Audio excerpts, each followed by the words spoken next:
Philips Norelco One Blade presents Shave All Things.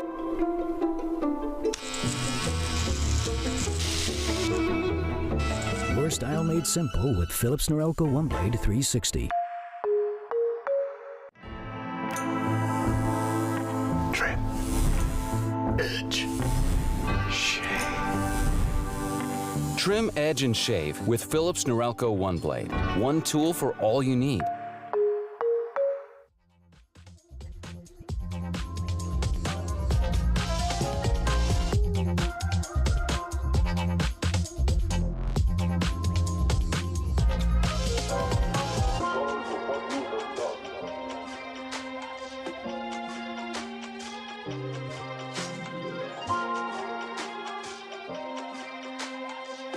I have a wonderful electronic invention I want you to see.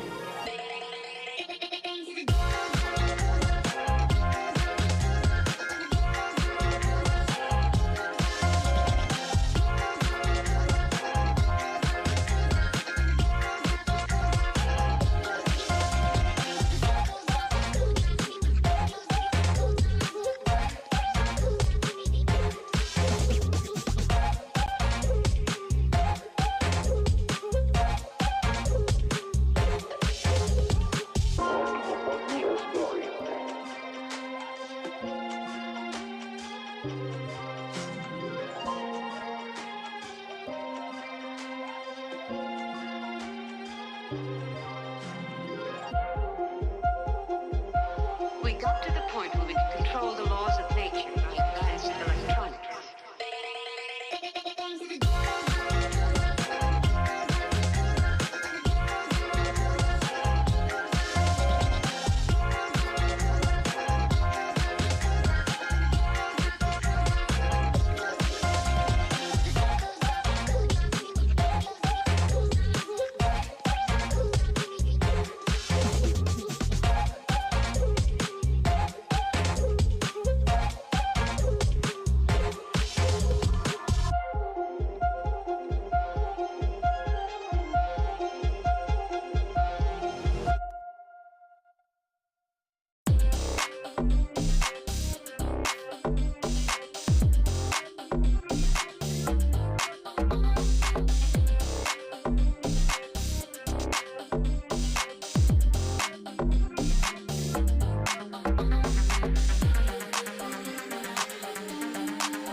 Philips Norelco One Blade presents Shave All Things.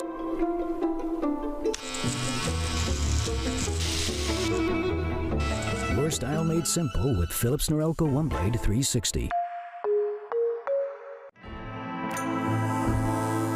Trim, edge, shave. Trim, edge, and shave with Philips Norelco One Blade. One tool for all you need.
Philips Norelco OneBlade presents Shave All Things.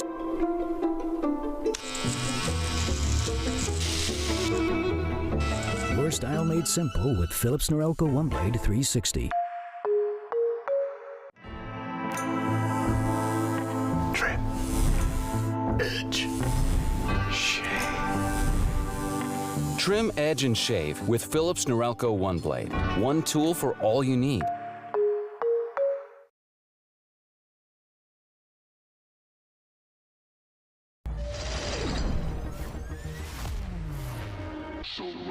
Rest of the defense on the side of Sad in the front side. That said, though, Welly is just gonna kill me. Oh my god! I'm gonna go. That's how we're gonna finish this match. Yeah, Joe in trying to shut the door with a Bucky already. What a swing from Payne. You got footwork for the AC. There it is. And now Derek pulling hose at a main. Yep, that'll play. Now Hugh has actually made his way in. He's closest up and is able to take care of Ange because of that. He swings back onto shot next. He's on the back. Oh man, 3v2 now and 2 stingers. They've got to keep it close quarters. And Moose will do it all himself. What a way to end things after he was the one called into...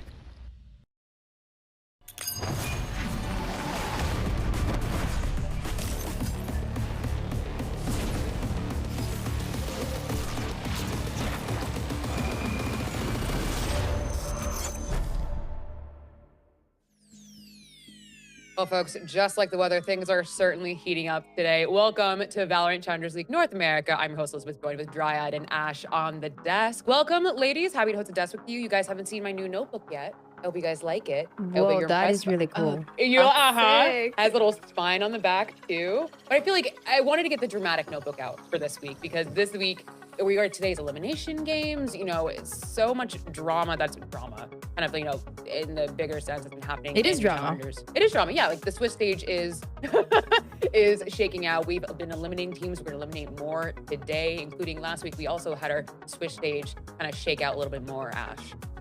Yeah, we did. It's pretty wild that, you know, we're already now in week 4 of stage 2. You were talking about it. It's going to be these elimination matches today, which is super exciting, but also obviously scary for the teams that are trying to keep themselves within their running. Also avoiding the promo relegation slot as well towards the bottom there. I think that it's going to be really fun to see what these teams are going to bring to the table because this deep into the competition, they have to have made the adjustments necessary if they want to survive.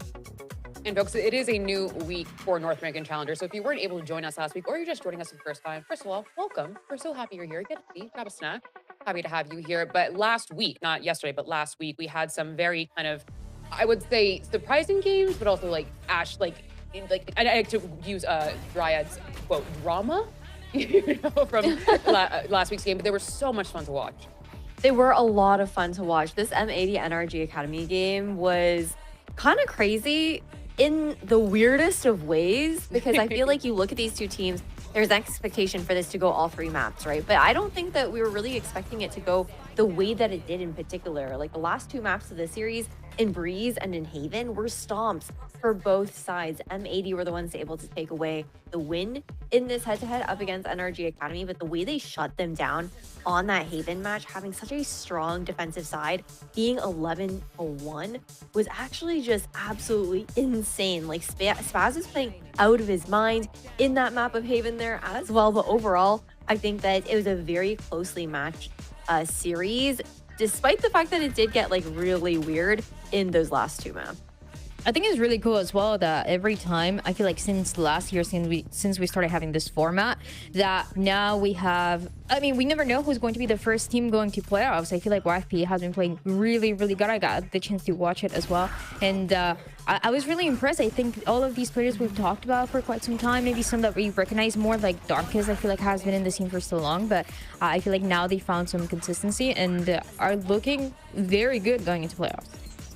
I love when the YFP stocks just go up and up and up. It's something we love to see. YFP has been in like the scene just in general for so long, so it's amazing to see them kind of, you know, really finding their footing this year and being incredible threats. Taking down 80 I think came into the scene this year, this stage, surprising a lot of people coming in, you know, doing incredible things, as you can see with how things have been working out. This is how our Swiss stage has kind of shaken out. If you take the SIF with the flower, and here we are. We have technically say goodbye to SRG for this Swiss stage. We could be saying goodbye to we will be saying goodbye to 2 more teams today. You can see of the round 5, but we have YFP who have qualified. You have M80 versus ADG, Ash. Like some of these matchups that you're seeing that could be so just like overtime. It is actually quite ridiculous. It really is. And I think, again, there is like a little bit of a tier break that we have to be cognizant of within challengers. But when you are like within like the middle of the pack to the top of the pack, I feel like within those standings, the competition just still so close, especially with the fact that, you know, you've had like moving roster pieces heading into this stage, kind of like adjustments in like leadership for certain teams there as well, and new systems that are coming in. And I think that it's just what's really beautiful about this Challengers circuit is how much a lot of these players, a lot of these teams have grown, and the element of surprise that is constantly here stage to stage. That meme that, you know, North America, anything can happen, expect the unexpected, is genuinely true here in Challengers, because these are teams that are playing so many third-party tournaments, literally like from yesterday, you know, coming into today, getting more practice, figuring things out, which can make anything happen in the Swiss stage. But friends, we're glad you looked at the Swiss stage. We're glad you were with us. You are up to speed. But we have our first match of the day. It is Rose, Rise of the Scarlet Empire versus Division 1. First of all, Rise of the Scarlet Empire, banger name. I love that name. I found out that's what it stood for, Dryad, and I was like, this is the coolest name in the world. But at the end of the day... So I heard it before, but I completely forgot. And when you said it, I'm like, what is she talking about? So now I get it. Now I get it. It is really cool though. It is a banger name, but this is also an elimination match today. We kind of talking about that we're getting to the end of our Swiss stage. We'll be heading into playoffs and qualifying more teams, which means we have to be eliminating teams, Dryad, including one of the teams on the screen right now.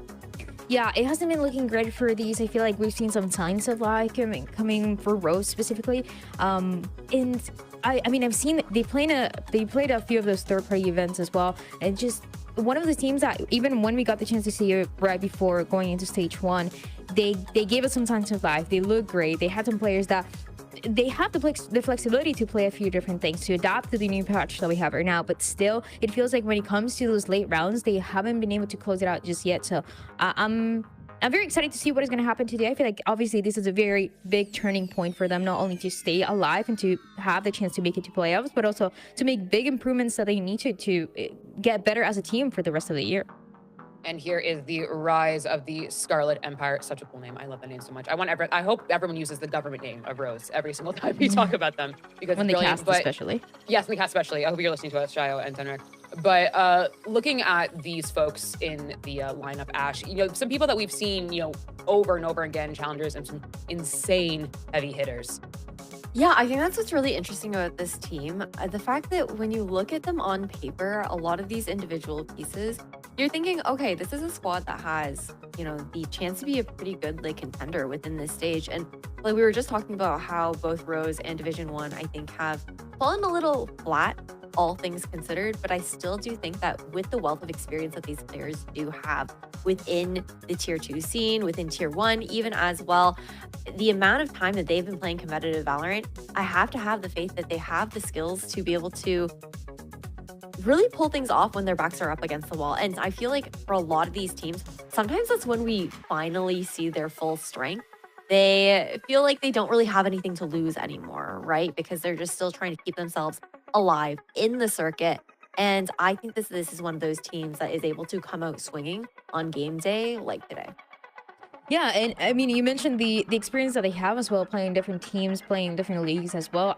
Another one as well is the experience that they have playing in Game Changers. When you look at Corrupt, when you look at Bob, and they have been playing in Game Changers and also in Challengers together for quite some time. So you already have that synergy that has been going on not only for a few months, but maybe a little bit longer than that, in different leagues and different situations where you need to adapt to, you know, not only what you want to do, but what the other teams are doing. And that is something that is massive strength that the team has. But again, when it comes to the late rounds and when it comes to those small decisions towards the end, I feel like that's when they have been lacking the most. And for our player highlight, we want to highlight, I call him Karod because I took Latin for 9 years. My last name is Marchini, Jared Karod, however you would like to say. There is a way I was saying, so please correct us. But this is the chamber of, you know, I think Starbound is the chamber of GC. Ash, this is the chamber that we have kind of residing within Challengers with 130 damage per round as well. Yeah, I think that they've been one of the most like consistent players here for Rose, right? That's why we're kind of talking about them every time we see them like coming in for like a matchup and whatnot. It's just that ability to, in these micro moments, hold their own so consistently here for Jared. And I think that it's not just the chamber, right? Like we see them flexing onto that duelist, whatever is needed, because I feel like when you're looking at Rose and the comps that they like to run, they get a little bit wonky. And I think that Jared being so consistent on this chamber role, but also being willing to flex onto that secondary duelist at times as well, is one of like the really big pieces, because you need kind of that stable foundation that is still willing to like flex a little bit here and there to be able to make a lot of the comps that Rose are trying to run work out for them. With very different playstyles as well, with all of that flexibility. I mean, we talk about the chamber and how good they are opping, but also you look at how different it is when you see them on that race, for example, how fast and how those openings are looking like. And even what else, I think it was the ISO as well. So there's a lot of variety that you see, the killjoy too, and how they want to play it. And it goes back to what I was saying, the flexibility that the individuals have is really good. And I think one of the reasons why is because not only are they really comfortable playing different styles, willing to play a little bit slower, but also having them started with a few of those openings, but also just a really good understanding of how the adaptation is going to look like and how the other teams are going to play against them. And that's what we like to see. Definitely keep an eye on them and that chamber or whatever agent they play today when their back are against the wall. But they will have their work cut out for them because they are going against Division 1. Like for the NCAA, you know, go sports. But we're going against Division 1 here. This is a team I think, you know, kind of burst onto the challenger scene. Dryad, then kind of, as you were talking about, struggled to find their way a little bit, as you can see with the rounds, you know, struggling to find their footing and now find themselves facing elimination.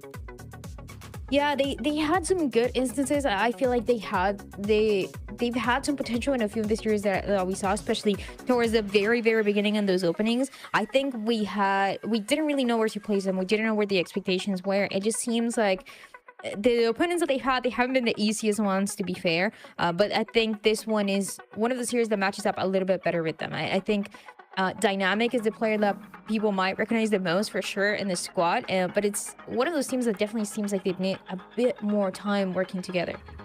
Yeah, I definitely gotta agree with Dan on that. I feel like a lot of expectations were set high because of that win up against SAD Esports to kick off their season here. But like she was saying, the opponents have not been easy. Like you have top 3 there within like YFP and FlyQuest. But I think that the individual pieces of Division 1, like Dynamic, he's made such like a consistent comeback onto the scene. I think Mikey as well leading the way here for Division 1, being that IGL for this squad.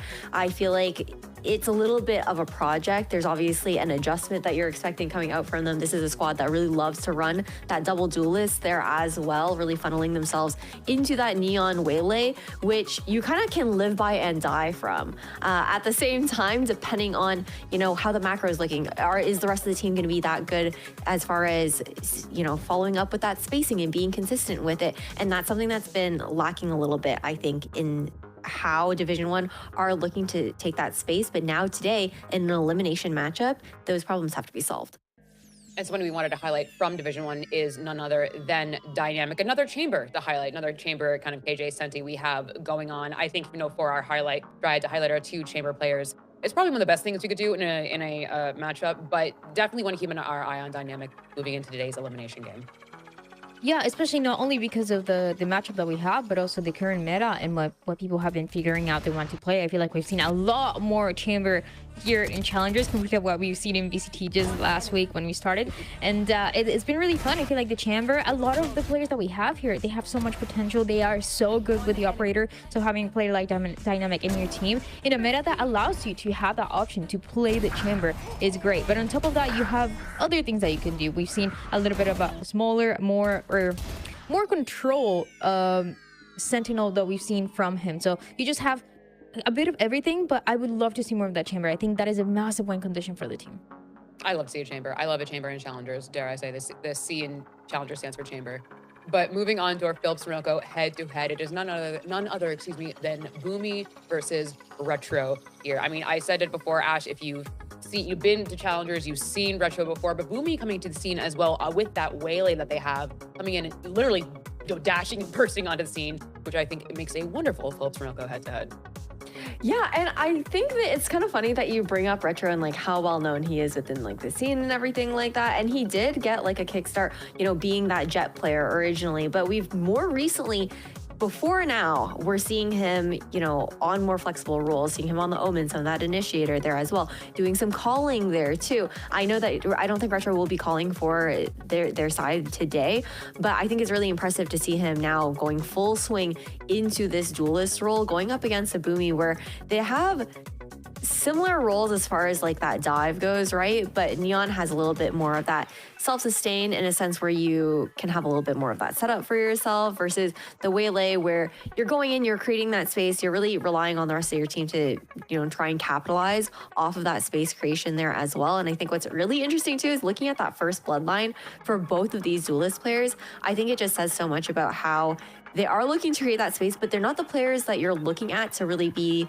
the ones to really smash around open, if that makes sense. You're really relying on that trade coming in from somebody else. They will be the ones to have that space creation, but they're not the type of like space creating duelist that will be in your face, like urging to themselves to get that first pick to open up the round, much more reliant on their teams, both within their styles. Gonna have to be reliant on their teams moving forward, especially for this elimination game today. I cannot emphasize more than enough that this is do or die right now. The rest of their Swiss stage will be do or die to qualify for playoffs because these teams are 1 and 3 moving into today. And I believe it was Ash that you said it. This could be a time where, you know, you just throw everything at the wall, see what sticks. Because what do you have to lose, right? You know, go out. There's at this point it can't get any worse besides the elimination. Hi, kitty kitty.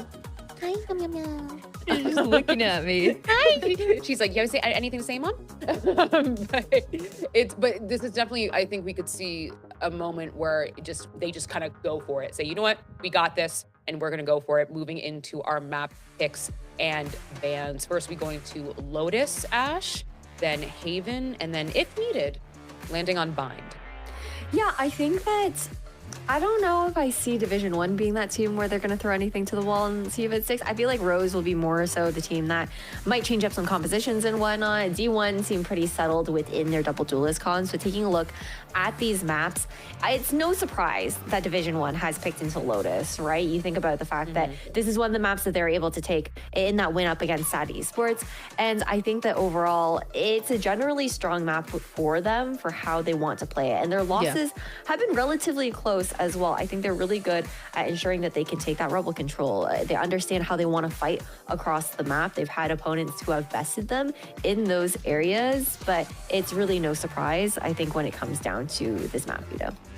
But also in general, the way that this map plays, I think is a really strong start for the side of Division 1. The compositions that they played, they just seem to fit not only the map, but the current meta a little bit better. And I mean, the space that you're able to get with the Neon and the confidence that you have with this double duelist, and even though this is an instance where both of the teams are going to be playing the double duelist, you need to favor the side of the Waylay and the Neon that we've seen on the other side. For Rose, they're playing the ISO and the Raze. That sure does a lot of value.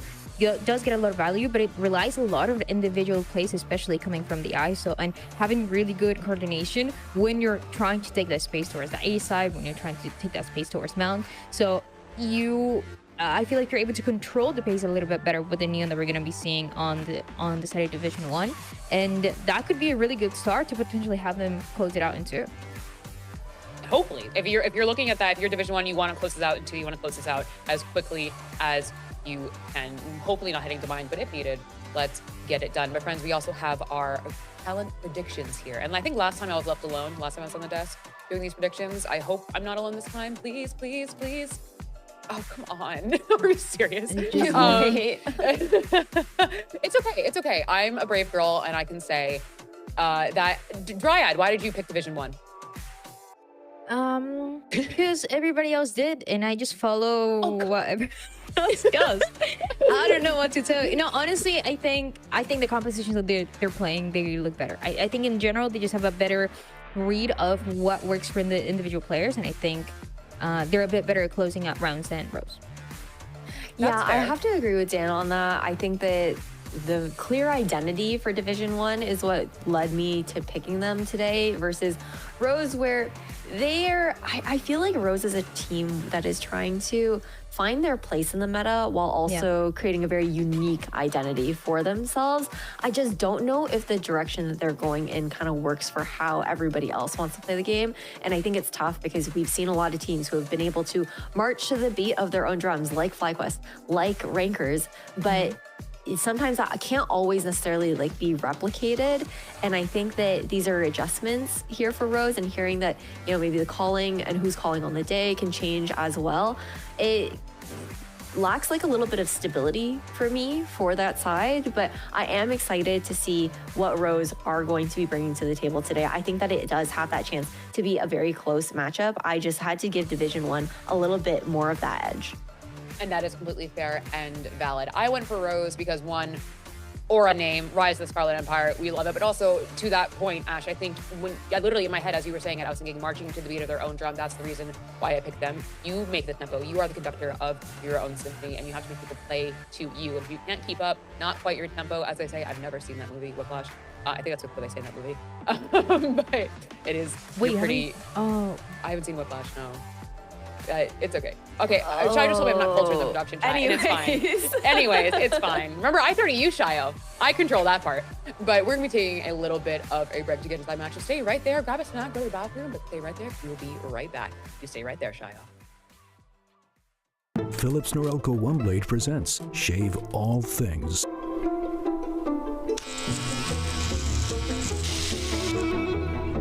Your style made simple with Philips Norelco OneBlade 360.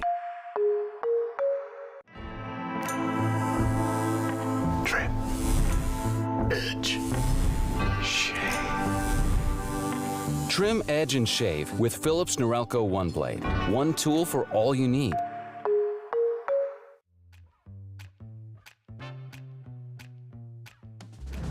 $500,000. $1 million USD. $1 million. Maybe $1 million. 500,000? I'm not sure. 500,000? Maybe like 500,000. Gonna have to go with Brimstone. Harbor. Oh, Harbor, maybe. Breach? Was Breach played? No, Breach was not played. Clove.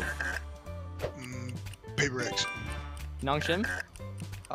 Mata. Pure X. Paper X. So last one more time? Forsaken. Forsaken. Most agent. Forsaken. Forsaken? Forsaken. Danby. Mata. Danby? Maybe? Danby? Martin?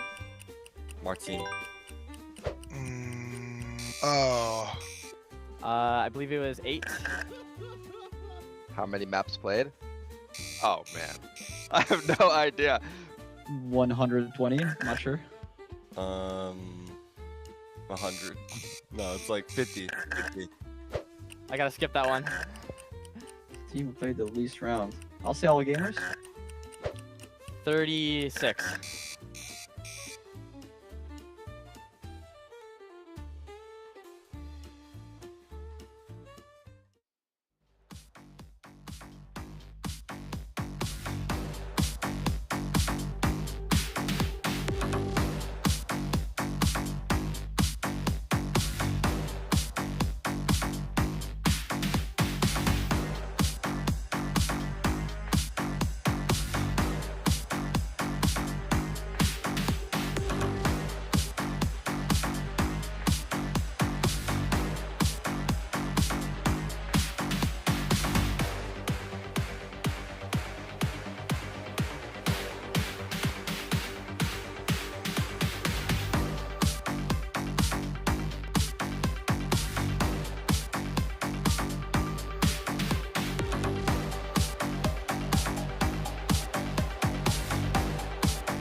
Thank you so much for your patience, everyone. We are ready to get this game started between Division 1 and Rose Rise with Scarlet Empire on the map of Lotus. Ash, you were excited for the Division 1 Lotus. You said this made sense. This is probably going to be a good a good start picking this map for them. Looking at the agent comps, how are we feeling after that? Interesting. We're feeling interesting. Okay, well, on the side of Division 1, no changes, right? But for Rose, we have Sherrod actually swapping from that ISO over to the chamber. I feel mixed about this because I think the ISO is a good counter up against a dynamic who gets to start out on defense first, right? We know that Division 1 are going to try to get the operator online earlier. I guess it does leave a little bit more room for Sherrod to, you know, play a little bit more individualistically and still have that trip for the flank here as well.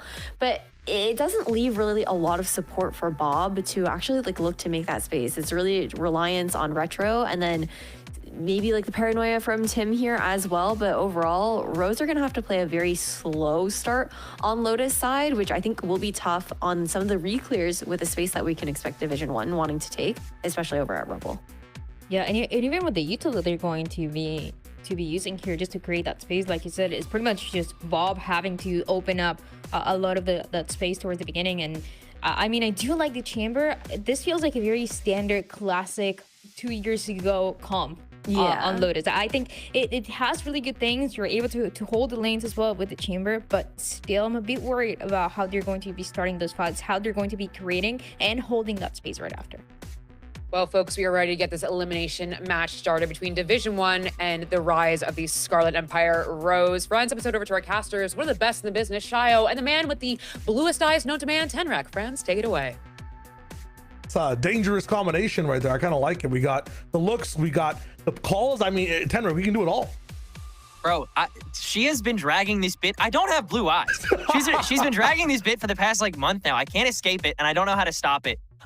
But regardless, it's exciting to be here, man. It's exciting to watch these two teams take each other on. One of these teams' last shots in here in stage 2 will be sent to relegation if they lose this match. A lot on the line between the two teams that just escaped promotion previously. Division 1 coming out of Premier.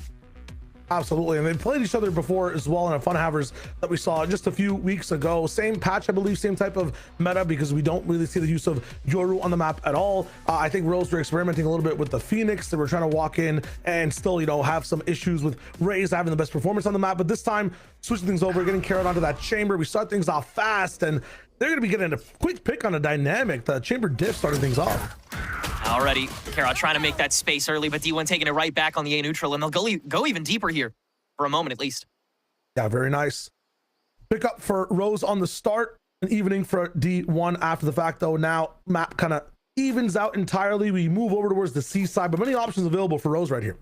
Yeah, Rose definitely has a lot of time to pick and choose, but seems like D1 is going to try and get active early on in a lot of these rounds to try to shut down those pokes that Rose is so capable of making, especially with Carrot on the front line here. Switching off of that ISO, obviously. Big decision made here for Rose is, you know, making a lot of changes coming into this week now with Bob taking the reins. Yeah, I have a lot of eyes on Bob right now. She's got to both get that IGL rocking on a map that requires a lot of that cerebral push-pull on the attack side. At the same time, performance on Raze needs to be up there too. So she's kind of doing two jobs walking into this one. A solution needs to be found on this round as well. I'm liking this from D1, just staying compact on B, easy retake options on both of the sides. It'll be the A site that locks it in. A util for Rose to use, not going to be there entirely. That scan will come up later. It's Chaos' position that needs to find some value. Yeah, appreciate this compact by D1. Don't want to straggle this early on in the game. They'll triple swing this. Value just not found there for the moment.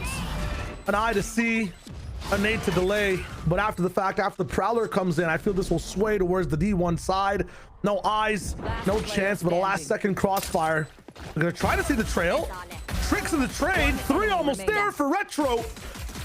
He's online, can he finish it off? Works on both sides, he's insane on the pistol. How is that possible? Nobody catching him after the drop right below the zip the entire time, and no one turns to it, and even when they do, takes him a couple damn seconds to shoot back, and no one can at the end of the day. That's already, I mean, look, we were expecting a lot to come out of this series. Something like that is definitely par for the course, I think. Retro already coming out the gate. I mean, he's the guy who's deafened in this situation, too. The other guys are attuned to it. Wow, yeah, I mean, D1's got to lock in even harder than they wanted to before the plant. If they want to get out of more than this, Mikey chasing the ace at first, but it's Rose with the pistol. Up top again, close range, one shot landed, backed off after the fact. Lots of trays on damage there, and again, on the other side, Dynamic getting that space down, and the timing might just go his way. Any moment you keep letting Dynamic walk is a dangerous one, and that lurk can come a bit early, but Rose has gotten this spike down pretty quick. Oren yet to exit. Cycle's almost done, and the util on the way back. Peering through door right now, but Tim's got a lockdown on this one. Making sure things are absolutely hole free, it seems like over here. Yeah, no gaps unless Dynamic makes them, and suddenly a 2v1 again. A shift on both sides in the last second. All down to Bob now. We talked about the onus on her shoulders. Last back, no defuse just yet. Going back and forth, Mikey tracks her back to the site.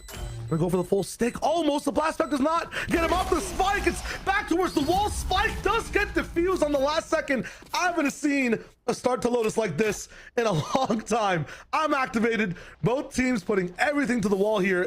The little things, Henrik, just the little things right now are making the big difference. Yeah, a great way to wake us up after that tech pause running us dry here in map 1. I mean, Dynamic, yeah, that lurk came in a little bit early, and Rose just doesn't have the check for it. He stabs too, just as Mikey gets the re-entry. That little bit of timing, that micro is so much when the fragging, the aiming means so much to both of these teams in their re-entries, and D1 somehow getting away with that after most of the crowd is cleared, and we're back to basics again. It's D1 with the buy.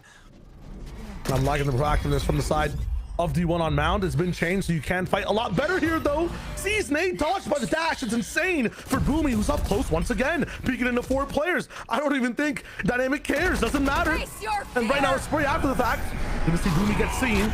Still chilling close range against all the utility, against War. It doesn't matter. Tim's TPs are the thing that might make a slight difference, but Calamity just fighting people that can't even hear towards the end of the day. I mean, a nice push from Rose, but I like the fact that D1 looks just action in the face and wins at the end of the day. Yeah, it was good proactivity from Rose for sure when it came to that approach, but D1 maintained the confidence even after losing the first. Boomy was willing to hold that first corner even after giving so much of himself to that util dump early on because he knew he could stall even harder against the crowd that was coming back. This retake can be very fast if you give him just a couple of seconds with Dynamic on that TP, and D1 showing that in spades, now able to maintain this economy going forward. Rose on the verge of having some entrances. They still don't want to fight for this rubble space, though. This is intriguing. Round 4 feels like the place they would want to start doing it with D1 taking so much aggression consistently on it.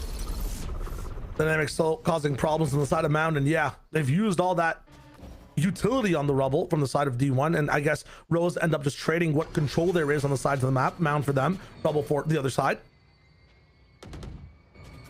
Well, at least bop the door, but D1, excuse me. They'll, I mean, there's lots of games going on. I understand. Very similar team. Yeah, I mean, I'm seeing a lot of the same mannerisms. I'll give Dynamic a lot of confidence here, but the team is on the way back. I mean, D1 again, response time is good. On side already. Saturate coming in, but things are looking a little bit gray in contrast there for the side of D1 on the fast retake. Spike not down yet. Oh, and the spam is about to come in too. Okay, this is where things start off. The tip of the spike is where action starts to swim here. Corrupt, they're going to be on the backside, and it's going to be just a matter of a difference in seconds here in terms of who peaks, who moves where. I'm liking this again from D1, staying compact, staying as a group. They back off and wait for that spike to get picked up, to tap again. They're playing for time, playing for the best outs they can, but Corrupt able to pick those angles, slice that pie, find that pick. And suddenly advantage now on the side of Rose. Not done yet though. Health has been taken away from Corrupt, and they're still trying to fight this one. 13 seconds. They're trying to jump grab the spike. They can't find it. And Mikey is going to get a little bit of action towards the end. 1 HP. Oh my God. 4 seconds on the clock. I'm not sure if Karen's got this. Spike planted. I think it's good. There's just no way. And now Mikey, both players 1 or 2 shots away. Know exactly where Karat is off that TP. He'll play to his outs, but the sneak on back sight, this angle for Mikey, if he finds out exactly how to pressure what's going on here, will be insane. The plant spot 2 for Karat is absolutely perfect. He has to push him around, which again has so many new options. You have to clear this R6 angle. It's not going to be possible here on a straight up head to head, but after the fact, the second peak, just too good. a thin line of hair every time on how these rounds end, Tenrek. It's insane. Yeah, I'm gonna go gray by the end of this game, dude. This is ridiculous. The lack of security Rose set up on top of that spike plant was a little bit jarring. Nothing more than a smoke, and D1 hearing the noise, they can just spray that down. They only have checkpoints set up on the attack there. They're only going for river control outside of the spike plant, solely going for safety on the post, but D1's already shown they're quick to recover, they're quick to run back, and so they're just able to hold. And on top of that spike, with 30 seconds to go, they can just play neutral. They can just play blow for blow, and even then, Mikey's still got a clutch, and he does! D1, keeping the excitement going. It's not stable, but it's theirs right now. And, yeah, Rose, I mean, the ult rotation is okay, but the guns, once again, are not. And now they'll choose to fight for that rubble space with so much being dumped. Ignoring the pressure coming in, Carrot's looking for a pick on one of the sides. Boomy, double dash, easy pick off the top rope, and Calamity doesn't even care if there's a smoke. Spray through it, get that easy dub again. I like the approach from Rose again to try to get some things taken down, but this pressure from D1 just pushing every single side, sometimes picking right. It's just a bit too much to handle. To lose maybe a few bodies here, but I'm really liking the fact that they're taking this map by force. Yeah, it's very aggressive, very dominant, very resilient, very confident so far from Division 1. Kind of brevity they needed to walk into this with after the map pool has been a little stagnated for them. And Lotus was, definitely call for concern. Mikey's IGLing in this map in particular has been going through some developing with the new faces on the team. And obviously, coming to Challengers, big adjustment outside of Premier. But firepower's always been there, and Dynamic is not the only one shooting today, and that's often been the case for D1 losses. Oh, this is insane. Relay built to get a stun in some space. After the fact, trying to rise over that paranoia. It's not going to work entirely perfectly. We're still fighting forward even more so. It's insane from Bloomy. Trades coming in. Mikey, you talked about the leadership. I'm talking about that firepower. He's got both. Yeah, no, he's definitely able to hold it down on top of what he enables. Carrot already given himself away in this 1v2, and that operator, the only thing he's got onto other than the headhunter. This is all the work of Dynamic. I'm liking it. Foreign gets that pick, but the fact that the entire team fights on C so aggressively, it gives Dynamic the chance to push over from A main, relays that information to Foreign. I mean, every single cog in the wheel for D1 is rolling perfectly right now. Yeah, there's just no time to get anywhere else. You can't plant yourself in the beat. You can't go for that insertion that early on in the fight. And if you're already committing the stack to it, you just got to give yourself over. And I mean, Rose just didn't have a great position to be in. They were still stuck back in the boxes, and then they cornered themselves after the util dump came through. D1 had open season by the time they actually got outside of that. And Calamity slides have been really solid so far for those entries. Got to maintain that in this second quarter of regulation. This time a bit more tempered for the side of D1. It's an eco, don't want to trip into it too hard, want to see where the aggression is and then maybe respond after the fact. Exploration on the B side as well from the side of Carrot. Not going to see too much just yet, but there's trips in the way, slow space taken over at A. It's all about what Rose wants to do from here. Tim having that Guardian, them having maybe just, Stinger and a bit more after the fact. If they touch that site, Viper's pick coming down could be a big thing. Carrot is found for now, but this will actually, I think, just push these players on the A side to maybe take that space in a few seconds. Yeah, this, if anything, tends to speed things up. Again, with Bob's IGLing, the tempo maybe a little different. Not sure how much they've workshopped it, but yeah, D1 is here to respond again. I'm not full fast enough though, so yeah, D1 does get these advanced positions. Nightfall coming in, gonna be able to see everything. Saturate, dive in, off the top rope. I mean, things are looking clean here for the side of D1. Not even a retake, but a pre-take on the site. And yeah, no scope not even needed. I mean, these guys, yeah, it seems like a tier diff right now. Yeah, they're definitely looking like a true cut above on this defense at the moment. Very disabling. And everyone getting involved in their own fashion. Foreign has done a magnificent job at catching up and then still having those paranoias play a role in a lot of these team fights. Out the gate, Rose has just not had a moment to think or act. And yet no timeout called yet. With guns back on the board, this feels like the time where you start to call that sort of thing. When you have so much in your rotation, when you have so many win cons, and if you lose this round, you're gonna lose like half. That's a start. First of all, that was a win con on the attack side, but you're absolutely right. Having 4 ultimates, you want to talk about what to do. That game plan might already been there and discussed beforehand, so I guess save one of those timeouts. And having a pick like that, maybe save some of these ultimates too. Usually D1 in space to get retakes done fast. Last time we were talking about Tenrek, be able to spam this spike plant that Retro goes for every single time. It's not here this time. The retake a lot slower, and against 4 ultimates, it's going to be tough. A lot of that comes down to the faith they place in Dynamic to be able to hold himself off for the 1. It gets cleared that quickly, and Rose has free entry into that site, and they know it. Pass lane up in the business again. The verticality, booming with a shorty up top is insane. Overdrive stopped down now, but again, dodging that paranoia, able to go forward, that saturate, and having foreign stuck in one more time. Yeah, K-Rod, you can't just do enough. That's a 4 ultimate round, just 1 use, and these guys win. No showstopper, no option for pit, and no time to defuse. What? Am I watching talking about how much value D1's about to get? They lose the round. So slow this time, they didn't have enough of it to finish defusing. Of all the rounds to lose, yeah, man. Keep the surprises coming. In a round where Boomy was so singular too. Saturate to flush on the 2nd kill after that, like, perfect altitude, like you said, to get that shorty kill. But shoot, K-Rod bookending, I guess, enough to get Rose over the line one way or the other. But yeah, a 2nd round like that does not promise of a map make here for Rose. So onus is still on them. And they're going to give Dynamic the reins again to hold this solo on C. Sleepy finds any options here. And he's got a lot on his plate to get. I mean, you got to talk to me here, Tenrock, for a second. He's probably going to TP off, okay or not. Get picked apart. The reach will come in. How usual is this game? You've been at this scene longer than me. I mean, give it from usualness of it in a scale of 1 to 10. 10 being this is common in VCL. The start of this game, what is it right now for you? Well, especially for teams kind of feeling each other out at this level coming out of, you know, tier 2.5, tier 3, because these are 2 of the teams that didn't play in the previous stage. I'd say it's kind of par for the course. Really? It gets like this sometimes. A decent amount of running at each other, especially in the early bits. And they're still gonna keep doing it. Like, yeah. Operator in play, backside retro, going for the spray. A little bit of whips here and there. Carol looking lost. Someone get him a map. 1 enemy remaining. And on post lane again, it'll be fine for the side of Rose. Those ultimates beforehand used in such weird fashions as well. Like, we have that conversion paths come in with no setup behind it. Showstopper just used as like a lighthouse to scout what's going down and stop a boat from pushing in through river onto the site. Like, it's a little bit odd. It works out though. Very expensive round for both sides and more value for Rose because they won. And I think that's also sort of indicative of the direction that VCL NA has been going this year, where it is a lot of that all aim, no brain to start the game, and then the soft macro starts to leak through once the game plans actually have time to flower. From there, both teams will start to leaf through the playbook a little bit. Everyone's done their feeling out of the timings, the tempos, understanding each other's mannerisms. Now it's time to punish them.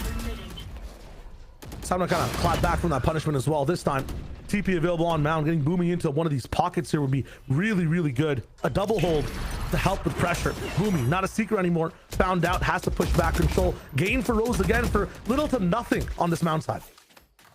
Calamity doing a lot of digging on the A doorway, looking for the lurk because the bingo hasn't been confirmed. And Corrupt still been lurking on and off here, but the insertion's very soft.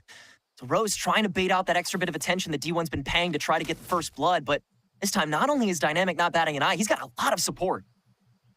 Liking this call from Bob to just stop everything as well, because D1 loves to fast flood or at least try to interrupt that spike when it gets planted. So re-exploring the map just a little bit. The raise is not going to be here towards C. I doubt they try to act on this one. Just waiting for that smoke to come out and then moving back across the map. Then you get into this 2-hold crossfire over on A Rubble. It's going to be trouble for you. A lot rests on Calamity's relay bolt on the timing. Boombot might stun it. Yeah, they'll just use it to insert Bob. Maybe fake the presence for a moment before the spike comes in. I mean, this all costs time. Slides in here, you have to win this fight or do something. Bob finally does. What do you do now, though? We're doubling back all the way to the seaside. Now, Dynamic's been picked apart multiple times. Has the chance to save the round this time, though. K-Rod has the operator on this angle. Has to be the one scoping in first. 18 seconds. Spike now forced to pivot towards B. And all the way back in spawn, Tim has found a secret path to get behind and provide pressure. Mikey finally taken down. Boomy on a gap. Saturate, moving in. And there's a chance here for Dynamic, but again, the flank from Tim is too good. I'm trying to organize this round in my head a little bit, but there's just 8 different things going on in different lanes within the last 10 seconds, Henrik. It's insane. That ulti from Tim was omniscient. It was like 30 seconds before that play actually came to fruition. He was behind one player max. Rest of D1 was on where the spike was, and then Rose makes that last second pivot. It is such a risk, but a calculated one at that. And Tim, I mean, that backstab is everything to make sure it goes through without a hitch. That is so integral to making sure Mikey can't backtrack and put a foot in that play that had like 5 seconds left to be decent. And even so, Corrupt gets cut off early on. That was touchy. This time they think things fast, scanned again, TP'd off. They gain control for just some for util on the nade.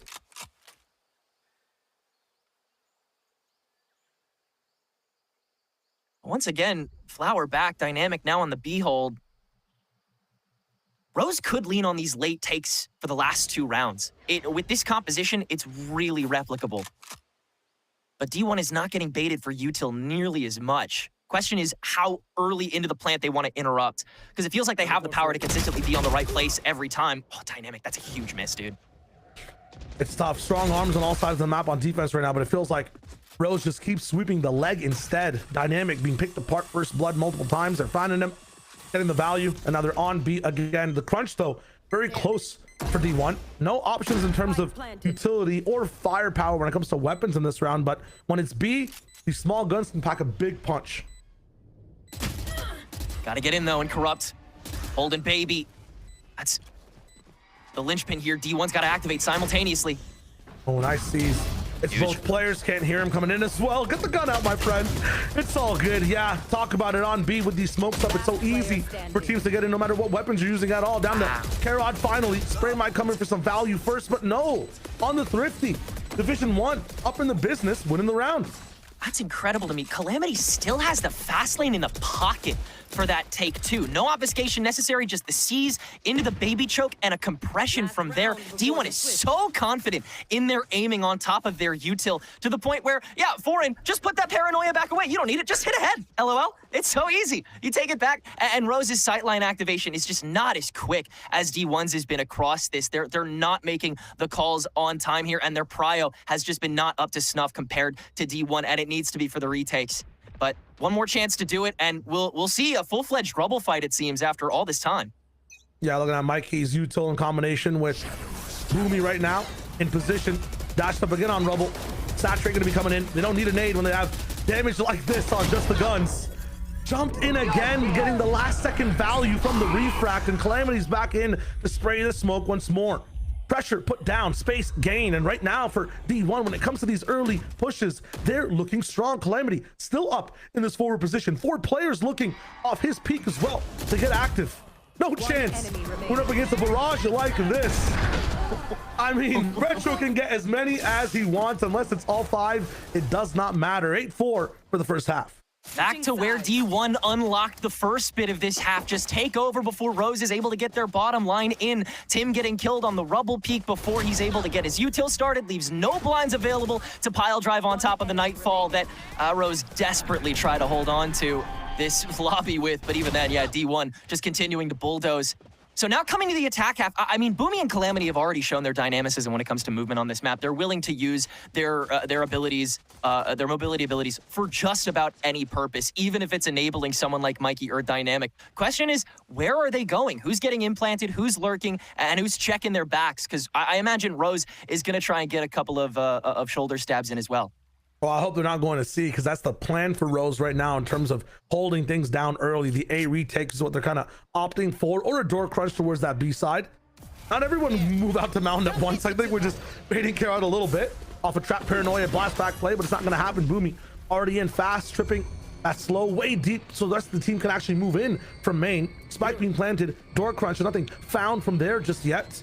And not much space gained from Heaven or Baby Door either. So again, D1 pushing the prospects here, almost acting like they were on defense and how proactive they are. They have all of Waterfall, and they have control of Door as well. Karod is not expecting that angle to come in that fast, so there's more players bolstered up here. Again, you are trapped, you are drowning here if you're on the side of Rose. You have no into the site just yet. You have maybe one position of Retro who does get found out. I mean, that's a good aggressive round from Division 1. They planted the spike but never stopped to even take the sites. They just took the fight straight to Rose again and again and again.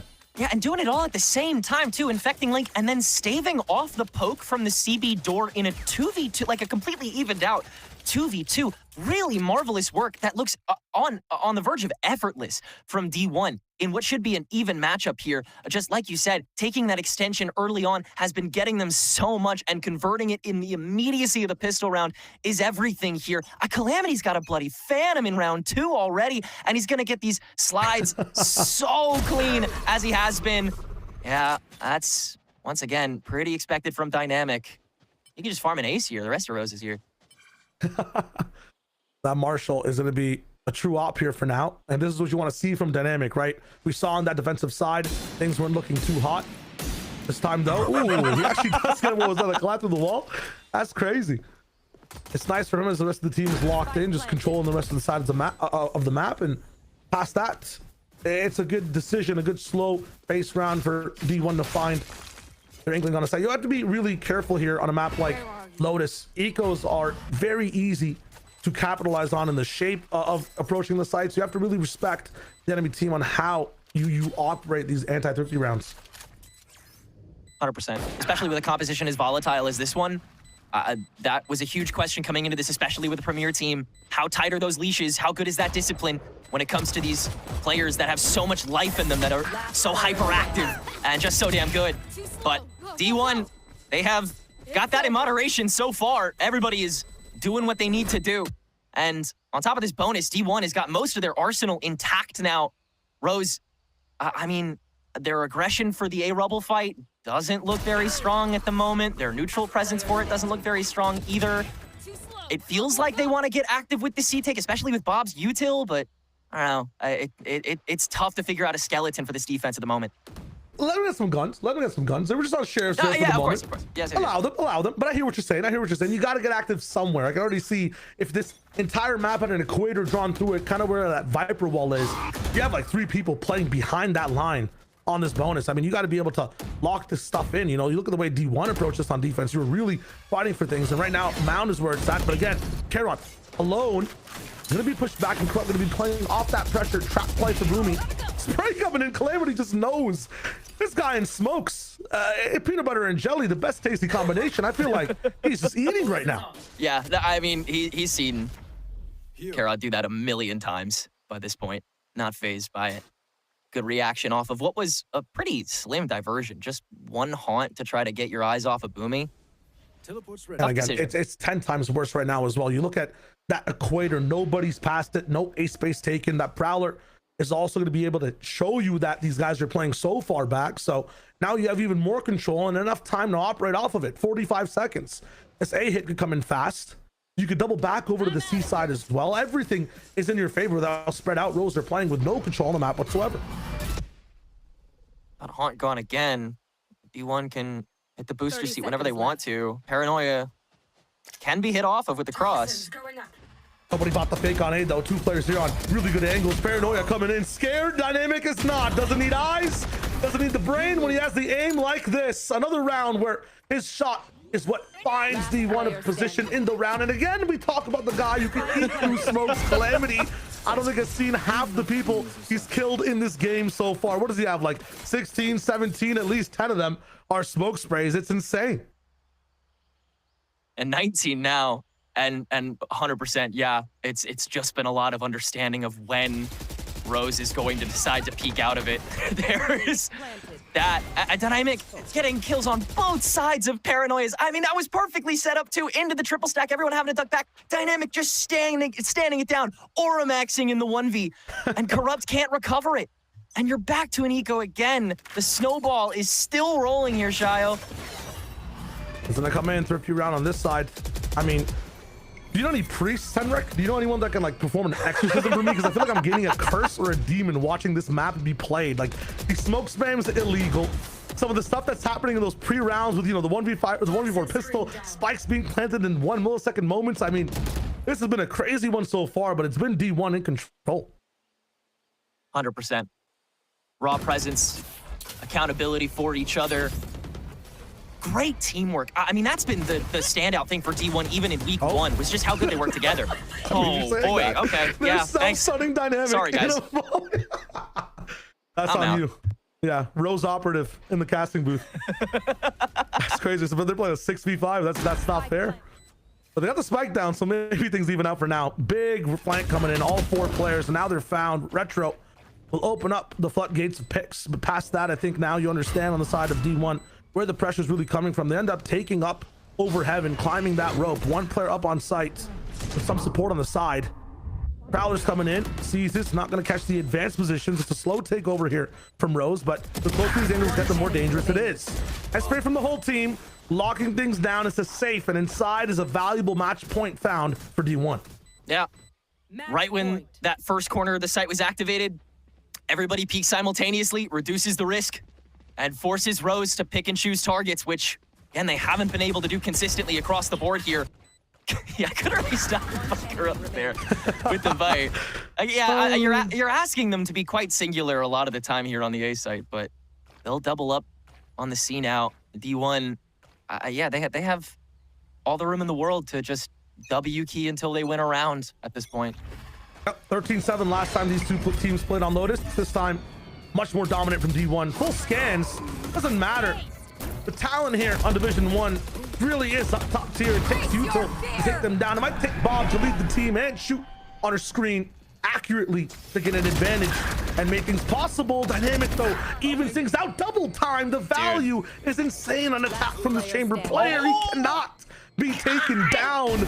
Revenge for all the pressure this team was putting down on him on Mount. It's all coming back. It's rageful and it's so scary to watch. He read all 3 of those players' micro while getting slowed by the trademark. This guy is just absolutely incredible. And yeah, Corrupt in the 1v2. This is as tough as one could slice it. Not many opportunities to get to do anything.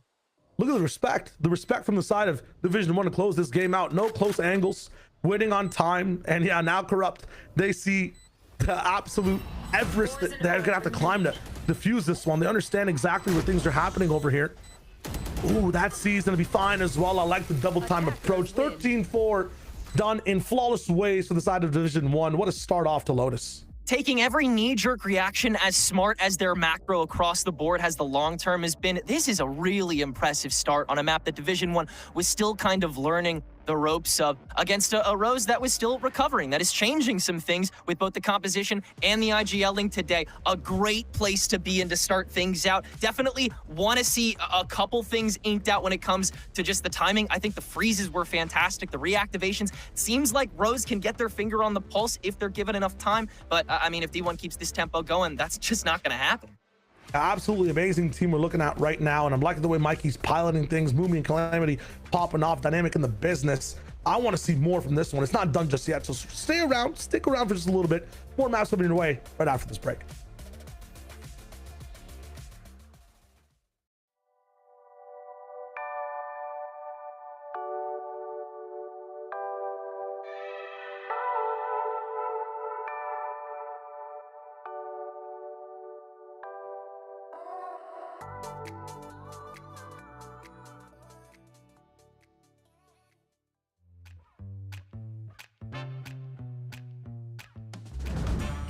$500,000. Oh, $750,000. 1 million USD. 800,000, I think. 500 grand, maybe. Sage. Maybe Jet. NRG. Nope. Lies. Oh, gotta be Harbor. Dongxing Han. Not sure. Come on. Phoenix. VRX. Paperix. Forsaken. It's gotta be Forsaken. Forsaken. Forsaken. Say Forsaken. Martine. Martine. Martine. Denby. Something. 7. No. 96. 62. What is it? Oh, okay. 35-ish. I don't know the teams who played Zeta. Furia. It would be... That's a good question. I have no idea. 45. God. 36.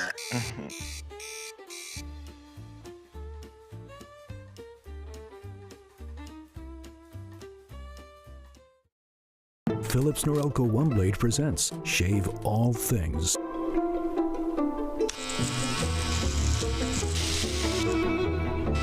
Your style made simple with Philips Norelco One Blade 360. Trim, edge, shave. Trim, edge, and shave with Philips Norelco One Blade. One tool for all you need.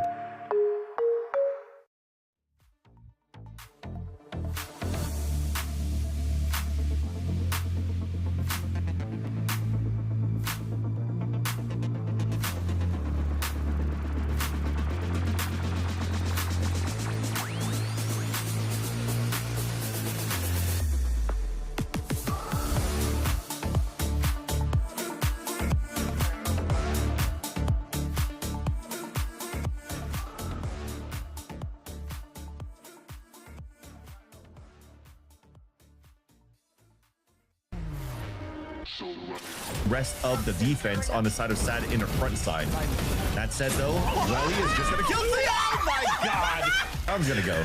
That's how we're gonna finish this match. Yeah, Joey trying to shut the door with a Bucky already. What a swing from Pain. You got looking for the ace. There it is. And now Derek pulling hose at a main. Yep, that'll play. 3v2 now and 2 stingers. They've got to keep it close quarters. And Moose will do it all himself. What a way to end things. Well, folks, if you're Division 1, that is the best way to get it done. Welcome or welcome back to VALORANT Challengers League North America. I'm your host, Elizabeth, joined the Dryad and Ash on the desk. And if you're just joining us, Division 1 put on a clinic on their map pick of Lotus, winning 13-4. Not only winning 13-4, preventing Rose, Rise with Scarlet Empire Dryad, from getting any round in the second half. They look so dominant. I mean, towards the beginning as well. Even with the way the first 2 rounds started, we already knew it was going to be pretty dominant, to be honest, on this side of Division 1. It was very clean game. This is exactly what we expected. The reason why this composition was working for them. I really like the way that they approached the defense as well. It was very proactive. They have a few of the set plays on the defense towards A to create that space to push, and if not, and if even on the other side, if Rose thought that they created the space towards Mount on C, because there was a chamber there, I mean, the chamber was not really making it easy for them at all. It was really cool. It's a cool back and forth where they were really good at reacting, at retaking as well when they lost that space, but also at playing together. Yeah, the synergy was really nice to see. And I think on top of everything that Dan was just talking about too, I really liked how proactive we were seeing Division 1 be, especially on their anti-eco rounds, when they knew that Rose were gonna maybe do something a little bit more aggressive or have a little bit of a different look on some of their thrifty rounds there on the attacking side. Division 1 did a really good job of playing that push and pull. We saw them get proactive over towards that A site. After they showed that hand with the trap play, they end up swapping it over towards like the C side of the map. And I think that with the way that Division 1 are playing here on Lotus, it makes me really confident in how they're going to look on Haven, because the way you want to play the map control on this map is a very similar game plan to what we're seeing from Division 1 here on this map of Lotus. So I think that for Rose, especially with it being a 4-13 loss, they're going to need to be able to, just reset, go next into the next map. And I want to see a little bit more of that synergy together, where they're actually looking to play more kind of like as a team instead of going for some of those like heroic moments in some of those 1v1s, which I think was tough on Lotus. When you're considering their composition here as well, Liz, we knew that they were going to have to play a little bit slower, have to draw out some of that utility here from Division 1. I mean, yeah, and just looking at that timeline, we've said it, but here it is, plain and simple, Dryad. It was dominant. And I mean, in the first half, there was some, glimmers of hope. I think it was 6-3, 6-4 at one point, ending with an 8-4 half in favor of Division 1. But at the end of the day, like you guys have been saying, just clinical together, exactly what we want to see from someone in an elimination game nonetheless. Absolutely, a team that looks really comfortable. Obviously, they have been playing this map quite a lot, and this is why. But I think it really shows as well how what we were saying, and Ash was just saying too, how proactive they were playing around the map, playing on the defense as well, really understanding even when they didn't have the economy, how they were going to recover pretty fast. And you even see it in the way the first kills went. It was pretty even between the two. But something that we talked about towards the beginning of the day was how Rose, they have good ideas, they have good players, but when it comes down to closing out those rounds, rounds, that is where they struggled the most. And that comes from a little bit of how they position themselves on that side, and also how good Division 1 was at retaking, at flooding as well, at making sure that before anything happened, everybody was together and ready to go. Yeah, I think even expanding on Dan's point right now of being able to open up those rounds but not close them, we didn't even really touch on the fact that in our previous screen that we just saw for Rose, they had 9 first bloods to kick off these rounds, and Division 1 still managed to win in such a dominant fashion, 13-4. Like, that says so much about how good Division 1 are at getting those trades. We saw insane 1v1 moments coming out from Mikey there as well, and while there were a couple of clutches on the side of Rose, I think that these small fundamentals that become such like glaring issues at times are going to be so important to lock in on heading into our second map of Haven. I want to just see them returning into form for the side of Rose and getting in those positions where they can actually trade each other out, because they're playing up against a Division 1 Liz that are not slacking in that department today. And to your point about the clutches, I believe it was 2 clutches we just saw. This could have been 13-2. Right, and one of the rounds Rose won was the pistol round, the very first pistol round, right? Yeah. And then we were not able to pick up the second round after that. So if you're a Rose, you're again looking at those fundamentals that you want to pick moving into the second map of Haven, which for Rose, good news, it is your choice. Bad news for Rose, you are now 1 map away from being eliminated from the Swiss stage, which is never an exciting thing to have being faced. But and also some good news if you're looking at the side selection here, Rose will be starting on the attack, Dan. So, maybe, shape up, get those fundies fixed, and you start on the more advantageous side of Haven. You could be looking at a better time for Rose. I don't know if that's copium for my prediction, but that's where I'm at with that. I wonder if they're going to be changing as well compared to what we just saw here in Lotus, because last time they were playing it, or when they played it against Shopify Brilliant Gold, Retro was playing that jet that I feel like we barely see these days. And again, it's something that seems like it works for Retro and has had really good moments with it, but I think it's not going to be easy when on the other side, like Ash was mentioning before, the composition that Division 1 likes to play on Haven is very similar to what we just saw, and the style is going to be very, very similar with the Neon, with the Waylay as well. And again, once you have a little bit of that synergy going from the beginning, from this first opening map, I feel like it can be really scary for Rose. Yeah, that's for certain. Just the momentum that they're able to ride on there. I think that it wouldn't be a surprise as well. I've got to agree with you guys that there might be a change coming out from the Rose side as far as comps go, because they play like that very traditional old style Haven composition like Dan was talking about. And I think that while the jet still has its place, like Dan was also saying, it's just so hard to keep up with the double dive, and also not really having that kind of utility that you can react with like you could, like a breach, for example, in a lot of those faster fights. It really relies on, a really good paranoia hitting on the side of Rose if they want to contest some of that space that's going to be taken. But overall, Division 1 comp-wise, they have them beat out in that utility department. Well, have no fear, Ash or Dan, because we are here in the agents looking at making sure a mirror. No, not. I'm a liar. The way I lied to you guys, I'm a liar. The L in list stands for a liar. We see Boomy on that Neon, Retro on that jet on the side of Rose. Until you first, Ash, we go to Dryad this time. Anything sticking out to you?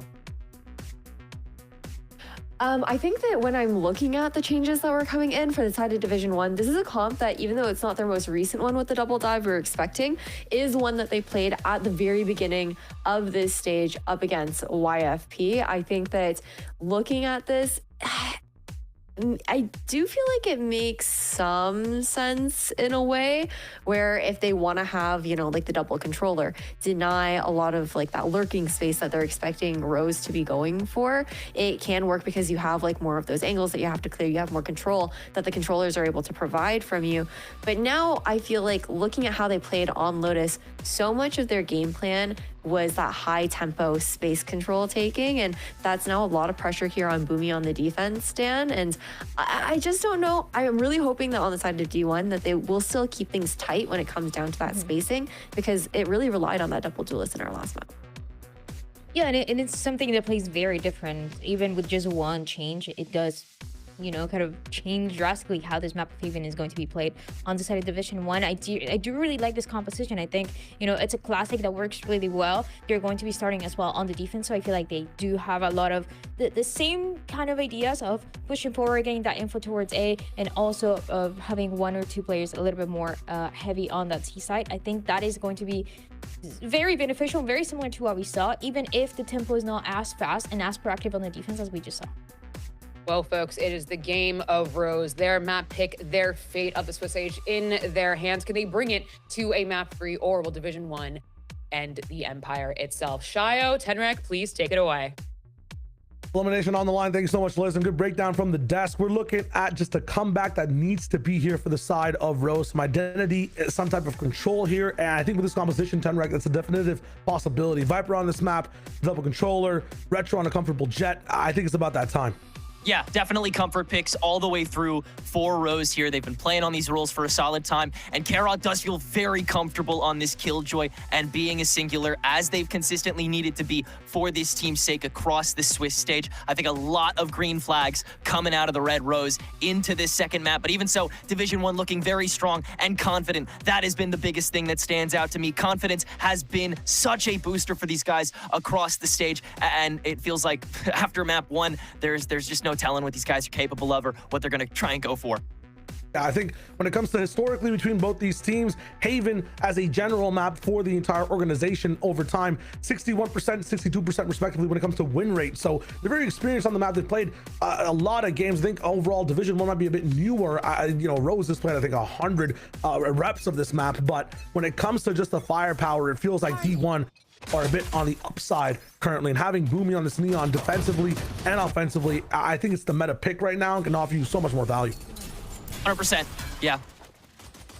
Eyes definitely on this Neon from Boomy. Rose gonna take this over. Dynamic holding down the first double swing. Tim can get ahead of that smoke to get Rose that first plant in the 3v4. Really good opening, good value from the side of D1.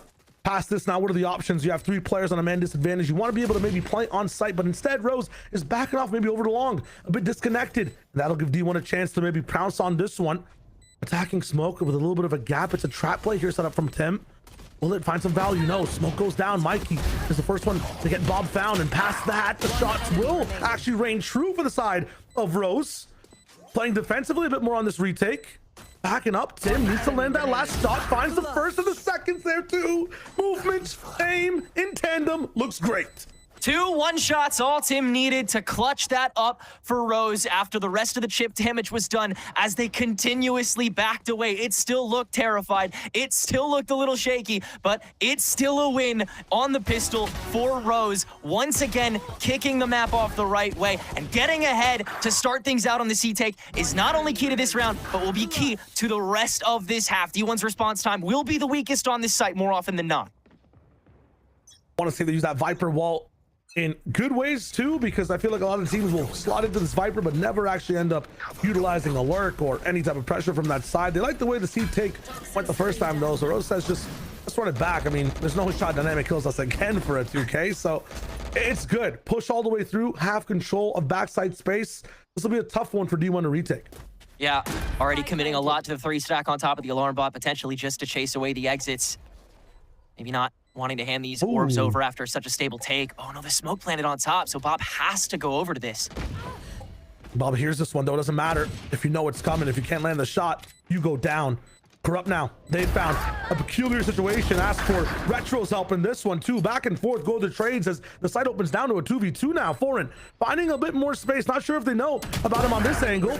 Tim with a little bit of a slight whiff, but it's even heavier for the side of Foreign. And it's value found in the anti-eco a little bit for the side of D1. They get through with some damage with that Thrifty. Love the plan there, and it goes way better if it's just the tiniest bit more polished and if D1 just hits a couple more shots. A couple seconds where Calamity was walled out and then couldn't enter back in and then couldn't hit a couple of the crucial shots needed. Just slightly not enough knowledge there, but you see the strings already being pulled. You see the effort already being given to be able to swipe the rug from under Rose's feet at any given moment. And the bonus here, perfect place to do it now. Yeah, swapped up Viper walls as well to make sure you're covering this east side. Just a general thing to make sure that, hey, if you have some A bolstering, we can catch on the other sides of the map. But again, pushing fast over into C, dashing in, immediate space taken. No trap sprung, just good shots found on the side of Rose on this bonus. They're getting big value out of this one. Asking for into flex for this retake over when Rose's take of the C is already so strong. Tough risk when you know you're going to lose the guns after this round and already paying for it with Rose's formidable take. Good shots through the smoke still, though. Might be a save angle here for D1, and this is such an important map for Rose to win. They have played the last 2 maps against D1 and have been absolutely smashed the last time these guys were facing each other, I think in the end of March. Over in April, though, things with Haven might be, or the chances basically for Rose to have a voice in this series. A really good map to flip, not as much footage in these 2 teams fighting available on this one, so it's going to be good to see if Rose has a foot ahead in this one and can translate that pressure over to bind. Some greed at the end of the round from Bob. Not going to see too much for now. A nice bonus to keep things 3-0. Yeah, keeping your eyes on her. I know in the green room we were discussing her raise compiling with her IGLing for this first map, maybe being a little bit burdensome, a little bit too much responsibility, but on this Sova, she can be a lot more comfortable in playing both the frontline and the full-time enabler while calling the shots. And I mean, these takes look really clean, look really practiced. As long as you make the right calls on top of it, as long as your targeting is good, then this is so replicable, even if D1 bring the guns, which once again, this round they won't. Yeah, I'm going to ask you a question real quick, Tenric. If you have something in your life and it's not broken, what do you do? You don't fix it. You don't fix it. We go to C again. Let's rock it back for Rose. Run it it's back, worked baby. a couple of times. But this time, look at this from Dynamic. Marshall coming in. Bit of a bolsteration with the rest of the weapons. And the headshot there raining true, too. I mean, Retro down. Your entry is gone now. No dash for space and no smokes to hide in. I mean, this is going to be a tough one. 3, 4. It's not going to be the Jin score here for Dynamic. Found out though, K-Rod gets 2 now, evening things down. A bit of greed from Boomy. Really trying to drive the elbow in on top of. God, that's one of the best things I've seen this stage, man. that first kill, I was like, that's the kind of thing you expect Dynamic to do at this exact point of the game, and then he just goes above and beyond. Triple dink, man, you're out of your mind. Truly, absolutely, truly, and that wasn't what we were seeing last time on Lotus, right? He was getting kind of pressured over on the side of that mound, not getting too much value until we switched over to the attack side. Still here on C. And I think after seeing that a little bit, 35 seconds, Rose has to make a choice. Bob has to call where the rest of the team needs to go. Exploration towards the back flank, and yeah, we're rushing over towards A. Now, Boomy is a really good agent in this defensive composition, can run between the sites. Unfortunately, not alive right now, so no immediate retake going to be found towards that A side in speed. Everybody has to move together. Questions about C long still, and I think Calamity might jump in and maybe pick up a weapon. Yeah, Vandal found for Calamity. Mikey has one too, so there is some firepower and approach to this 2v3. Yeah, good timing though from Rose to get over here right when that timer goes down to make sure the spike is stunted, and so is this retake now with the lockdown on top of it. D1's got to have an undeniable commitment one way or the other, and yeah, they're all gonna get out. Time now, down for a little bit. Flank gained though, and Calamity with the shot might just open up this entire round. 1v3, Corrupt has to get a spree, but gets stopped in their tracks. A nice little, pseudo thrifty for the side of D1. I'm liking that one. Yeah, for sure.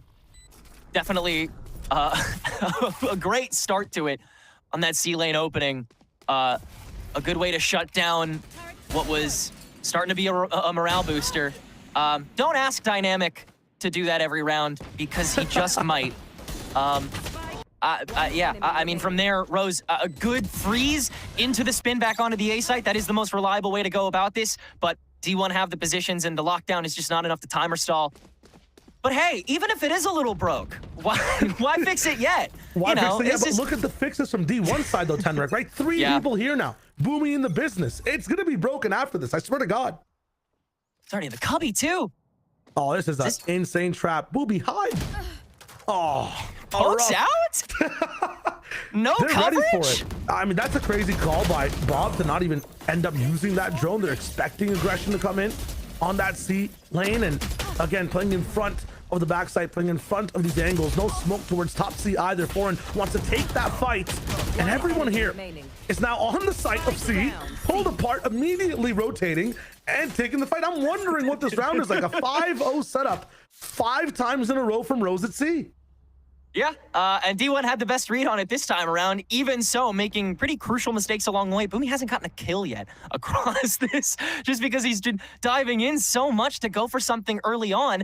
I mean, Rose are going to have the majority of the first bloods, even if D1 win this map, too. It's definitely gutsy, but I guess if it lets D1 know that they're committing to this opening, sure, get the rest of the guys over there and have them ball out, which will finally prompt Rose to change course and look into this A lane. Yeah, conditioning definitely gained for now. Ultimate coming in immediately over towards A Heaven. Boomy is gonna get the freest kill I've seen in his life. Tim asleep at the wheel, trying to smoke or do some things for his team to get in, not aware that this could be a possibility. Boomy will continue his reign from Heaven. A deity finding even more value for the team. Corrupt now going down. Delay lost. Dynamic found though on flank by Bob. And the question is, what do you do from here? Spikes down in a space that might not be easy to take if both your controller players are gone. It's a 3v3 and the util's not looking good for Rose's side. Yeah, Retro and Kara do not want to give any of this space away. D1 trying to find an excuse to walk forward. Calamity checking Graffiti and by himself. I gotta wonder what the hell is going on between both these teams. Information not seen on either side. Bob finally looked at it again, and I think we actually see the spike down from the side of D1's perspective. They know exactly where it is now, so they understand the situation. The team is scared to push it in. Information found for Boomy, but again, going in by yourself is a choice, I guess. Foreign understands the situation, I guess, but is on an uphill battle now. No teammates, 1v2, hedged in towards sights. The setup's gonna be hard. For some reason, Bob's peeking though. You should be playing off the pressure from Retro. Shock dart eaten as well from Foreign. Understands the equation. Can you solve it? Jump peek again, giving Foreign more chances to win the round. Snuck into Graffiti now. One, but not two. I mean, my cortisol levels are spiking, Tenric. It's too stressful. I'm a crash out, bro. Okay. I'm on the verge. It's getting a little, to be a little too real at the moment. God, where to even start with that? Tim's TP into Heaven, which Boomy just dashes to. Entrance where Bob Hunter's Fury's Heaven, and then the single file from Division 1 to come in and just go for your ones. And then Foreign still, like you said, gets a million opportunities. Okay. And now 5 ultimates for D1 because they've been taking such singular opportunities. This is a team game, and D1, they played so well as a team last map. Just pack up, man. We're doing a really good job at actually getting into those death balls previously. And a very good job when it comes to Rose as well, to be able to be scaling the map as 5 on that C side. This time though, spread apart. A control is really good. What do you do off of this when you have that space? Short also going to be tough for D1 to take because of that Viper wall.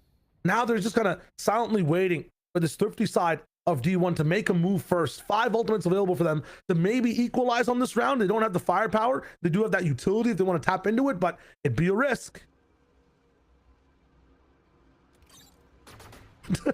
Will they do it? Really teasing it, man. Oh, it's just, yeah, too strong. I mean, up against Vandals, it'll be a tough time. Calamity gonna try to invest Paranoia. The Retro is absolutely out of there. It's a lockdown? We're tapping in with the lockdown? You think you can get a Retro? Oh, you can. 3v3, and they're forced off the site. The spike's planted. Bob might be detained here, and they have a Hunter's Fury for the pocket. This is insane. My God. What a round from the side of D1. How has that flipped around? Bob up on short, making lots of noise, also gets picked apart. Thrifty for D1. How?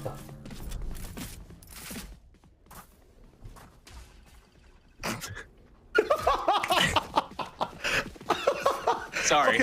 No. It's good. Like 3 ultimates on the board here. I'm amazed by Calamity's ability to survive here. Stepping out when you're not even completely sure if Retro's by himself, but you go for that. And then the TP on a site right on top of the lockdown. Hunter's Fury down the lane. You've boxed out everything when you have enough presence on the site in seconds. And Rose just does not see that coming at all. Flipped it right back on its head, man. And now D1 is back to basics, man. They're going to go for the standard aggression down sewer. Regular check from Calamity on top, and Rose isn't ready for it. Taking apart again. Retro's in to maybe try to find some value off that lost player. But you know, as time ticks down, smokes will be gone. It'll be a free retake. We're disrespecting the time though. D1's already in fast. Gong, an option for Retro, but that's wrong as well. He's strung out completely. Carrot up in the business is the last player alive found out. Is gonna get distracted by the fastest agent in the game, and a good take, a fast retake as well. We talked about the free takes from D1. They are playing on their own pace. Yeah, and on B side, it feels so necessary, especially against that eco where you know Rose can tuck into positions where they could start farming damage even with that low economy. Just really good on D1 to place those checkpoints both before and during the plant so that you can't get a word in edgewise. We've reached full stability, even rounds, slightly less chaos. Still, these teams always exciting, if nothing else. And I mean, win cons galore here for T1. They still haven't used the pit or the overdrive yet. Boomy's been a distraction more than a duelist a lot of these rounds. And look at this one. Escorting Boomy into a spot all the way down C. Not really fighting with him. Paranoia is going to be there to maybe let him slide in on Retro's side, but he's going to be able to find it first. And Bob Support's going to be there too to rain that Odin through, push that pressure back. A nice advantage here gained from Rose. Yeah, really well taken. Retro with that tailwind just gains the distance right back, and then Bob fanning it away. Thing is, though, they have advantage in numbers. For position, they've gained nothing for the last 30 seconds. No A space taken. In fact, look at Mikey actually exploring the space, hearing the jump spot in a god tier off angle, finding almost 3. Now things looking even on both sides. And again, we're trapped in our spawn. It might just be Retro who has a sight line onto that C lane, but Rose has made no movements to actually move up on this map yet.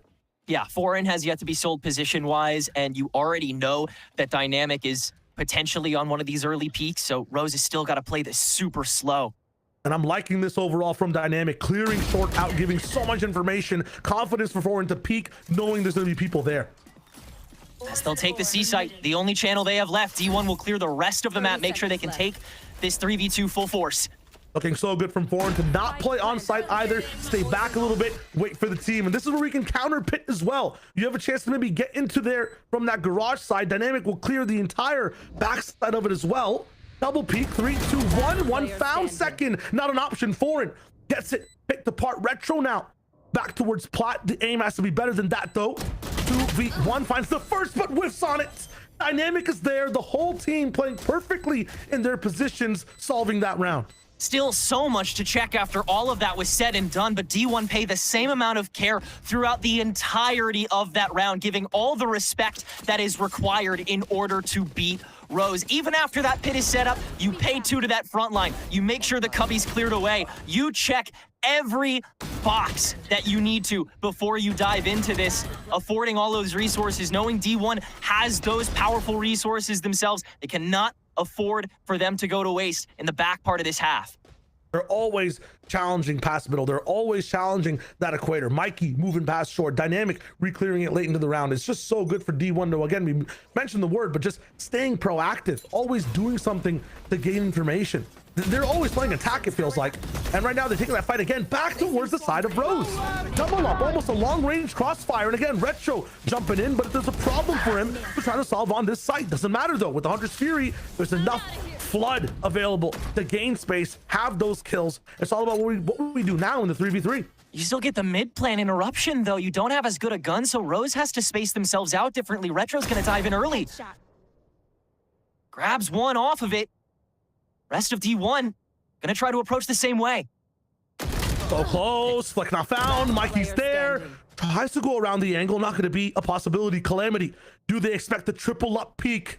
Kind of, maybe working towards CT. Timing not taken. Angle going to be gapped for the moment. Whiff is not going to be there for the side of Corrupt. They've done it. A round found again to make it 5-5, an even score between both sides of D1 and Rose. Big question of timing coming through from there, but it was Bob's call and Hunter's Fury that did so much of the legwork for what was a very necessary take. I mean, Dynamic and Foreign had this on lock until that started coming through and boxing them away.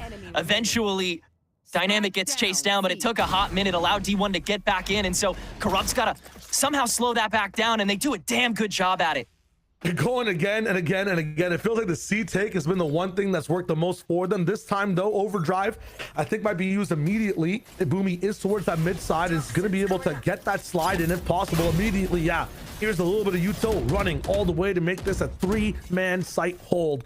Rose, every time it's been this type of bolstering on the defense in this position, have not found success on C. 2 they can handle, 3 is a bit too much when that entry's gap is so narrow, you have no garage control. They decide to go towards the other side, but I talked about the way that D1 like to stay proactive. They found such an advanced position. This Viper wall has never been used by the side of Rose. They don't care about it on the D1 side, and now Rose are trapped. They've gained no space. They've lost all the stuff they had at C. Tenric, this is an impossible situation to solve. Yeah, they've squeezed the value out of every second of this round, and it's about to show when this stack pulls in. D1 gets the call early and potentially a couple free frags. Here it comes. The sight line of the Sova will activate Calamity. Ooh, but that Viper wall finally used later in the round, not for a lurk, but just for a cross. Short, the next option. On pace is fast. One way there, though. And the dart will delay as well. Relay bolt to secure the site down. Karod found towards garage, and now things get messy for the side of D1. Big snake back. Yeah, D1's going to be slow to get back to this. Rose having a really nice drip system to get over to the C site where there's nothing except dynamic. Yet again, he's got to be his own deity on this site. He's been one before. Angelic, and this time the wings are clipped. He falls down. Foreign might have to ascend in this one. Hunter's Fury to pick apart 2 cleaves of HP on the enemy team, but no kills found. That was such a good dance from Bob around the Fury to just waste all of that space, and now D1 have even less time to reapproach. Scan a little bit, overdrive still active, going through this Viper orb to maybe find some value. Corrupt, they're low. First line of defense, trying to find some value, gonna be absolutely uprooted, and after the fact, 3 players on that front side will swing together, almost solve. No, the equation is not gonna even out this time. QED for Rose's side, they're in the lead now, 6-5. Kind of amazed they're able to hold on to that foundation of just the front half of the site when it was honestly still a little bit uncleared, but even so, the firepower to get on can propel you so far on this map, especially when you have Retro frontlining with this spear tip. Just been so able to get a wanton frag in every now and then to throw D1 off of this rhythm, and we've seen it a couple of crucial rounds in which they don't have that presence on the C site. They can be slow to respond if not given the proper motivation, and Rose with these slight cutoffs, with this occasional one-way that they set up into the garage that they're able to launch off of even quicker than some of those A-takes, the more often they're able to counteract a lot of this firepower. Yeah, solid response. Absolutely well said. And the pacing from Rose then is something that just has to be a little bit more, you have to be cautious of if you're on the side of D1. How fast are they playing this round? What util they're using early. And they're being really smart at taking this A space again and just holding for the moment, seeing if something trips up for the side of D1. They've got one of those combinations they played really well with before, lockdown available for dynamic. The gun not there, but we saw what he could do with that Marshall before. Yeah, exactly. What are you talking about? He's got his gun. You're right. Looking down C long though, seeing nothing. Drone coming into B. A lot of the times this B hit has been solved by D1 fast as well. So I'm wondering what the options here are. Smoke placed out to dissuade the lurk from Tim here. And now the lockdown on the B door. D1 questioning the commitment to it.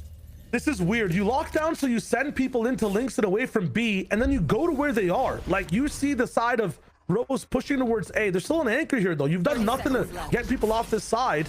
Yeah. And they've not really pushed into B. I think Foreign hears this hit coming in. All eyes on him. Not going to find enough past 1. Boomy here with the overdrive. Active, moving. Lightning is actually going to get the clouds parted. No thunder in the way, but I think Marshall's from Dynamic might also find some value. Karod gone now. This rhythm is strange from D1, but they're going to try and make it work. Boomy on Heaven going to initiate it. He'll make it work on top of the lockdown. Now the stack can come in. Yeah, this looks nice and powerful to take back over. And I mean, yeah, very strange decision to just funnel right into where you know D1 is going to have to duck out of the lockdown right when it's proccing. I mean, maybe you time that a little differently. You can force them to funnel back into B and then initiate, but it's like they already hear you. So there's so much more ready. And yeah, Boomy's got all of his stuff still. The lockdown's still there. Tough way to go out of the half, but 6-6, better for Rose than the previous map. So we'll see what they can come up with on this defense. Surprising 6-6 for me as well. I think towards the start of things, Rose started to gain the advantage, and I think just the trip up off the bonus is one of the biggest reasons why they have a little bit of a say in these rounds. But I feel like D1 have been kind of smothering them when it comes to the defense on some of these retakes. I've had some better shots as well all around. They are finding gaps in the push-pull of attack, though. I liked how dynamic Rose got towards the end of it. This time, though, for D1, what are the differences in composition? Neon is the biggest thing. Can take space so fast. Is good at fighting as well. Is going to be seen crossing that Viper wall, too. Retro going to try to disrespect it. Ooh, and we'll find that crazy pick. The rest of the team behind him as well. But here's where Neon can capitalize off the sun, push these guys back a little bit. Gains a lot of information off that fact as well. There's 3 here now, guys. Let's rotate over to the C side. Feigning that collapse and then getting the C take in mere milliseconds. D1 is so quick to it, and Rose isn't even privy. They've got to fully step back and go for this 44, and they've got to clear the entire map along the way. Who knows where Dynamic could be at this point? Dynamic is an option. The Omen lurk coming in. I mean, Calamity's not here, but Foreign could be a big option as well. Tim's found Dynamic for the most part, so the confidence here to push him will be a thing. But look at D1. They've pushed up. They're going for this fight before it's on site, and Rose sees that coming. A triple swing after the fact, and they're playing this. They're reading this really well. Yeah, Rose able to take their time off of those initials, and then D1 having to pack back out. The position is limited, and then Rose can just farm. Mikey, though, able to take the off angle, leave it to a 1v1 against Bob, who can adjust and get another pistol up for Rose. The stability always looking to swing back in their favor. Very well taken. D1, once again, a couple of stragglers in the early bits of those fights, just getting some free frags over to the other side. Really good impactful kills from the side of Rose. So, I mean, to find that lurk of Dynamic, being able to easily predict and wait for that push coming in from the side of Bloomy as well. I mean, it's just Boomy, excuse me, as well. It's looking so good for them reading D1 and how they want to play the map. They're doing it on attack too. Question is now on the Thrifty, where do you, or how do you decide to approach the round? Is it more of a fast retake thing for C? Do we want to lock things down on one of the extremity sites? No, it's about staying clustered and controlled in middle, making sure that B hit doesn't come in. And if it's A, it's totally fine. We'll play the retake. Judge versus Bucky though, slide versus dash. And for now, we're gonna just walk our way in with the fast lane. Retro gonna find value on the second if they peek. Foreign, I apologize.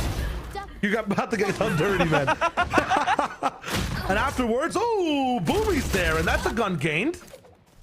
Yeah, that's a great way to zone out. The fast lane to cross back over into main, and you just have the one left. Good way to guarantee without having to peek into it initially, and D1 have a really impressive take of this site without having to waste much. Boomy's evolved to a judge from a Bucky.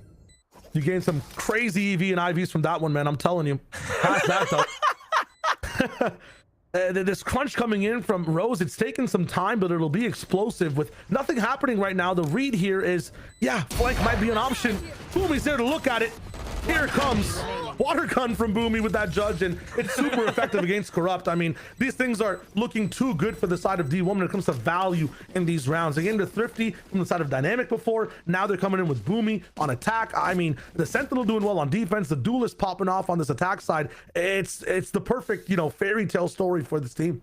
Yeah, seeing Boomy coming with that bold nature after bot fragging in this opening half has been really impressive to see. Love that crossover and the fragging capabilities that he's been able to carry into the remainder of that round.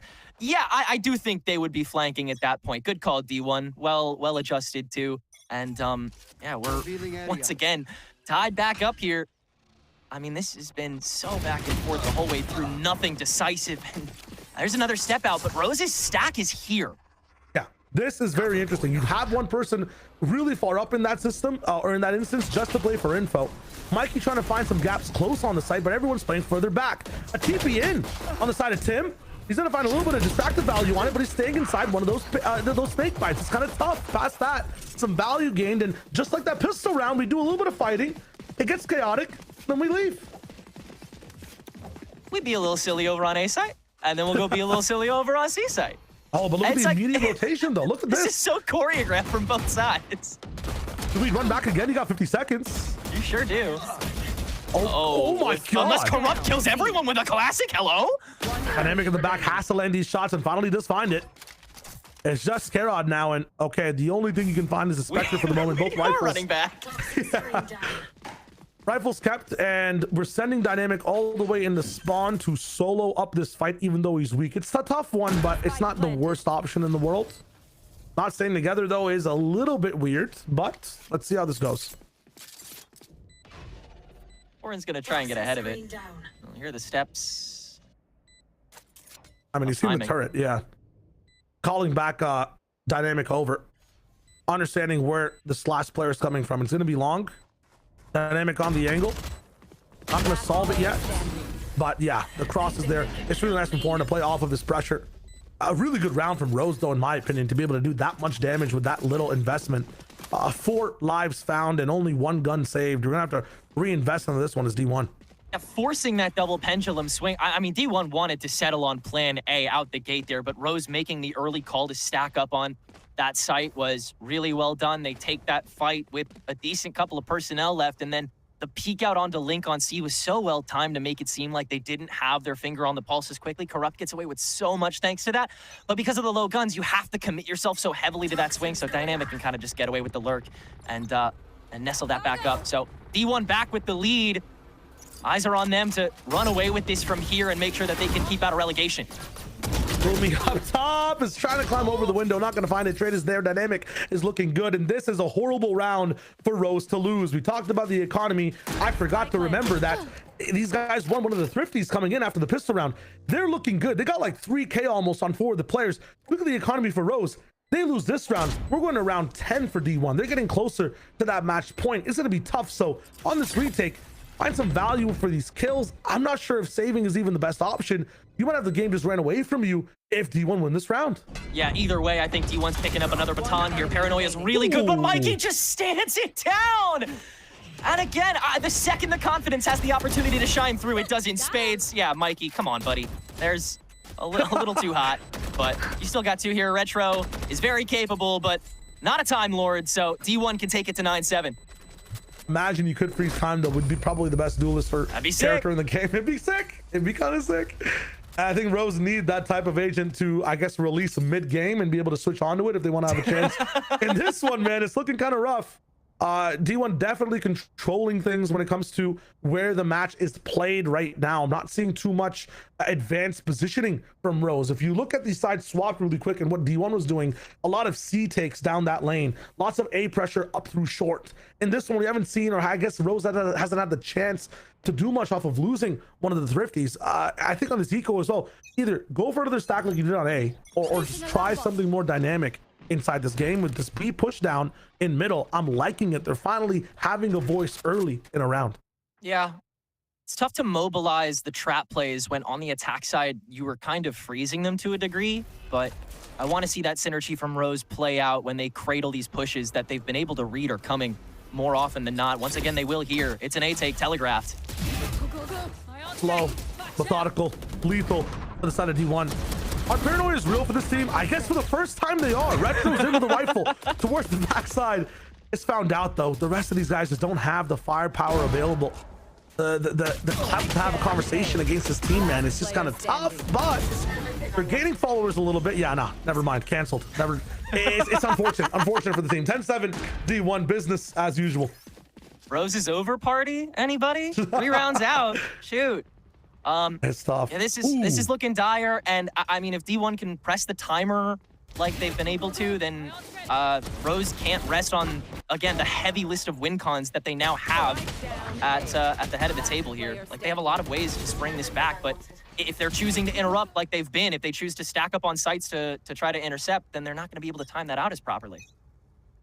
Crazy round on this one, though. Look at the ultimates activated from both sides. Expansion ready for both teams to maybe just control some form of domain here at C. Corrupt. Gonna delay for a bit. Neon skipping. Okay, that is a crazy entry. Walking in, teleporting up from Calamity. Aura. Absolute aura. Paranoia after the fact. A second TP towards backside off the Fury as well. Distraction. Action. And pure destruction from Calamity. I do not believe this. Bob finally having to use an ultimate to take him down. Just for him, too.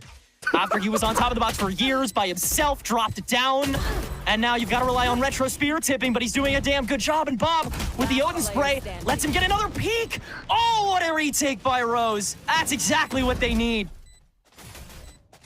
so good. You have Calamity, we have Peace when it comes to the way Retro can walk in and even out the chaos happening on site. That's amazing. And not as many ultimates used, I feel like, from either side. You still have a conversation about what to do coming in. Hunter's Fury from both teams. I'm liking the absolute careless attitude from Calamity, though. Just walking past the Neon and teleporting in. Good shots from Retro, and he's had a pretty good match so far, too, on both maps.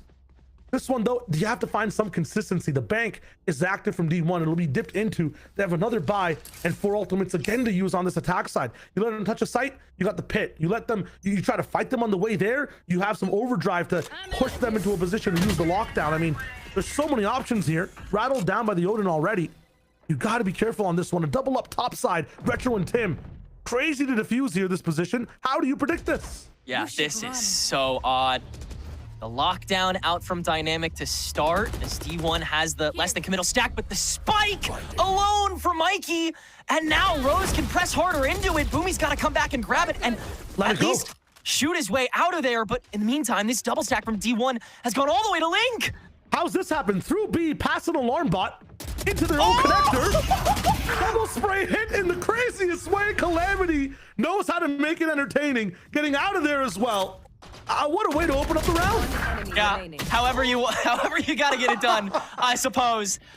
God, I'm assuming that was the smoke on top of the alarm bot to let them just skate in, and no one is checking that lurk over to the Link. As 2 of them get in, 4 in taking Heaven Peak, and then Calamity driving in. Right as D1 have seemingly one of the biggest mistakes so far this series, they're just able to recover. Even if it's a Band-Aid fix, that Band-Aid is holding strong. I don't know how they wormed out of that round, man. That's ridiculous. I'll tell you how. It's the conditioning of every round beforehand. Every time they went to A and saw some chaos on a Thrifty, they would immediately use Neon and some of the lurk positioning from Dynamic to go to C. You notice Rose would immediately just flood towards C side, using their spawn instead of B as a rotation. It's really cool for Mikey to realize that. Send this little gap filler of the duo of Calamity and I guess, was it Foreign, moving to the B side, the smokers. You know no one's moving to this B to actually, you know, not take a risk in flooding that C take. So they use all the fakes they've done in the past. They use these previous rounds to win that one. It's really cool and also a little bit lucky to find that timing. This time, though, slow. They understand the guns might be desperate. Some judges, some buckies in the distance, some deep positions for the side of Rose. The slower you play, the riskier those positions are. Look at Bob right now, not finding as much value. It wants to be somewhere, though, because with this Sheriff, you need to have contact. You need to find some fights.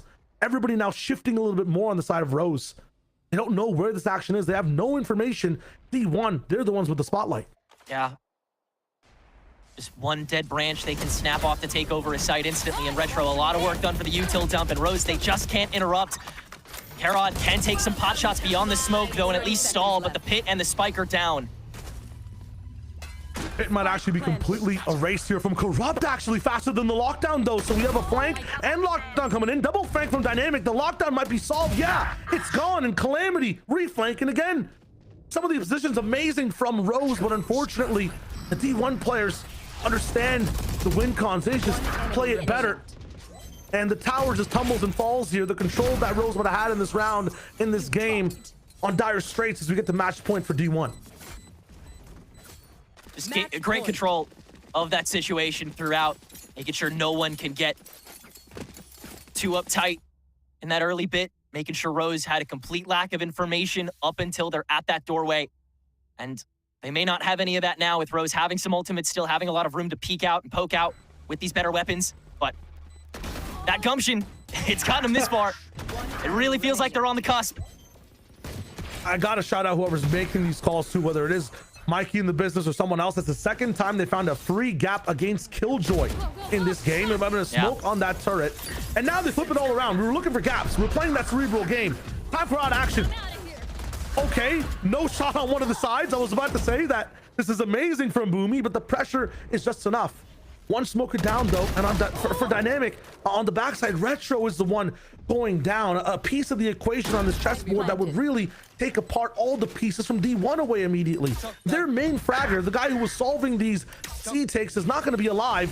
And on match point, the rest of the team has to level up now. Paranoia, everybody blind. Bob, she's on an angle to go for the spray, and they'll give it to her one time. Second though for Mikey might not be as free. Gonna have a nice off angle, and with just Tim left, the rest of the series, the points will be taken from 4 and D1. Better plan, better shots, amazing gameplay. They're the ones to win the match today. Yeah, across the board, Division 1 just looked more prepared for today when it came to understanding how Rose operated as a unit or understanding what direction the game was going. Division 1 was always one step ahead, and the firepower piling on top of that, you're really starting to see everybody shine through. Dynamic was given the opportunities to when it came down to those firefights, but when it comes to the strategy, everyone gets a chance to frag out. Really impressed by this team continuing to develop across this stage, and I'm glad that they'll get another chance to prove themselves next week. Absolutely. I mean, you want to stay alive for Rose here. Hopefully, when it comes to, I think it's relegations now is what they're going to be going to. Challengers, so they have a chance to still have their conversation continue on a later date. Really excited though from this push-pull, from the aggression. Looks like there's something being learned from the side of Division 1, and they've got some sauce. That being said, more matches coming at you right after this. Don't go anywhere because VCL is getting hot. It just started.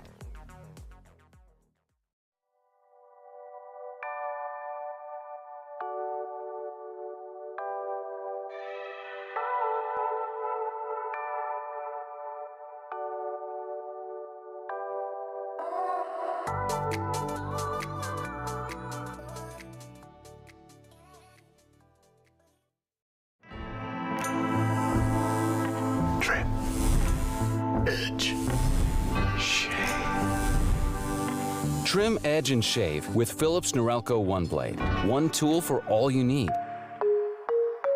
Philips Norelco One Blade presents Shave All Things.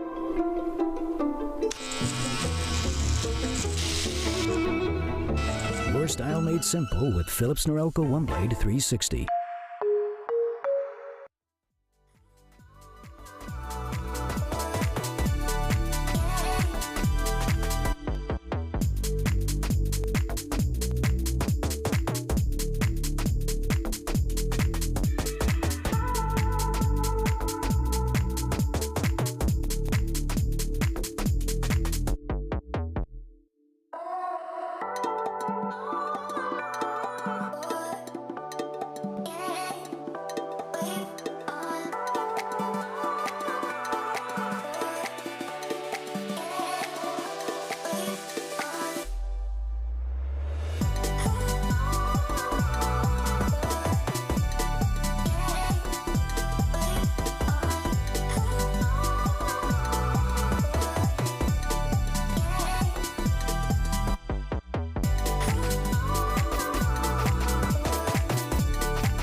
Rest of the defense on the side of Sad in the front side. That said though, Welly is just gonna kill me. Oh my god! I'm gonna go. That's how we're gonna finish this match.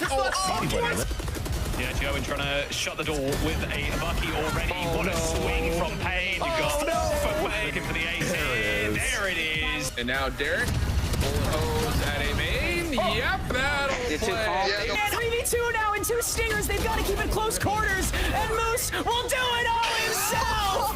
What a way to end things.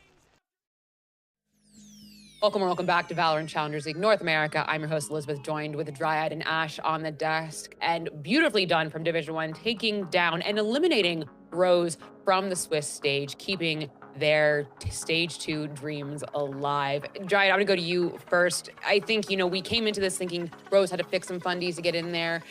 There was movement, it was a possibility, but in the end, it just kind of came down to Division 1 being more prepared, more together, and just finding those openings and capitalizing on them. Yeah, absolutely. I think we talked about Rose, and even the way that they started the second map, it felt like maybe it was going to be a different story. This was their map pick at the end, but I mean, it was a bit too hard to recover right after they get the pistol, they get the bonus, and after that, there's not much. They cannot get any momentum going. We talked about the composition as well coming in on the defense. That was also really good. It was easy to work with. They went back to those basics, to that more basic composition on Haven, and that was just really good to slow down that push that Rose was trying to do it a few times. And even going into the second half, it's just incredibly one-sided. It really honestly seemed like Division 1 just was always one step ahead. Yeah, it really did. I think it took them a little bit to get a bit of a read on how the side of Rose wanted to play that attacking side, but into the second half, it was just that ability to control the tempo, and very similar, I think, to what we saw on Lotus from the side of Division 1, with how they're looking to really be the ones in the driver's seat when it comes down to the speed of the round, how they're controlling the pacing of the map control. And I think the reactions that Dan was talking about also out of this squad were just so good when it came down to a lot of those more like aggressive, like C-long pushes that were coming out from the side of Rose. I think that this is kind of closer to where we're expecting to see Division 1 as far as like the level at which like we know that they can play at, but now still their backs are up against the wall. The work isn't done quite yet here, Liz. They still have to, make that climb to try to qualify into playoffs, but today was a really great first step into the Swiss stage. Yes, work is absolutely still needed to be done on the side of Division 1, but they can take a little bit of a breath, a little bit of a breather, a little checkpoint. They've made it this far. They are technically not eliminated right now. Their backs are still against the wall, as you've been saying, but hey, they took down an adversary cleanly and in well execution. Just looking at this from Calamity, beautifully done. Literally back against the wall, 11 HP, getting stuff done, which is amazing. Something we love to see looking at these replies. So if you're Division 1, you're feeling pretty good going into your next match. You're still in elimination, but this was well done at the end of the day. I think we'll be heading to our stats page moving forward so we can see exactly how this match ended up, Dan. But I think, looking at this, we have, I look at Division 1, 12 first kills on the side of Division 1. They were hungry for this win to get it done. And actually 6 of them went the way of Dynamic on that Killjoy too, which is pretty incredible. We talked about how maybe we don't recognize these players as much as maybe others with the way that the team ended up forming, but Dynamic is one of the players that we've heard of for quite some time, and it is because of this. He is incredible no matter what role, what agent he's playing, and on the Killjoy he really got the chance to prove it this time around. Just starting on the defense, having that read on where the push was going to come through, and being that one guy that is always able to anchor was allowing them to get a lot more of those openings that maybe was lacking in that map 1 to just have such a dominant map as well. I think when we go from map 1 to map 2, you can see a lot of changes from their team. They're able to talk to the coach, able to talk to each other, adjustment place-wise. But it's something Division 1, I think they just kind of got better, right? They found their tempo. I think Tenric said in their cast, Ash, that, they took a little bit to read, feeling each other out, as you said as well. But as soon as those plans come through, those macro plans come through, they just kind of can snowball and take you down. To Rose's credit, that was a competitive first half, especially. But Division 1, you just kind of, an unstoppable force was being met by them. Yeah, it really did feel like things kind of clicked for the team after that. I think it was the round 7 win where they were on the eco and they went for the lockdown Hunter's Fury play over towards that A site. It was that round where I was like, okay, they're coming back into this. I knew that one of those rounds was going to make them really confident into the rest of the map. And I think being able to lock down that combo and win out that Thrifty was definitely huge here. For Division 1, again, we've already talked about how good Dynamic was looking in the server. We've talked about Calamity as well and how good he was at just making plays on the Omen. The repositions that we saw him taking with some of those TPs there as well, or even just, using the environment to his advantage was really nicely done. And I think big heroics for some of the rounds that Division 1 was able to pull off as well when things were really starting to look scrappy in some of those fights. And I think Shio was commenting on it. The amount of times we saw a C fight happen or some sort of C movement towards C going on, eventually kind of making that work or rotating away, kind of how they made things work in their favor. Or when something didn't work in their favor, kind of turning around to be advantageous for them. It's exactly what we are looking for. I mean, also looking at this, Dan, Boomy at the bottom of the leaderboard, 916 on the Neon is not something you typically see from him or a Neon in general. I think going back to the dynamic highlight, getting six first kills in Killjoy, but also being the MVP of the match itself. Yeah, it changes a little bit too, and I think, like you said, it's not very often that we see Boomy kind of at the bottom, but they changed the composition. They were playing this double duelist, they were playing with that Whaley kind of being the one going forward with Calamity. So with this change, obviously, the dynamic changed a little bit, and also there wasn't really that much of a need, right? Because this Killjoy was doing all of the work. Nobody else had to worry about it. And again, I really like how the whole team was able to figure out a composition that is pretty simple, pretty standard, but it also fits what we've been talking about, what each one of these players is good at. I think, to borrow a quote from our dear caster Shio, if it ain't broke, don't fix it. And like if it works and it kind of keep it simple, stupid. You don't have to come up with these crazy comps, Ash. Especially if it works for you in your favor. That's what we want to see from you. And I think arguably that's what could keep you alive, especially looking at Division 1 moving into the rest of their elimination matches moving forward. Yeah, for sure. I think Division 1, this was the team that in this head-to-head we were talking about was going to be less likely to make changes to their composition because they've really cemented that double duelist identity for themselves. And I think that does remain true. I feel like today's swap up is not okay. Well, how do I want to put this? I don't think it's that crazy because it's a comp that they've played previously. Yeah. It wasn't something that they've pulled completely out of the blue. It's something that they've scrimmed on previously. They have a game plan, and it's not that wild of a change, right? I think that it can definitely be a bit of a toss-up this late into the Swiss stage when it comes down to if you do want to go for an identity change, and it really depends on how natural it is for the team, but also playing it safe can definitely be the way to go as far as just kind of sticking to what you know and what you've been practicing, and then ensuring that you're really locking down on those fundamentals, because I feel like that's where we've been seeing a lot more teams slip lately. I think it's funny we say play it safe because yes, they were playing it safe, via comp, nothing too crazy, but the way they were in the server they were hungry for it. They wanted this win so incredibly badly. And for our Philips Rilko post-match interview, I have none other than the person of the hour, Dynamic. Dynamic, come to the front, take a seat, sit down, get comfortable. First of all, congratulations. Thank you so beautifully much. done on the side of Division 1. I mean, just to echo what I just said, you guys seemed hungry for it today. This was an elimination match, and I think we were discussing in the pre-show, a lot of times teams will be facing an elimination match or facing whatever it may be and just kind of say, you know what, we're going to throw everything at the wall and we're going to see what sticks. What was a two-part question, so I'm going to start with my first one. What was the energy and the emotion of the team going into today's match? Well, like you said, it was an elimination match, so it was kind of all or nothing. So I think we were all just super hyped and confident, and we just kind of had that do or die mentality. Was it an overall kind of positive mentality, or was it just kind of was anyone nervous? It was super positive. I don't think anyone was nervous. I think we got all the nerves out in our first few matches. Going into the prep against Rose, what was your read on them? What was your what is their identity moving forward? Because Rose having kind of just like you guys having facing this elimination match, did you think they were going to change something? Were you prepared for something else?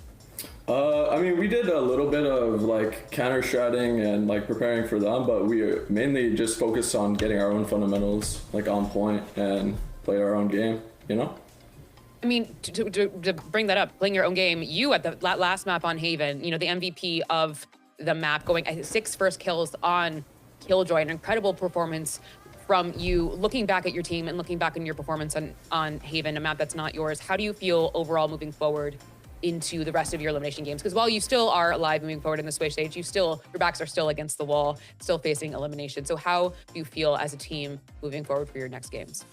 I mean, we're super confident. We're still quite inexperienced as a team together. So every day we're scrimming and getting better. And I think that we're going to surprise a lot of people if we keep playing the way we should. Do you think you've been underrated by the community? Because I think you're saying that you want to surprise a lot of people. Do you think a lot of people are expecting you to not do as well as you will do? I think it's like 50-50 in the energy. A lot of people know the potential each of us have, and a lot of people just see the VLR and they're like, oh, these guys are horrible, but it's okay. I think we will surprise a lot of people for sure. It sounds like, I feel like there's like a storm brewing, if I'm being honest. I'm getting the read that like you're ready to prove so many people wrong. Moving forward, if and when you were to make it to playoffs, is there a team that you would look forward to get revenge on, a team that you would want to play? Or are you just kind of, you will get there when we get there? I personally, I don't know about my team. I would want to play SR Okay. Black, and I think they're one of the stronger teams. Them and M80, right? M80, yeah. M80, yeah. Them and M80 are two really strong teams. I'd love to play them. Well, I would love to see that as well. I will let you go. Enjoy your win. Congratulations. Thank you so much. Have a great day. You too. So polite. Have a great day. You guys have a great day. But stay right there because we have our next match. It is Pigeons versus Team Evictics.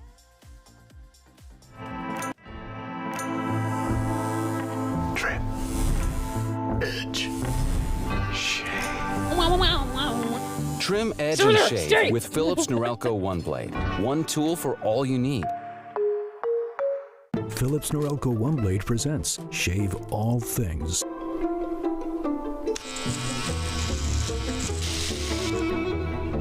Your style made simple with Philips Norelco One Blade 360.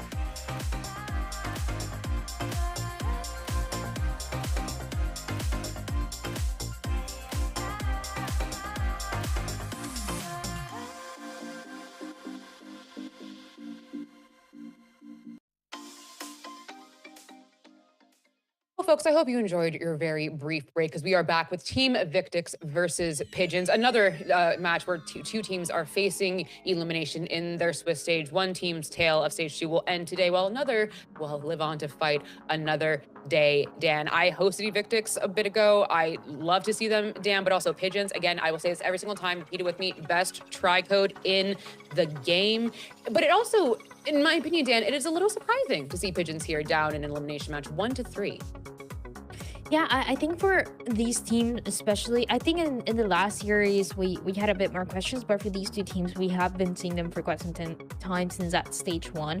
And a lot of the matches that they've had, they've been pretty close. A lot of the matches, you'd think it would have gone the other way, but this is kind of the nature of Challengers, where some of the teams that we see at the top or some of the teams that we have a bit more of high expectations for don't really match up once they go into these series. Part of it feels like it's the meta, but I feel like Pigeons and Evictics, they're both really good, and it's another one of those that I almost want to say that they've been unlucky.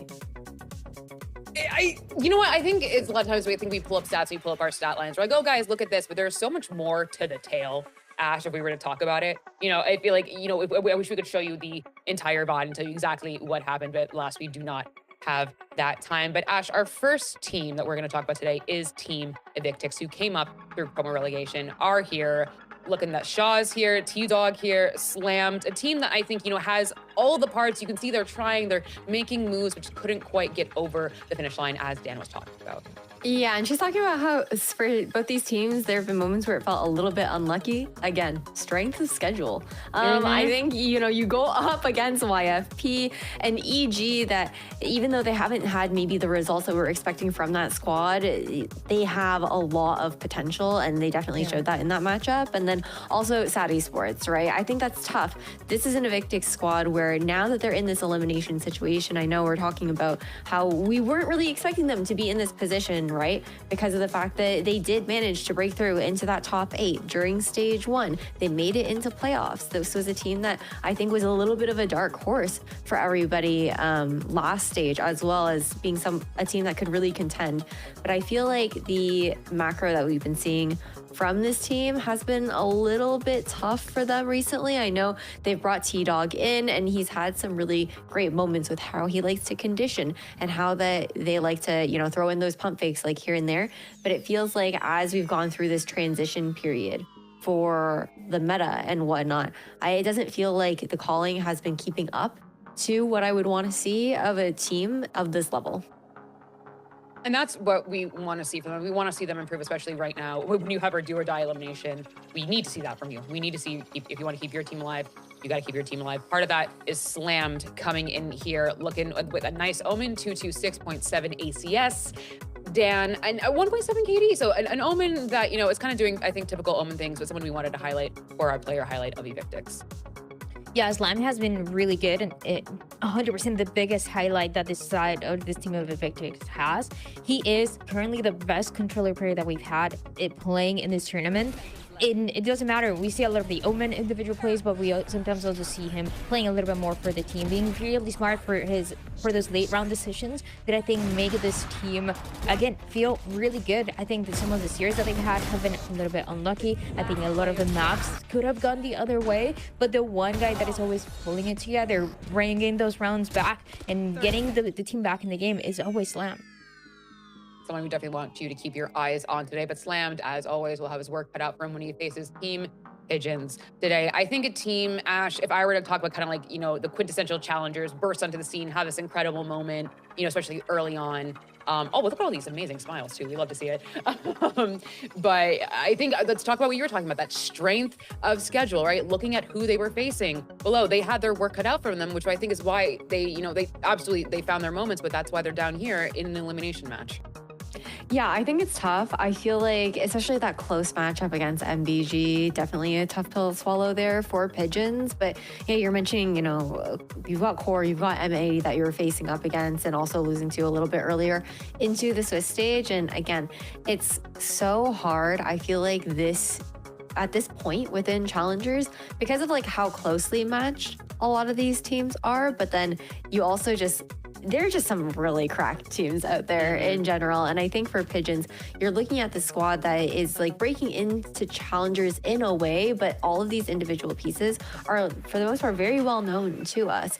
And I think I'm looking forward to seeing this head-to-head go down. I feel like Coburg is really starting to come into his IGLing here for this squad. And I feel like this team is one of those teams that we're seeing come in stage 2. And I have more like long-term expectations from them, but again, they still have to stay alive today. I completely agree with what you are saying, and the person we would like to highlight from Pigeons is none other than Cuz, with that, you know, beautiful smile in the middle, bringing you in. But don't let that smile fool you, because Dryad is a menace in the server on that deadlock, 1.8 KD to show what the stats here. Also, this guy is playing anything and everything. Deadlock, yes. Phoenix, I mean, any role, any agent as well.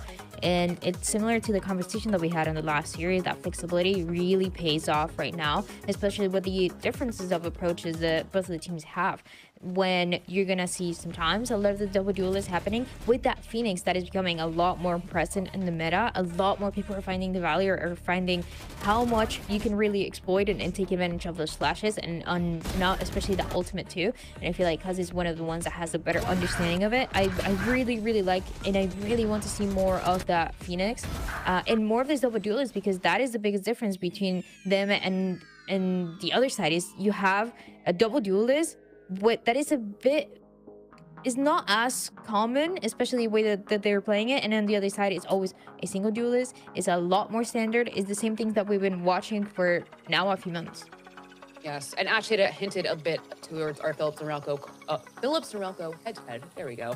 But it is with T-Dog and Coburg, as Ash was talking about. So I'm going to go to you first, Ash, bring up Coburg, coming into the IGL role and going up against T-Dog, nonetheless, who kind of found himself, you know, as like the IGL that I think people go to online for information, etc., and doing his content. But as you said, really finding himself in the IGL role. Yeah, I think that we've seen like Coburg starting to figure out like the team identity a little bit here for the side of Pigeons, right? And a lot of that does fall onto the shoulders of the IGL. You're setting the tone when it comes down to how you're calling at the beginning of the round. And I feel like these players know each other well at this point, and I think that synergy definitely like comes to light. Meanwhile, I feel like it's a little bit of a different situation for the side of T-Dog. I think we all know that he has his systems that he really likes to use. Yes. When it comes down to his conditioning, he's very particular about those systems, how he wants those default it's set up, and then like at what point in the round they want like the fakes to come in. But at the same time, he's also coming into a core team of Evictics that lost their, like they traded out their previous IGL. So I think it's tough because we know like the heights of T-Dog's calling, but that doesn't always mean that it's going to meld seamlessly with the rest of the team. And I think that's where things have looked a little bit janky. It's been a bit of that adjustment period, but I think this is also an Evictics that has a really good chance in this series. Hopefully, and we would, again, this is an elimination match, right? So where that leadership will come through in those times of hardship and when your backs are against the wall, not only as it in general, but in the match itself with those little micro moments. But friends, we do also have our map picks and bans. So where this elimination match will be taking us, I am super excited to see. I'm very, very excited to see where we'll be going for these maps. Starting on Fracture, amen. I love that map so much. On the side of Pigeons, picking it, then going to Lotus, Dan, then if necessary, ending on the beautiful Beach of Breeze. There we go. I was like, what? Where is she going now? I really like Fracture too. I feel like we haven't gotten the chance to see it as much. I know that it just came back, especially for that competitive scene. We're just starting to see it. Teams are just getting comfortable in this map once again. But I love that we're starting with it. I think the approach is often, banning it for some time until teams really get comfortable with it. Until you get a bit more experience. But I really like this. It's something that we've seen before on the set of Pigeons too. And I look good. I mean, I feel like everything looks good in Fracture. You just run it down. I mean, nothing can go wrong. She says, you just run it down and then follows with nothing can go wrong. I think Fracture is definitely a really fun matchup to watch. I think that especially because for the side of Evictics, when it comes down to stage 2 of Challengers, we haven't seen them pull out this map. So we don't know what their game plan is going to look like, what the composition is going to look like. And then as you head into that Lotus and into that Breeze, I think things get a little bit funky. Lotus has not been the strongest map for either of these teams, so I'm going to be looking at who's made the better adjustments and learned from their losses previously. And then to wrap things up on Breeze, overall, it's another question mark map there for Evictics. I think what my main question here then, Liz, is whether or not Evictics have something in their back pocket that they've prepared, knowing that these maps were going to bleed through eventually, and if that kind of hidden surprise is going to be a boon for them, or if Pigeons will just be a little more comfortable because of their Rapton officials.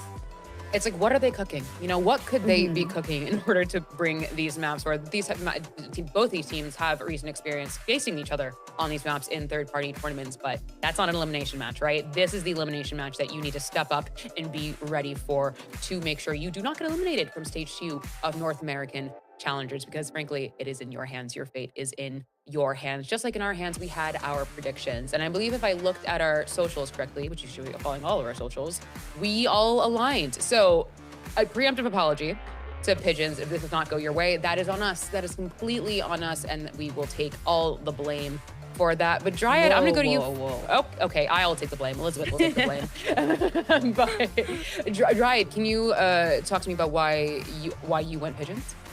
I just like what they were playing more. I just feel like it's more meta. The duelists, I like the Phoenix, like I mentioned before. I feel like they have a really good Neon. And I think on the other side, they are playing, like we mentioned, pretty standard comps that Evictics, sure, you can get away with. Sure, you've gotten some wins with it as well, especially against some tougher opponents where the series have been close. But I think the speed and the speed on the side of Pigeons with what they're playing is so much better. I think I would have to agree with that read. I think that's a very fair read. I mean, obviously, to Evictics they've been playing well, but I think Pigeons just kind of have that edge over them that we'll be looking to see. Ash, I'm going to go to you. Does your reason differ from Dryad's at all, or are you kind of in the same boat as us? I think I'm in a similar boat. I feel like it just looks a little bit more cohesive on the side of Pigeons right now.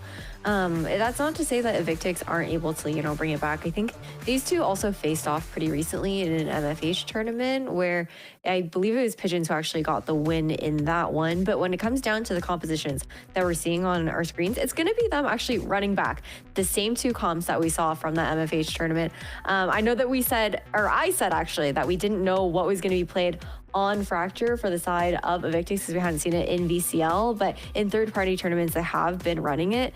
I think it'll definitely be interesting to see the dynamic between Koof and Scotty as well on a lot of those lurks, and to see how Koof is also going to take advantage of the trip placements, because things can get a little bit wonky at times with the current Cypher that is in existence. There's nothing wrong with Cypher. He's a great, nothing at all. It's not like Sentinels have been suffering in this meta, not at all. But Dan, I'm gonna go to you next before I send it to our casters. Is anything on either side of the Agent Select stand out to you, or anything that you would like to highlight for our audience before we head into the game? Yeah, again, for VCL, we've seen Pigeons already play this map and find success in it, especially, I mean, when they played against Shopify Rebellion Gold, they were able to win it 13-3. It was a very clean game. But on the other side, I'm actually really excited to see Evictics, especially on this Tejo. I feel like it's super interesting. You can get a lot of value with it, especially with the composition starting on the attack side. I think it is one of the things that I've been dying to see when this map comes back, is how much this Tejo is going to be played, and also the value that you can get with the Vito too. Yes, that we are excited to see. It is Pigeons versus Team Evictics, an elimination match, Valorant Challengers League North America. Tenrek and Shao are your casters, and they will be taking it from here. Friends, take it away. We'll take away that veto value straight to the moon, and at the same time we have that Sky Neon coming in, the dash and the flashes. I mean, lots of flashes on the side of Pigeons here, Tenrek. I mean, this is looking like just, you know, unstoppable force versus immovable object.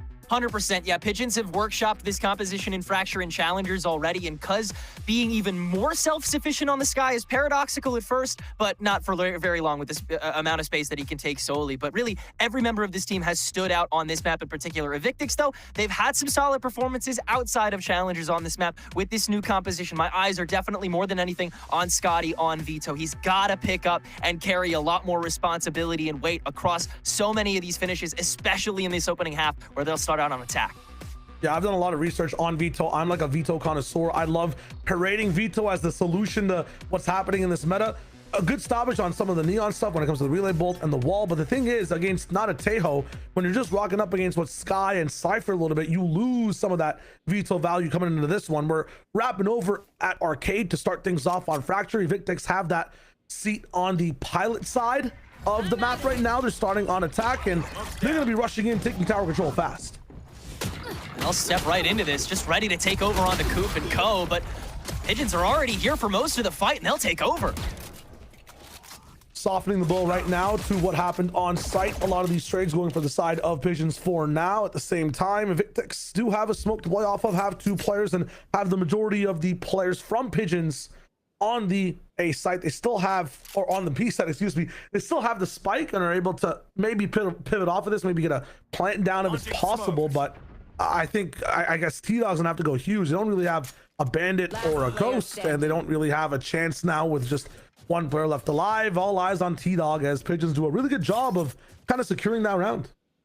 Yeah, for T-Dog, get your orb and GLHF, you know? That's just yeah, all around like that'll go. I mean, EVX tries to go for the full funnel approach on this pistol with the blowout util that they do manage to bring to the table here, but most of it's flushing, and Pigeons want to fight anyway, so they're happy to kind of just move into the fray and duke it out, which they're going to do again here with T-Dog. Shouldn't take too long to clear him away. Indeed, it's Koof. 4 kills now to start things out. I mean, that's a great hold from him individually, but it wasn't individual for very long. Yeah, really good setup from the entire side of Pigeons to be able to respond to either the A or the B hit. A lot of the times on pistol, just like you'd see people on bind, wait and spawn. It's an even better strategy for the side of Fracture as well. Retake is the name of the game. When it comes to some of these rifle rounds, though, it's where on defense you'll have to get active. South side crunches, north side sandwiches. It gets crispy here when it comes to the side of defense on Fracture. You have to choose something. Staying back and relaxing is never usually the best prospect. 100%. Pigeons, yeah, I mean, if they have as much potential to ride the wave as they do to cause one, then Evictics are in a world of trouble on this attack half. You've got to get the springboard, and you've got to get it early conditioned that you can and will win these rounds. Gonna go for this B site early on again. Akoof really has no reason to do more than the occasional peek for a majority of this half against this composition. It'd be crazy though if he doesn't find a pick though. Phantom down on site. If he doesn't get all 5, 3 there, Shaw's gonna be able to pick it up full HP. Rest of the team kind of segmented away. So 3v3 with a rifle on their side. This could be good for Evictics. Yeah, they know how much they can wall off the competition if they're not present for it. But the second you step back out into the wild, there's no telling what's going to happen to you, especially with these saved guns. And Evictics still worse for wear on the resources here. T-Dog, oh, that's just unlucky, I think. I mean, that Skybird might actually end up taking him over. 3 HP, you got to be careful of anything that's flying in the sky, especially a judge right beside you. Nice pickup in flank from Zamal to be able to secure a lot of pressure on that round. And Pigeons don't lose too much on that one coming in. Koof, interesting setup there too. Double trip for Arcade. Cam there as well. The rest of the team coming in to support the side of main. So we have some creative things going on over there. Seems like they're trying to make a trap play happen towards the A side in main too. So Pigeons staying a little bit further back, utilizing the aggression from Evictics against them, trying to find a trap in between what they'll push for. This time though, on the bonus, might have to get a bit more active. Don't have the tools ready to spring that trap. Yeah, Evictics are in a position where they don't necessarily have to win the foot race in order to have a shot at the rest of the round. They can slow things down just a tiny bit, see if Pigeons step out of line for a moment and then hyperextend. Yeah, bit of a change here too. We see the Cypher moving over towards the A side, so they're kind of getting dynamic with these defensive holds. This might trip up and be the magic they need to supplement not having guns in this round. So already makes some early noise, and the approach from Evictics is going to be pretty committal here, just from Shaw's to start, but really? Drop is imminent. Yeah, Koof not. Watch just the funnel in solo, and he gets away with 3. What? Last player standing. Unreal game from one of the only people that has a surefire gun to spray inside this round. Cuz is there. You talked about self-sufficiency. You might have chosen the wrong player there, Tenric. You're talking about Cuz. I'm looking at Koof. I mean, I know they start kind of the same in the way they sound, but I feel like Koof ends these rounds in the most dynamic form. Dude, yeah, I mean, his ability to just stay stalwart and have confidence in his position is, I mean, it's held up so far. It's been completely validated. Why change the form now? Why deviate when everybody's just sort of walking into it with not enough to bring to the table here? Just feels like Evictics can't have that insurmountable amount of power to get themselves onto the side as the stack in order to have the overpower in the post plan. Taz again, kind of in alone. Stun coming in. Coburg ends up getting slammed down with an aftershock. Taz able to get that re-peek in and active as well. Dre's there with the sheriff. Things are looking good. Coburg they get traded out as well by Dre. Things looking nice for Evictics with the fight. Do they expect a double backstab coming from Koof and Anderson here, though? A little bit. Dre's there looking, and he takes the Titan down. Now up to Anderson in this 1v1. Understands that spike was planted. Opens door to maybe influence where things are going through. Scotty's still alive, by the way. I didn't see him all the way over at Dish. So 2v1 with a smoke could be possible here for Anderson. You have the trap nade you can set up too. You're Scotty, so Anderson will just smoke himself in for the first tap, see what gets launched in. It's the aftershock first, and he's got to overstep just for that. Well set by Evictics. Once they can get their feet on the ground, they do have that utility to look very stable. It feels like if they have the util to be present at any point in the fight, it feels like they're trying to find an excuse to be present at every point in the fight. And with Fracture, you really got to pick and choose your battles. I'm liking where they choose these battles as well. It's very well said. Shaw's looks very hungry to fight right now, but I'm liking that in the last round, he switched his diet a little bit. He went for spawn, went for a hungry solo fight. Instead, in the last round that we just saw, stays a little bit more closer to his team. His team's able to take that fight in the sand as well. So less individual neon play, more sliding in where the rest of the boys can catch up to you. And this one, though, a take, not a trap, actually a statement here. Set from Pigeons first. Stunning, not off noise, but just off of the immediate presence of the round starting. Stuns, flashes, and slashes away with the ultimate to gain space for Shaws, who starts to move in. No dash available. Fast lane to catch up on this after the fact. A 1-4 split, and there's lots of space found by Scotty on the other side of the map. Do we commit here on the side of Evictics? It feels like, yes, they're going in for it. Salvo's up in tow, and a fight that should have gone Zamal's way. Shaw's is just too good. Cuz figures it out. Sands starting to rise as things sink over from Evictics into the ground. Scotty's found the site, but his team is buried in A. Yeah, I think Pigeons are even shocked that Evictics went for that one. After Coburg got so much farm and stall off the fault line in the aftershock, you hear all of that running around and reutilizing, and then they still decide to approach. I mean, Pigeons were going for the trap setup with Koof stalled up in T. to start that out. But they just funnel in, they go for those fights, and again, Pigeons are in the right spot. It's not 30 seconds like they haven't had to think too hard about how to set themselves up for this. Evictics has just kind of walked in, welcoming the fight, and they cannot win it a majority of the time at the moment. Yeah, it feels like Evictics are playing two different games. They're not really paying attention to the second one, the player 2 that has, you know, the shoddy controller when they come over that barely works and has stick drift on it. What I'm trying to talk about is Scotty is not dish splitting with the team. He's exploring somewhere else. And when that option's available with 50 seconds left in the round, you have to almost kind of respect it. Maybe cancel the push, shake things up for Pigeons a little bit. You got to respect player number 2 in the strat. If you're gonna get ego on player 1, you might just end up losing the game entirely. 4-1 for these guys. Eco still on the side a little bit for a buy up on Evictics. They really have to end up choosing to have the right things and win this round. As a result, they have an ultimate online. I think 3 more coming in, and there's lots of orbs on this map. They call a timeout to figure things out. And that previous round, you did see Evictics trying to claw at that first blood. Dre setting up the Armageddon to try to catch off Zamel, and it almost did, but in turn, it tuned Pigeons into exactly where they were pushing with so much space to spare. And again, you have that fault line ready to activate on top of it. It really is so simple for Pigeons to be able to respond too early to a lot of these moves. And so it really feels like Evictics have to stop going for those cravings and be a little more improvisational, find the moments that are theirs instead of trying to excavate super hard, because Pigeons, once again, have gotten to remain in a lot of these positions for free for a majority of these rounds and still get away with the kills after they've, after they should be getting traded back.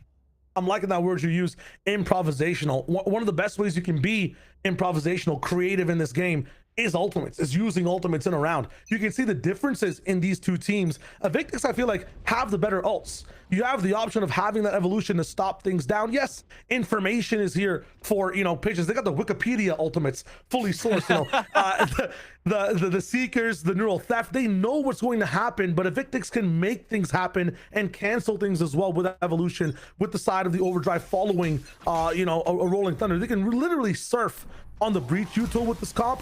It's really, really sick. At the same time, if Zamal is there early, before the wave even comes in, he can cancel an entire round. This is a buy up a little bit after a timeout, and it is completely crunched on the north side by this team. Overdrive is going to be completely shut down, and there's nothing that Evictics can do with a voice in this round now. Scotty, last alive, no spike, no chance. The plans drown for Evictics. Another ult falling on deaf ears, another Scotty left with nothing available to do after an Evictics sandwich is made in arcade out the gate. Zamal, the second he sees that open territory, he is going to make a run for it, and getting the farm shots is overdrive in the tail end of that, seeing the 2v3 going for the desperation. I can completely understand why he would want to pop out with that and try and get that headshot to equalize, but it's just so damn risky and slim. They don't have the time to activate, and Pigeons, once again, they beat the margins and just fill them right back in. Still no ultimates used yet. That orbital strike available, those Seekers and Neural Theft available, just about everything on the table for Pigeons to have a response to every threat, but they're still not responding. They're instigating. Yeah, this is great, and they're actually picking a good side to do this on. Yes, to give a lot of arcade value, but you stop the cruncher coming in, and arcade gets even weaker. Defensive orbital strike coming in from the side of Anderson to make sure that tower is not even an option. Forced down into the underbelly of what is the B side. Cobra finding to spray. I think for the time now, Evictics must pray to get some value in this round. I want to quickly talk about efficiency when it comes to Fracture and Valorant in general. Ultimates, you want to use them when you get them to build more. When you're in a round like this where you already have them built up, it's an eco, it's a map that has what, 4 orbs? You're not going to find any value on Slammed, T-Dog, Scotty. Some of the best ults of the game are paused right now. Evictics are not only just drowning, they're like, I don't know, they have like a malignant disease as they drown. It's like double damage, man. They're taking double dots, not gaining anything from this 50 at all. Yeah, they got straight immunodeficiencies over here. It's getting nasty. Hey, they're gonna jump in on the site though and see what they can find. No spike for the moment. Maybe some damage to make that bank crack a little bit on the side of Pigeons. Double dome smokes challenge right Kufin. Maybe just a second. He's just gonna go for the spray. Not gonna find much just yet. No ultimates invested totally in this round. Orbital strike does come in to try to equalize everything, but completely frayed are the players on the side of Evictics. I can't believe they're going to be able to get the value of the ult as well on the side of Pigeons. That is a tough and tougher round for Evictics. Yeah, yet another ultimate down the drain. That is just so disconnected from Slam. I'm a little jarred by that one. compared to the other ones I could justify to a degree. The Armageddon almost caught, the Overdrive almost caught, but I mean, this one is, you're in a 1v5 at that point. Yeah. That is completely empty. You're doing nothing there. It's maybe just a little bit of the hesitancy, right? Like you wanted to act off of it. 2 people die immediately as you're pressing the button. It's tough. Such a tough gap when, Pigeons are once again just so quick to it and able to just pop out, not even before everything expires. Evictics do not get to pace themselves at all. Scotty's already ISO thanks to this smoky setup. You got to TP away. The options that Pigeons are choosing are just literally stopping half the game from being able to be played from the side of Evictics. They'll try to push in again, but stopped at Arcade. The game is paused. Ooh, resume though. And start plans the ball side. Stunts from both ways. The Rolling Thunder to answer another one. It's Thunder on both sides. I don't see lightning. I don't see the shots though after the fact. A little bit of a molly here as well, and Anderson will find the shot onto Shaw's as well. Momentum stopped. Positions are found. 4 people on the site as well. Zamal will find a second. 2. I mean, dude, this is shambles for the side of Evictics. They're going to be thrown right back on a Thrifty, I believe, after this one as well. This is a panic attack in Valorant form, man. I'm just seeing so many spur-of-the-moment decisions that are just leading to absolutely nothing. And then even more on top of stuff where you should just be a little more patient. That counter-rolling Thunder netted you 4 seconds of time to yourself on an attack for a space that you were already, like, technically still controlling. I think they also hit their own duelist together or something. I don't know what it was, but yeah, and then Shaw's caught. He stalled, and then he zips up into a molly that's getting covered by Anderson. It's just none of it is timed out properly. But you have frozen. You take the B site. You get your spike down. You got a little bit of time. The bodies to maybe get some information from. That's the thing, though, right? Zamal could overdrive in if he wants to as well. Not sure if he does have a slide to be able to use too. So that high gear will have some value. Stun available, aftershock, some flashes. Lots of post-plant utility. The timer is on for the moment for Pigeons. First tap comes in, and here comes the after plant as well. All the utility put down now. It's all about the shots. I think Tooth might be able to get half. The body block! Playing away. The volley block is huge, and they're able to win the round regardless. This is a gap for Pigeons. That was great awareness there from Pigeons, even though Evictics did have a lot of resources there. I appreciate the plan that they have in that 2v5, able to get such a good distance, play off of the strengths that Fracture provides for you, and honestly, the ability to save that much of your kit after the rest of it was already offloaded into such an empty fight, it is impressive. But even still, Pigeons have more than enough to deal with it. The body block on the molly is the cherry on top, man. Zamal, another pop-off round for him, just letting the overdrive fly for safekeeping, because you know that that's just a magic moment right there, man. I love to see it. Party keeps going. I mean, Pigeons, they're only at 1 ultimate now. The rhythm is not exactly there, but it just seems like there's no looking back. This is their map pick, but you have to remember, Evictics, chose to start on this side. So, okay, I mean, this is just so unfortunate. No space for Shaws to be able to game with as well. Scotty, no evolution. It's a regression here for the side of Evictics. They are just losing over and over again in every single capacity in these rounds. Still, chance to save it, 2v3. Better chances than odds than they've had before. Yeah, Scotty's got that Everstone right now. Okay, they'll tap it up a little bit. Yeah, just the tap to get the noise over. But now it's like, what? You've attracted people to the side. You got to maybe, move away immediately, but you're taking a bit of time with it. They've re-cleared everything. Don't see you here. The A move will be fast. Yeah. Like, Anderson's going to be there. You're going to have to solve this in just a second. Tower is getting found out now. Yeah, if no one's tower, no one's underpass, it's an A hit. And Anderson might be there in time in one of the god spots. Has 3 smokes and a molly to deal with. He's going to be looking at you with the dish drop. Such a good choice from him, by the way. God tier off angle. And Slam doesn't even know where it's coming from. He has no idea. 8-1 in dominant fashion for Pigeons. I mean, that was 2 fish out of water at the end of that. Just read to a T by Anderson to catch off the drop. And to be fair, it's quite readable once Pigeons does the rest of the legwork. They clear the entirety of B, and Evictics chooses to freeze again when you have such a slim opportunity to make that arcade cut and swing back over to A site. Just these minuscule opportunities that Evictics know they have to fill the gap in, and they just are not making the time to do so. They are losing this foot race after they were trying to win the sprint in the opening 2 rounds. Just feels like they've completely dropped the ball when it comes to the tempo of this game, and Pigeons have got their number every step of the way. Everybody putting the work in. Coburg has died once this game. Yeah, that is wild. On the breach too. I didn't know Pigeons ate fish. You're talking about fish out of water on that site. I didn't know the diet plan for this, this aviary bird. Yeah, it's crazy. We're learning stuff this game. Right now it's looking easy for these guys as well. They don't have to think much in the round either. You're talking about the way that Evictics don't choose the risky play. They don't choose the immediate one. It makes Pigeons comfortable, man. Like this guy Coburg, you're talking about him not dying. He's solo clearing site, getting into tower as well by himself. I mean, he does not even care or is scared whatsoever. Meanwhile, Evictics not taking the timings. I mean, I'm liking the cerebral plan for it. You know, maybe A is free. We're trying to find the individual player, but the bones are there. Like it's tough. I mean, okay, slam play again, and this time Shaw's is not making it over to Sands. I don't know what this one is, but it's not looking good on the Thrifty. Just a fault line off rip, and you're stepping off of. I mean, what do they even throw at that? Flash and then peek. one bird, and you get the entire team for free. There's some value though. I guess one of the only rounds they did win was a Thrifty coming into things towards the A, so they're gonna rock it back again, try to make it known, but this time being sprayed around, being abused with the fact that they only have these sheriffs. I mean, is it a mutiny when you get a sheriff out? That's a captain. I don't know what it is about sheriffs when you take them down, but Pigeons know how to do it, because this time they're not letting that value find anything.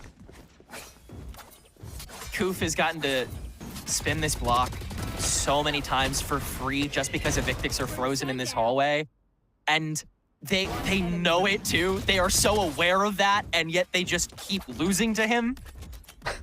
I'm really in awe of how good this Pigeons team is feeling right now, just intercepting everything. But I mean, Evictics, like, where is the confidence? Where is the dare? This is it. Evolution. You get to skip a lot of the stuns.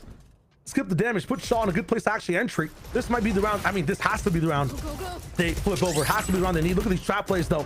One person escapes. Down on site. You slide into Zamal. Yeah, into Zamal trying to peek his teammate. Coburg. It's the timing and Sands. One found. Scotty's still around, though. With this evolution, could get max value, but and the entire team is here. And the pace is faster. The moves are better. They eat at cooler restaurants. They drive the fastest cars. They hang out with the best people, man. Pigeons have it all right now. Yeah, what more could you ask for? They're here in time. Evictics is pacing, better, but still not on the site. And they're still pack fighting at the worst possible moments. They're just waiting and waiting and waiting and waiting and waiting for an excuse to explode. And Pigeons is never gonna give that to them. They are always going to collapse on that stack and keep driving the needle in harder until you're dead. There's no seesawing back out of that. You have to overwhelm back. This might be it though, with the drone in play and the dash. It might be the cause. It's insane though. What a shot. Zamal denies the slide and Thrive. There's no chance for this team to even fill a gap right now when you have these guys on the team. And again, you talk about defensive dynamicism. This team had Cypher on that A side. Now it's back over to B. Peak 1 by 1. Single foul to the victory line, my friends, is 11-1 is what this half will look like unless Dre goes crazy. Double stun in the way. Positioning is nice, breaking it down to a 1v1. Ultimate online. Have to go for that reload, giving Koof the space, and he hits the shot to make sure the Empire keeps reigning true, man. I mean, 11-1 is insane from Pigeons. Their map pick is looking so good. I mean, that was Evictics cornered for an entire half, just completely suffocated across every single round. Pigeons looked ethereal for most of that, just accepting and intercepting with the utmost confidence and never given a reason to deviate from that mentality. Evictics have to have some level of pride on this defense. They've got to let something stand, or else this might be one of the biggest stomps of the stage so far. It's funny, the last time these guys played, from what I saw, we were talking about it before the match started, 12-14 on Fracture. Yeah. Pigeons ended up winning. It was a back and forth when Evictics were on defense. This time, though, nothing. Pigeons have to have the reason, have to have the initiation here. They cannot take all that comes to them. And Zamal, has to be sometimes as audacious as Shaw's. That's led to a lot of punish. See if Evictics can do the same. Power control stun in play. Backwards with the relay bolt as well. Slam is going to find a key to the door of this round. Open it wide for the rest of the team to come in for it. Anderson, though, is there to absolutely slam that door shut. And yeah, Evictics, you've seen this one before. You've done it a lot yourself. You gain control and then you move. This time, though, with that movement, you've got Secret Agent Anderson up inside the spawn, thwarting that rotation. Ooh, I saw Koof checking the backside for a second. I don't think actually a slam was seen. Both players now on toe with flank, but he shoots, and Zamal knows now. Cam checked, shot not found. They might roll back through the spawn, I guess, if they know they're both there now. They stick towards their spike, end up putting it down, and now 2-3, and you have to drop out of dish. This is gonna be a tough one. I'm not sure if Shaw's was red either, so I don't know how much Pigeons is ready to watch this. They're only ready for Slam at the very least. I think they have a read. They're both here. It's There's gotta just be, no yeah. chance. Yeah. Slam with one smoke, probably for spawn. No, for main this time, and that's a miss. Unfortunately, it's tough to know where to go with this one. Slide coming in the crossfire. I was about to say it's almost good enough. Ow! Does the Evictics do that? The start of a comeback, maybe. It's a 4K from Slam, though, that's needed to even activate it. Slam knows where to look this time, brother. He's got both of those turnarounds and can turn Evictics' pistol around too after what still looked shoddy and scary in that 2v3. Activation was solid and the double checks were good. You only had to look one or two more spots after the smoke and the initial drop peek from him, which was very bold, was done. But Pigeons once again accepting that they could play a little further back. Evictics playing into that with that extra aggression, which Pigeons did read in the early bit of that round with the closer checkpoints. That's why they dipped out and decided to move house. But if Evictics can keep setting those up, keep tripping them up, and take the secondary fight with a little more firepower, then they could scrape away with these rounds despite having the composition that always seems to have to come up a little harder with util. That being said, you know, 4-lane map was one of the, what would you say is one of the best things to have on a 4-lane map in terms of needing to know what's happening? Oh, intel. Intel, exactly. Information, right? And what is some of the best information available to Pigeons for the moment? What would you say? Well, I would say it's the Senti. That would be my immediate wager. The ultimates as well. I'm gonna let this round play out as I talk about this. Neural theft and the combination of the Seekers. We're waiting for Pigeons just to get these ultimates to know exactly where to go. Seekers get you that kill. After that, you get even more intel with the neural theft. Right now, Evictics are on a timer. They have to play perfect, but they have to win against these ultimate rounds as well. It's going to be a tough one. It's a very big uphill battle that has even bigger hills at its peaks. Small with this outlaw after beating Shaw's in the trade, but having so much to dry check yourself is going to be risky business, especially holding on to this spike. Scotty, a little vulnerable now, low-key, after Slam just backed out a bit. Actually getting this plant down, I mean, this is kind of insane. T-Dog, though, with a flank, should be able to solve everything here. Yeah. 2v4. Guns are scoped. Zamal could do some big damage, but not really peeking into him. There's the first one. Tag up to a Marshall to be perfectly accurate. It's not, and yeah, completely crossed on sight. A nice take from Evictics. They're showing some good signs of life in this one, but that life needs to stay thriving the whole game through. Once again, solid discipline and good lean back from Evictics when you know Pigeons have the ability to pack back in and isolate and overwhelm. Scotty was only unsafe there for a moment there, and then Evictics rerun the rhythm, get T-Dog on that flank back, and the interception is golden. The Pigeons, like you said, these are one of the fulcrum rounds that Evictics is going to encounter on the way to this really long-winded comeback they'll have to achieve on Fracture. And with these rifles, with Pigeons being able to, once again, establish more moments in which they can control the rhythm of when the firepower comes through. It's a question of where Evictics decides to put the stopping gaps, and it seems like a big portion of that is going to be on this A-Hall to start. Yeah, you hit the nail on the head. The two types of rounds Evictics are going to have to win that are not even for them. This is one of the only times this one comes up. It's lack of economy in guns. So they might be a little bit behind with a Spectre, with a Bucky, with a Judge. Have to try to turn this round into a window. After that, this will happen like 2 or 3 times. It'll be the ultimate economy rounds. But let's focus on the guns for now. Interceptor active. Speaking with a knife might be a little bit dangersome. So we're going to be able to cross-cut out and keep our dreams alive. That Judge, though, being out of tower, that's bad value for Evictics. Flank now coming in from a lot of them. Cuz sees it coming, maybe 2 players. Koof missing the first shot. Fast lane to escort the more of the players away. Shaw's going to be able to get that shotgun down. Anderson going to be able to respond. More people in the underpass as the fight's also going on the top side. It's two tides of battle. Zamal will make sure the wave crashes for his team. Past that, the cross is going to be good for Evictics for now. Orbital strike available to be able to slam down the site and open up the defuse. Molly, though, on it. Post plant is active. Anderson's in position, and Anderson is solving a lot of the round. 2v1 now to maybe just take Evictics out of the drawing for a comeback now. 12-3. Anderson just finding max value in that round. Really looked like that bonus had fallen out of Pigeons' hands, but the step back from Anderson after being able to farm that first kill and then into the orbital strike after Zamal did a hell of a lot of policing on his own on that site for a hot minute. A bit of panic fighting in the tunnel there that Shawz is able to really easily take advantage of, spacing and kills along the way. Very well played out, but this run back from Anderson, Evictics is just not prepared for watching that. And then after that spike has been zoned away, the orbital strike, all too easy to just click on. You got 9 rounds of game point to work through here in Evictics. That first Fulcrum round that they had less firepower against, nothing doing. Yeah, usually they're able to win that round. Nice pick on Koof has been the star so far in their pushes, both on attack and defense. We're staying here. We're trying to find value, and we're getting a whole lot of it. I'm liking that from Dre. Okay, Dre. Love to see that. Stand in the ground. That's the kind of risk-taking we wanted to see them on attack. Have so much more often. Just things that Pigeons don't expect, because that was what punished Pigeons so often the previous stage, is just daring to punish them, daring to do what they don't want you to do. Shaw's in a passive spot as well. The pace has changed for Evictics on this defense so far. We'll see Scotty anchoring as 3 players are able to just flood this side as fast as possible, or at least have an answer or some say on some of these angles. Zamal now.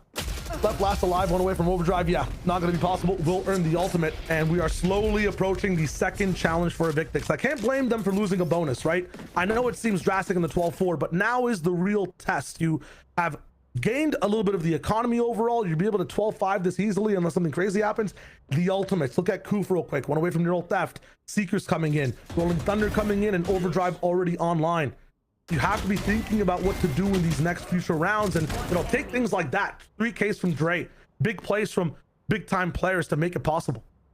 And you've got to work off of that rhythm now, with the Armageddon being one of the things that's on your doorstep. Evictics have to cater to these counteractions when they know Pigeons are coming with something like an ultimate. Gotta be confident though. A lot of these guys just playing passive, not doing any crunches on defense. You might just get walked into here. Yeah, Shawz holding solo. 1 flash is all you need to clear the board, and Pigeons once again can be hyper aggressive into the overdrive, and Shaw's just gonna get chased down. It's a gun for them to pick up in the smokes. T-Dog will find the spray, but Cobra's there for the classic of his own. Anderson finding more as well. The rifles are dying. The chances absolutely drowning too. 3v2 for the side of Pigeons. They found a way onto the site. Safe plant in tow as well. Disaster round and match point. Oh no, not like this. Scotty not looking too hotty in this one. Gonna try to go for the play. Double cages up for him to actually keep him secured. Flashes, pushing the molly. Dominance from Pigeons on Fracture. Oh my God.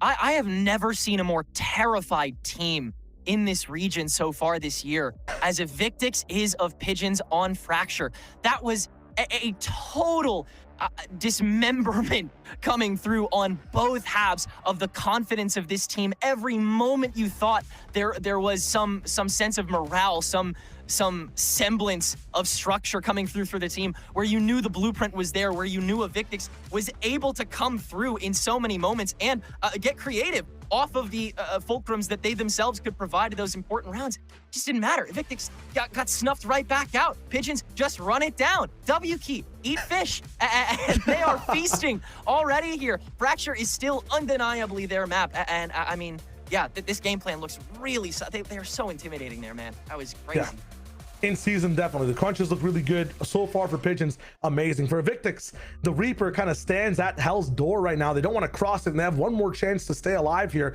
in this next map. Don't go anywhere. It's coming real soon.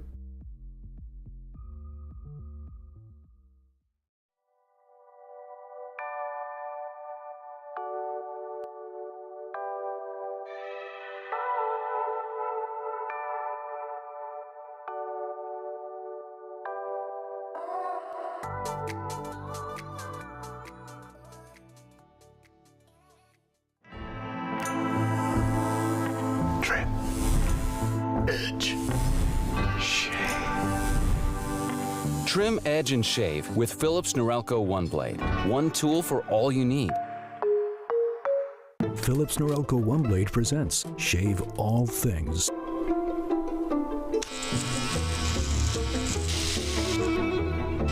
Your style made simple with Philips Norelco One Blade 360.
Rest of the defense on the side of Sad in the front side.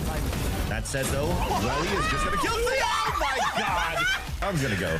That's how we're gonna finish this match. Yeah, Joe trying to shut the door with a Bucky already. What a swing from Pain. You got looking for the ace. There it is. And now Derek pulling hose at a main. Yep, that'll play. And 3v2 now and 2 stingers. They've got to keep it close quarters. And Moose will do it all himself. What a way to end things. Oh, folks, I want to hear the calls of the Pigeons in chat, the COOs, if you will, because what a dominant performance from them. 13-4, ending on a thrifty on their map pick of Fracture. I did a little bit of research, girls. I did a little bit of research. Okay. Pigeons naturally are found in every single continent except Antarctica, right? But I do think they truly have found a home on Fracture, Ash, because that was just, stop laughing, that was a very good bit. But truly, I mean, to move on, dominant, clinical, I feel like it looked like there was nothing that could stop them. Yeah, it was honestly slam dunk here for Pigeons. Like, I can't lie to you guys. I'm not gonna lie to you guys. It was really nicely done how they were working a lot of that map control, you know, the proactivity that we saw from this team as well. And that's what made their retake so comfortable, right? It's the fact that they got the information, they're able to set up into positions to go and crunch these players on Evictics, where it was really hard, I feel like, for Evictics to find the openings that they wanted in this map. It's kind of tough, like when you are on that neon and whatnot, a solo, it's something that is common that you see on Fracture, but at the same time, when you have a team that's being like so proactive with that information, it becomes really difficult. And I think that's why we even saw that one round where they ended up using like the Teo ult to just take like 8 main on the side of Evictics. And I feel like if we're going to those kinds of lengths, that kind of speaks volumes as to the difficulties that Evictics were facing here on Fracture. Dan, I'm gonna bring a question to you. I think Tenrek was talking about this during the cast. It just seemed like a lack of confidence. It just seemed like we needed them to be more present, be in the moment, and we couldn't find those moments from them on this map. Would you agree with that? I think so, for sure. I think it's a mix of everything, especially when nothing is going your way. I think the team was already struggling with the way that they wanted to approach the map to take space in general. I just felt like Evictics, they could not do that at all. But on top of that, when you have so many rounds that you're losing, you're trying so many things, you have a set of ultimates that you can use to try to get something going and it doesn't work, then yeah, I feel like there's a lack of confidence when the duels are especially not going your way. It's definitely a mix of both that I feel like we got the chance to see, which is a little bit weird because we got the chance to talk about it last time that these two teams played this map in a third-party tournament. It actually went all the way to overtime. So now you're wondering what happened to Pigeons to just wake up today and decide to absolutely destroy Evictics. They looked amazing. I think destroy is the right word, right? I think Ash, you called it a slam dunk. Dryder calling it destroy. I'm just calling that a tactical win because, I mean, looking at this timeline, very few mistakes far in between were made on the side of Pigeons. 12 first kills on their side. I mean, and that 150 on the side of Pigeons, Ash, was the final round that they're able to bring in their favor. And arguably, I mean, the timeline isn't showing it. There are a couple of rounds that went in the favor of Evictics that, like, very clearly could have gotten in the favor of Pigeons.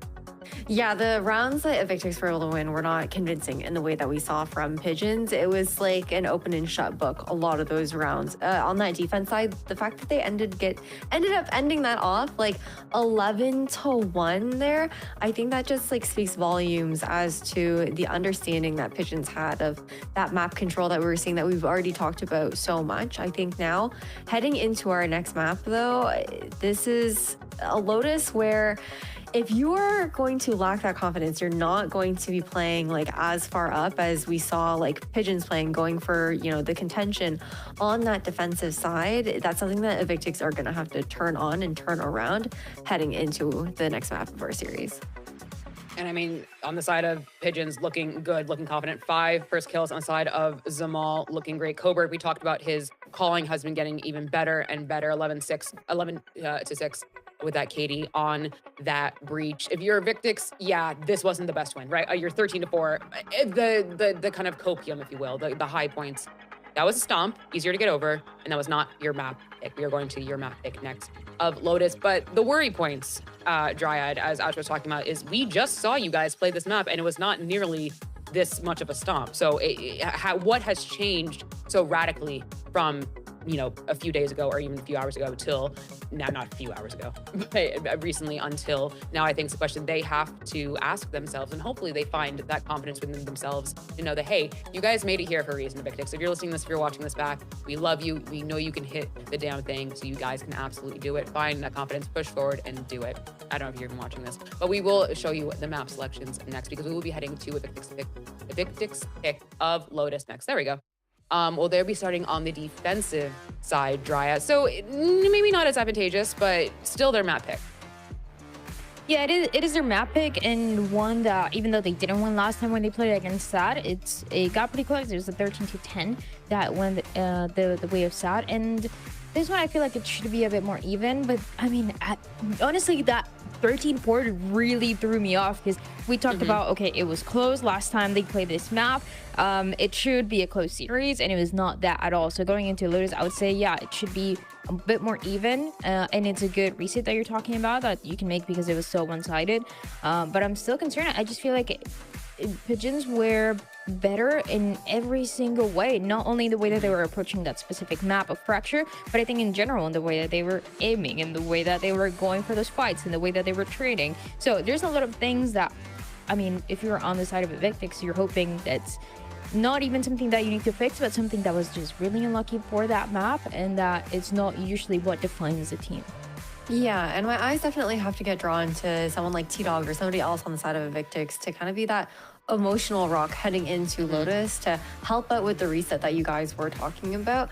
I think that Dan is right that this map gets like a little bit more even. Evictics, despite losing, have looked pretty good on it up against some tough opponents. And then on the side of Pigeons, they've run some like really funky compositions on here, guys. Like the double controller is no stranger to Lotus, but who else runs a brimstone with an omen? No one else. Like there is nobody else that does that. So like if things are gonna get really funky, I feel like, man, honestly, with the way that Pigeons were playing on Fracture, guys, that stim beacon is about to go dummy. I mean, that is something, it's so uncommon, right? It's such an uncommon comp that you've never, odds of Evictics having scribbed against that, slim to none, because it is so uncommon. You're hearing us say that we have not really ever seen that comp before, and it's something that is very clearly on the side of Pigeons. Here we're moving into Agent Select, and Ash, I mean, right there, plain and center. We have an Omen and a Brimstone on the side of Pigeons, with Zamal back on that Neon. Yeah, okay. So same composition that we saw from Pigeons previously. I think that Evictics, they have the understanding of, you know, what they're going to be playing up against. They know that this is what Pigeons ran last time around up against MBG. On Evictics, though, we have a little bit of a swap up when it comes down to their comp. T-Dog actually pulling out the Tejo here is going to be really interesting because typically he does play more of that scan. So you have the double initiator now on the side of Team Evictics, which I think is going to make this pretty fun, but the proactivity in is going to be important because they're lacking that sentinel. And that is the sentinel that they had before. They were playing with the Vice in that previous series that we talked about against Sad. And I do like the idea of going for this double initiator, but that means that I need to be so proactive and it's going to be a lot harder to stop the pushes from Pigeons. So that was already something that they struggled in that map of Fraction that we got the chance to see. Now, without a sentinel and this map specifically, yeah, you can make it work. It is absolutely a viable composition, but it's going to require a team that is always taking the lead on how they want to control the series. Well, folks, Team Evictics are now one map away from elimination of Stage 2 Challengers, while Pigeons are one map away from keeping their Challengers run alive. Shayo, Tenrek, I know you don't want to wait for this one, so take it away. They don't want to wait. I don't think Pigeons want to either if they see Evictis' comp. I mean, no Sentinel, Zamal playing how he was in the last map, and everybody getting active on speed. This will be a challenge, especially if Evictis have to start on the defense side, Tenrek. 100%. Yeah, they're going to be receiving a lot in their faces out the gate. Pigeons are not going to be off the break for a moment after such a resilient starting map here. And yeah, I mean, how many teams have a decent amount of film on Omen, Brim, Lotus, man? This Anderson pick is still out of left field, even though we've seen it a couple of times by now. Really fascinating stuff as Evictics with that double initiator switch up with T-Dog now on the Tejo and relegating the Sova out in favor of Dre picking the Fade. Like the desk said, a lack of a Senti really opens up this C side a lot more often for Pigeons to get uber aggressive there, but that's not where we're starting. Yeah, what do they gain Evictics with this composition? Loss of utility, but a fight on the side of the A Rubble. That happens all the time on Lotus. Talking smoke for Cross, though, kind of absolutely interrupts and plays apart what was a triple up from Evictics. And I'm wondering now, we have the composition to be able to fight for space like this, but we're giving it up entirely. Is it just for the retake, I guess? And that seems to be the case, but speed is here for Pigeons. Yeah, T-Dog does have one salvo, so I imagine they'll maybe go for a bit of an interrupt play on the way down, but this will be in multiple parts anyways. You have Evictics on such a slim run back. 4v5 though. Coop Yeah, on the wrong Coop side is of the map, miles away. Yeah, gotta find some value here. Zamal does. He starts it off. Heaven is gonna be explored as well, but through these smokes, through the flames, no fire from the side of Evictics. It's all just complete shots from Pigeons. Koof now coming in with that flank. It does pay dividends. I mean, you gotta invest. And that's such a nice chaotic fight. You talked about the double dome smokes there, Tenrek, and they really paid off and caused lots of sightlines to be broken. An interruption for Evictics on that retake. Yeah, Pigeons could, they weren't tunneling necessarily, but they were creating a lot of proxy checkpoints that Evictics had to force themselves to pace against, and it led to them once again giving way too much space over, both in the immediate and the aftermath of the spike going down. There just wasn't enough util, especially this time, to be able to recover the site after they step back on. That could have taken the last and arguably most important shot of the round after circling the globe there. Love to see it. Go, go, go. On that B side for fast retake on either one, so Pigeons get to choose where they want to end this round on. Evictics playing straight up for the retake, which I think is a really good win con as well. You know, they've got the salvos to come back in, the slide, the relay bolt, paranoia. The thing is, though, that just means you're playing on Pigeon's time. And from what we saw in Fracture, when it's Pigeon time, it's time to call, it's time to coup. You can't stop it either, man. These guys are just so aggressive. You give them space, they almost end up winning a round. It didn't go their way on Fracture, I guess. Evictics, they're thinking that they might be more confident in the retake in this one. Ooh, yeah. Pixel, he gets a kill. That's disgusting. Well, prompt anything out the gate other than just the rotation from Coburg with the spike in hand here. So yeah, Pigeons can at least choose a lean with a little bit more confidence, but I do appreciate how much respect Pigeons is still paying, despite the fact that Evictics might not be paying enough respect to themselves.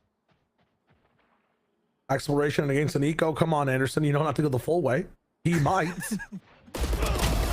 Oh, no way. You gave him a chance too, Dre, with a bit of a whiff, but, you know, just have abandoned in that position or a classic, whatever eco weapon it was. It's a tough one to be able to sell. Heal up from Sky too. Now, one of the things that Pigeons do lose with this is like effective and really well, I guess efficient is where I'm looking for, lurks. Like Vipers does a really good job at cutting that A space down in half on the attack. You're able to get through the rubble sometimes for free if no one's really checking that space. You gain lots of like repeat smokes on site, so it's a bit harder to retake and stuff. You saw it on the pistol. But again, if Evictics react well too, they understand where the hit's coming.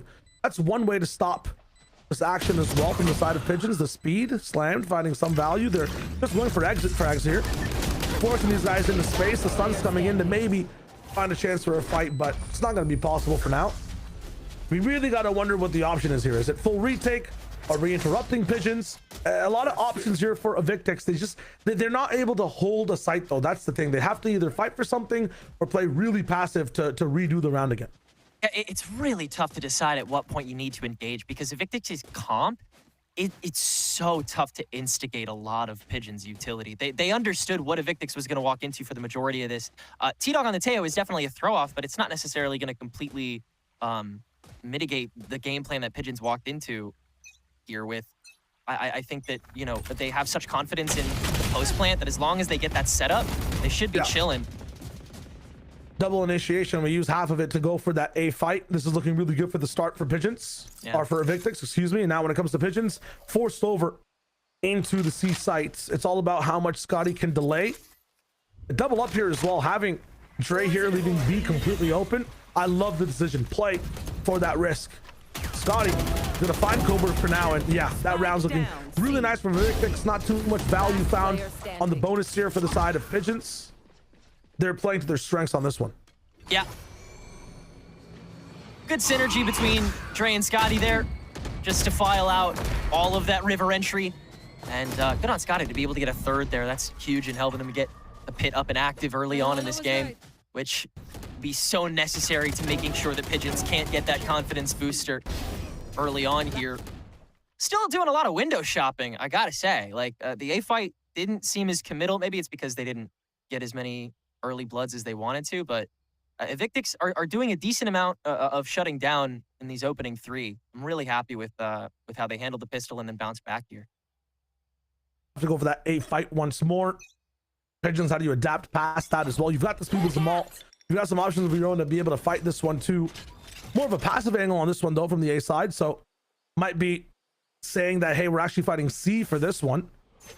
Fake smoke also thrown by the side of Cuz all the way to that mound to have some exploration. It's a trap play. Can't be able to hide, or there's not a chance to hide on Rubble with the double salvos coming in. I'm loving this from Evictics, but you need the talent in tandem with the strategy. You have to be able to land some of these shots. The double shorty, it's gonna whip a little bit, but Slammed is there to save the round. 4K in the business. The paranoia, the timing, so good. The util and the shots on this player. Yeah, deciding to ramp it into a fight led to it being a little bit dicey, but Slammed with the recovery after the smoke could segment it back out. That was really well thought out the whole way through from Evictics. And I agree. I love that bit of hesitation into the salvo dump to get that trap play set up and cut the entire team in half. There's no way to really plan for that sort of thing unless you take a different extension, and that puts you in a more dangerous position. Pigeons still not necessarily going to question this A start, though. In fact, with the eco buy, feels like they're going to W key even harder into it. Go right back. Pigeons, the win con. You have to be able to touch a site. Have to be able on this attack to actually get that spike down with minimal losses. Evictics want to interrupt you while you're going there, and so far they're doing a bang up job on these rifle rounds to make sure that interruption is on their pace, on their page. Cuz has found a bit of a gap. Rifles, I think they'll have two of them to play with. Zamal leveling up here too, but Coburg alive. I think he has heal too. Yeah, he might be able to heal up Zamal here after the spike gets planted. If he lives as well, it's going to be looking good. Zamal now back in the round at full HP. This could be a Pigeons flip. Yeah, smoke cycled back in. Cuz gonna step in on top of it as the Teo drone gets used. It's a double into it. They'll swing out, and Evictics wins the majority of it. And now they can hightail it back into sight, make sure Coburg doesn't get a chance. Very well taken by Evictics the whole way through there. Good rhythm and discipline to make sure that no one gets a sneaky frag in there. And yeah, Pigeons, I'm happy with how they're taking this. They understand the game plan. They understand how much util they need to hold on to once they get onto site. But it leads to them having to play a bit of flag football in order to actually get there. And so they're spreading themselves a little thin, looking for those windows of opportunity, and it's actually opening themselves up a little more too. I love how Evictics is playing reactively to that. Wondering if they can protect that ball a bit more, play a bit more tight when it comes to these rifle rounds, because on bonus, you do have to get a bit more loosey-goosey with it. We're back over at A one more time, by the way. Might be able to double back here after the fact, because I think that, yeah, Koof's still going to lurk that way. I think he's gone there, what, 3-4 times now, even on the pistol. Yeah. So let's see if this fight goes their way. 4v4, or 4v3, actually. And it's going to be chaotic. Drone in the way as well. Zamal active with the rifles. Going to find one of the trays for the smoke, since no sight, no hearing for half the players either. Just shots and sprays. It goes towards the side of Pigeons.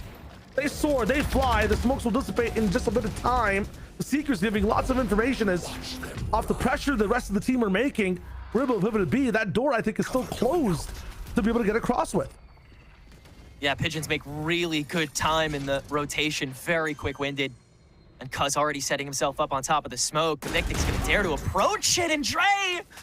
Bad coverage on top of it. The step back in from Anderson, too, and the timing is all there this time from Pigeons. God, what were any of us looking at in that opening fight there, man? I think what I was looking at is one mistake from Evictics. If you're already fighting, why do you need this drone? For the scan, maybe? I think it's more worth it to hit those salvos down for the side of T-Dog and start to just throw that rifle out, get more sprays in there, support Shaw's with some numbers, not just with the utility. He threw the salvo off rip into rubble to try to take out Zamel, but he went into root instead. He came up on the close angle and then shot from there.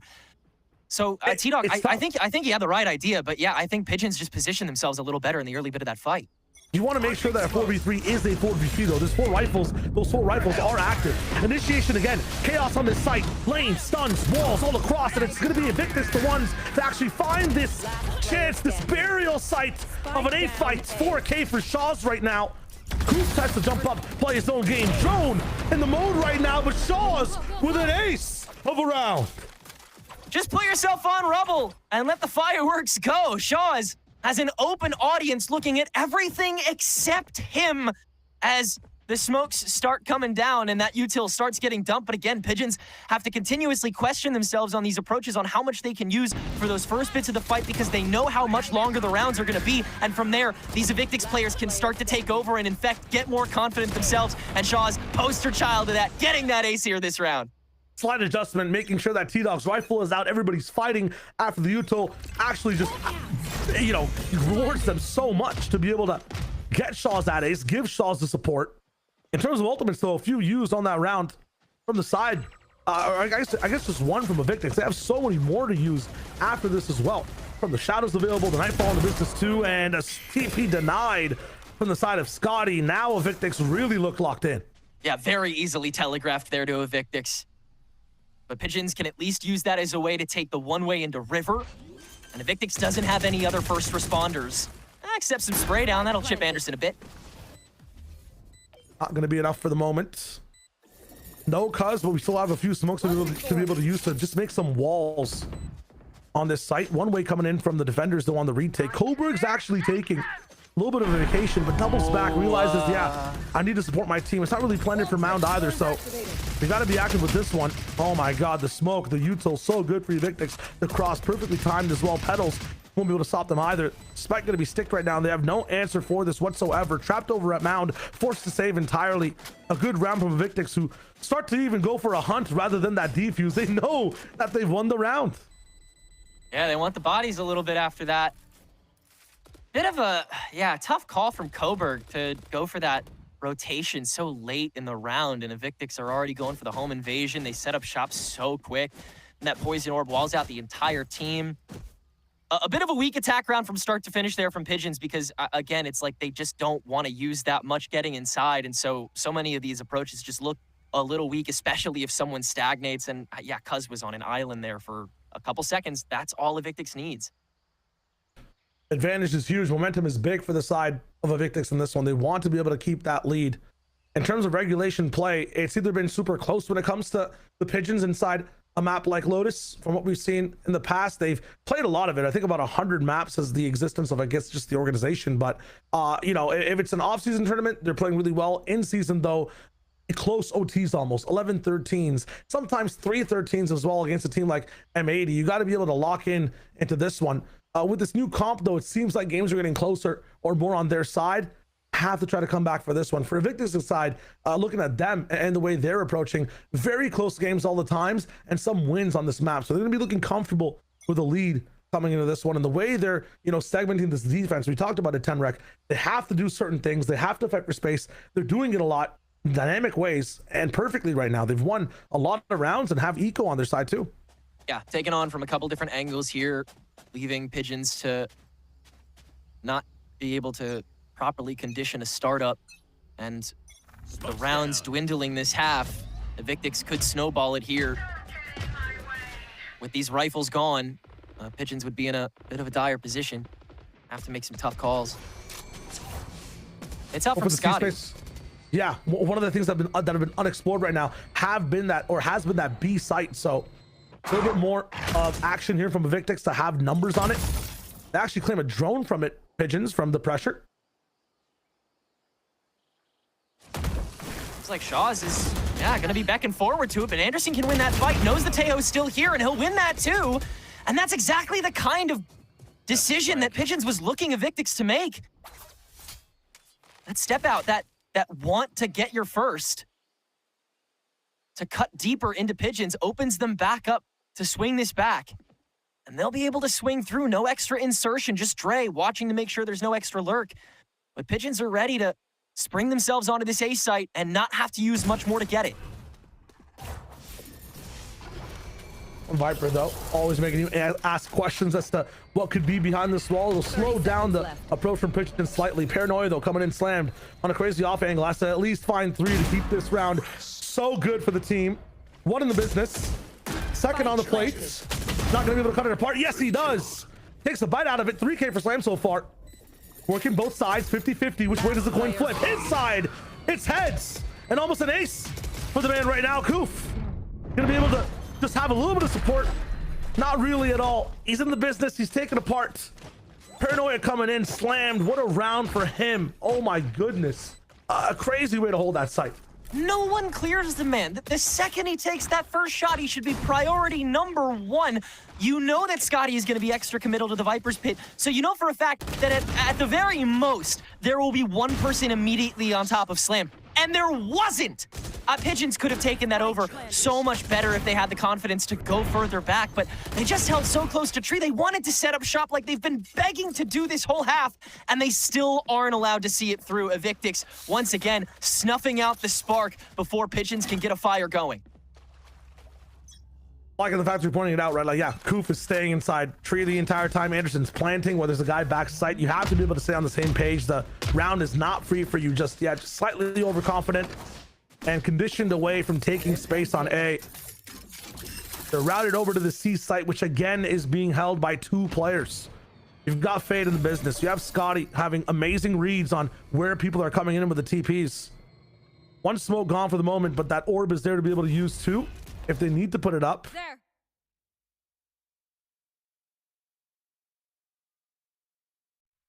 Got to be some level of activation that Pigeons are looking for again after they were able to farm it out previously. With worse guns too. Evictics, how prompted are they to search for the traps? Because condition this one way to go for the TP setup before, so Evictics will have a stack ready to intercept. Scotty is in the same spot he's always been, but that'll let the Steel Garden hit him. TP might be free this time. Ooh, crossed all the way towards the site instead of the smoke. No weapons to play with right now, forcing Evictics into a retake position here. That fight did allow them a little bit of time, and 30 seconds left. But the Vines are not going to let Evictics get in early. Oh, big pick from Samal too. Not going to be able to get that gun though. We'll have to just settle for the Sheriff inside this retake. No door option either. Flank being watched deep by Anderson, who has that orbital strike, and I believe a Molly to be able to use from this side as well. We'll see what the pulse plant looks like. Cuz trying to move into this one with a nice angle, and here comes the overdrive. Coburg finding space for the flash. Things looking nice for the side of Pigeons. Really good four-way hold with insurance in the back. With Anderson with the ultimate there as well. I mean, that round might be able to be replayed again if he gets to save that ultimate. That is a nice approach. Slow, methodical. Evictics not really playing past their lines in that round. Yeah, they had to play some keep away, and then they couldn't justify reapproaching thanks to the Seal Garden. From there, Pigeons, they have all they need to set up shop, and then they have a couple backup plans they can fall on if all else fails. And now they have those to spare for the remainder of this half with game plans, with the Orbital Strike, with the Seekers. And now Evictics having to have that better response time again. It seems like they'll return to formula, that all reliable A space that they can take over quickly and clear the rest of the map in a heartbeat with. Make sure you don't use too much utility. You have to have some for the retake, but giving up that space, Pigeons are kind of given the green light to go for C. That being said, just slow things down just a little bit. Maybe want to dissolve the pressure and the space gained in terms of numbers over to the A site. Dre looking for maybe an angle on this B side, though. I'm not sure if he made noise for Anderson to be so careful in this angle, but he's allowing Dre to maybe move in. Dre sees nothing for now. Oh, this angle might be crazy for him. Yeah, Dre's gone. Some of that retake utility not going to be found, and usually he's the one playing on C, so that's good information for the rest of the team. There's only one person here. He's not on site. C's free for us again, and Anderson with the ultimate. We were talking about it, Tenrick. He's got insurance again for this side. Yeah, he can hang, and there has to be someone attuned to him. It looks like T-Dog might have to take that responsibility on top of the door. Oh no, it's Shaw sprinting over, and Anderson miles away is prepared for it, but Shaw's will win the fight. What? At this time, this style wasn't shown before. Never really came through door or flank. Anderson found, insurance gone. All damage real for this round. Shaw's, though, stopped. The shark drowned in the river. And after the fact, all that's left is just the dog in a 1v1 to try to win the round. Wrapping over towards the spike side. Goof at low HP, just takes a little bit of a spray, but he calls out the stick is not the one that's real. T-Dog found on rails, and he grinds, kick flips, and lands. A very nice clutch in that 1v1 to take Evictics to 7. That is huge. That is an insane clutch coming out from T-Dog. I mean, the time in which they were able to get back there just seemed so slim. By the time Pigeons made it on, they had so much to work with. And then just all of it falling apart after that first initiation. I just like the fact that T-Dog is able to stick around that whole time and just maintain every approach. With Shaw's taking care of Anderson in the back as well, you have no insurance left in Pigeons. Without the scaffolding, what structure do they have? It's facts. Position is power. And T-Dog knows where the power is for Pigeons for the moment. It's that backside on C. He activates a few flanks. It's that initial A fight that he's calling to fight for every single time, funneling this team to the other side of the map for now. From the shadows coming into B. Scouting out positions. No one's here. Yes, we get the spike down, but look at this. Immediate two-man flank. Baby door opened. Position already in space found inside that side. These guys are suffocating Pigeons on the site. Anderson trying to keep his distance in any way he can. The extension into Link is good, except Scotty still gets one on the way down. Armageddon on the steps to retake, but Evictics still has to come in through the right side, and Pigeons have taken over the left. T-Dog still able to fire his way through that, and they've taken out the Link space. Cuz the only one remaining, and Evictics just going to approach it as T-Dog is able to hold that spike down. It's looking too good. I'll say it again. Position is just power, and they've got the space on the map. A second round this time, super flank not really needed, just that A take, and then yeah, of course a flank is possible, of course B door is possible. These guys know it's coming as well, but Pigeons can't handle the pressure. It's huge for Evictics. They're choosing the right spaces, but they're also getting better pivots into getting into these retakes now. They've understood how this side works. Luckily for Pigeons, it's time for a reset. We're moving on to them being on the defensive position. They have to choose where the fight start this time. And hopefully for them, the pistol goes their way, because 8-4 is a bit of a gap. It's true. Yeah, Pigeons, a pistol here would be monumental in the rounds where they don't necessarily have to reveal as much as of their blueprint, and can also be a little more individualistic, which you know these players absolutely adore doing. I want to see how these links continue to connect from site to site, because that response time is not necessarily going to be as fantastic with Anderson on this Brimstone. You're going to have a bit of a stunted retake factor, so if Evictics are able to find that moment where they can ramp up, the scaling is going to be insane.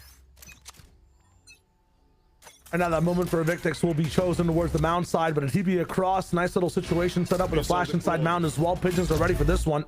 Salvo will deal some damage. Scan coming in as well. Cuz drop down to 35 HP. Rotation over to Coburg might be needed, but I'm not sure this guy's healing in this one. He's going for shots. Did I say shots? I might have just meant death. Never mind. These guys come into Victus silent. Moving in with Viper. You can see the difference in composition now when you have this wall and you don't challenge it at all from the side of the defensive team. You're able to make sneaky moves like that, an operation that goes so well for Evictics. Yeah, welcoming the fight, and Evictics are more than happy to accept that welcoming from them. Another phase of this retake now, but Evictics can space out their util and start taking the safer fights. Yeah, Trey's not even going to pop out yet. Oh, Anderson, angle, not going to be there. Weapon not ready. Evictics almost a perfect round down to Koof now. Who's not going to be able to get the turnaround jumper. Actually, he does, but there was a crossfire in the business. Pistol round going towards Evictics, and now they're the one smashing over. I believe the score was 13-4 on Fracture. It's not as convincing and dominant in this one. I think that, you know, Pigeons might have they showed a better chance, but Evictics are really wrapping things up now. They're looking really strong. Yeah, an identical scoreline the other way, certainly on the horizon, especially if Pigeons continue to play into Evictics' hands. Evictics have their mojo back, bro. They are ready and willing to take on these fights, and Pigeons deciding to commit the 2-stack on top of the screen, dissipating with nothing to initiate behind it on top of the timing. A bit of it was hard decision when you know for a fact Evictics is going to pack up. Again, the response time matters not at that stage. It's a 3v5 on A site. You're cooked. I'd be cooked on the C site here as well just for this round because Economy's not here for now. Now, we talked about the defensive possibilities of Evictics for Pigeons now. Yeah, you're going to be fighting a little bit with less firepower. No Tejo on this side. No Raze, no hard util, except for maybe just a stun, some flashes for some gunfights. The C site, though, gets bolstered up even on ecos so well. You've got some of those Razor Vines. You've got the wall to be able to crash past. And in general, wherever these guys put the Vise, wherever Koof decides to play, will be a huge stoppage. It'll be very tough for Shaw's to be able to play his game and Evictics to be able to choose properly where to go to find value. That being said, start at C, get some info, double back to A. Choose the right side with just one person on the site right now. That's the ball with a pistol. Yeah, the noise prompting the lean, and then Scotty just playing off the toxic screen to get all the way up into the stairs. Still though, Zamal, oh, wow, Shaw's great adjustment in the finality of that. And we'll set up shop again here. Yeah, I'm moving crazy. Shaw's finding value. It's all about who gets these orbs. Easy. Yeah, not so much found this time. Koof maybe hopefully looking for a pick just to get those orbs online, if anything, but I don't think it's going to be possible in this one. A nice headshot, but it's not going to be enough. T-Dog rocking in. Good calling on defense. Good choices on attack. 10-4, and this is where Pigeons really have to try to mount and come back. It is really difficult to justify individual defensive util for Pigeons, but because they have so many get off me tools and Evictics is so pestering, Pigeons does feel the need to use them a lot more often. It feels like Zamal has had to use that relay bolt just to kind of throw some chaos into the team fight. Same with something like Coburg's dog or Anderson's extra smoke he might have in the pocket. It feels a little wanton. It feels a little directionless for the sake of Pigeons having another non-factor in the fight. What is that though? Yeah, I don't know.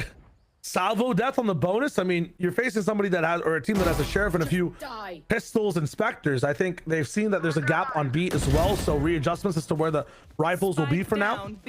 Nice pickup from Pigeons. How much more value can Evictics find? And Scotty again. Where is he?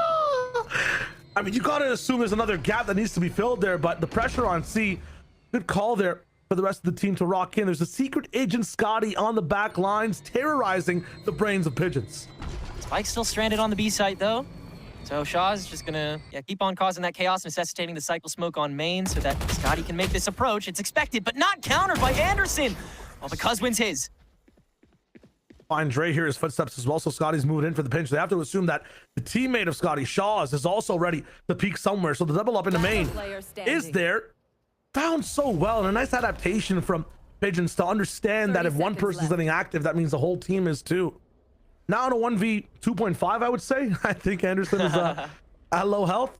And this could be doable for Scotty. I mean, he has to go for it. It's the bonus round. He'll be able to buy up in the next one. How much damage can he do? First one. I guess not found. I was about to play that like he was close to the 3K, but not this time. 10-5, uphill battle. We're still pushing here for the Pigeons. Yeah, good to see Pigeons able to kind of stop and take stock, but they were given the ability to do that when the spike got stranded in the middle of B-side and everyone else went lurking. So you're not exactly going to have that opportunity every single round, especially when the bonus is now expired.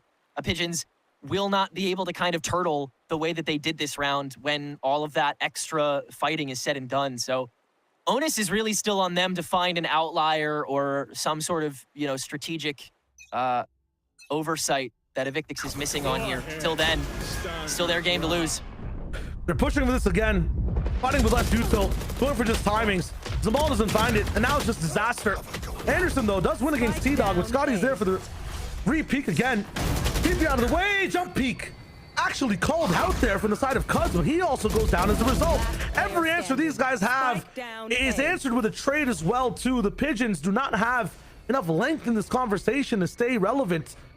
There's just one person left now in Koof. He has to be the person to find value. 2 picks with his life, and he does get a little bit of damage on one of the sides. 2 players, but they share about 100 HP. Spike planted. For the plant, double swing back out. Koof still only has this one angle to approach from.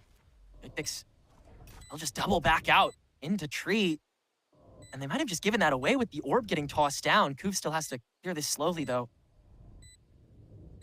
Knows about one, but what about the second? All up to Koof. The spray is possible here. Off angle might be the actual disaster, and the up down is almost there. It's so close for Koof. Not possible, but that's value for Evictics. You'd say luck, I'd say it's the composition and genuine skill. They have more util to fight. Of course, they're gonna be going for 1-for-1. Of course, it's gonna be hard for Pigeons to find a 2K all the time, especially if you're gonna be playing Neon like that. Shaw's being the bait for the team to find success. T-Dog being the one to put the util down and his body on the line for the rest of the team to walk over and win the round. It's really easy for a team to be able to trade their way through, especially after your opposing duelist kind of gives himself in for that opening attempt at the frag. It is really hard to set up a buddy system that has a through line that lets you do that for the entire round. And Evictics just did that on accident. They didn't even mean to do that for the majority of that push. They just make that kind of thing work. This time pushed up the C. This is where their home ground actually is. This is where kills should be free for the side of the Pigeons. They're pushing right into this 5 site, right into a Koof that's very warm right now. Aim looking so nice for the moment. Drake up on the bend, trying to find some value. Koof, though, with a swing, tap dancing on site, looking at every side. Understands it's a 1v1 now, can really hone in and focus his skills on one kill, and it's not going to come through as Drake. Behind some reprieve. Scotty, though, has to move across. Door open. Won't get the chance. Spike needs to be here too. The value found for Pigeons, though, that might be enough. Rattled bullets and damage onto the body of Drake, and suddenly a 2v2 looks so scary to take. Yeah, when those simultaneous plant, they've got to get this active all at the same time, and Dre getting active forces Coburg in, and yeah, Pigeons can just take back over from there. Pretty trivial at that point, and it'll get this team some extra guns. Yeah, I mean, going right to the Harpy's nest after you pissed it off? Yeah, Koof, a big thank you from him, letting Pigeons get back on the board and some stability back in the round here. That Vice util allowing Anderson and Koof to just go insane on this river interception. Yeah, not nearly as much firepower behind that takeover as a lot of these A's have. Yeah, we got to talk about and describe the rock, paper, scissors available to us between both teams now. We've seen enough of what's been going down. So far, I think it's rock versus scissors. Evictics being the rock when it comes to this A fight. I don't think initially, early on, Pigeons can take too many fights.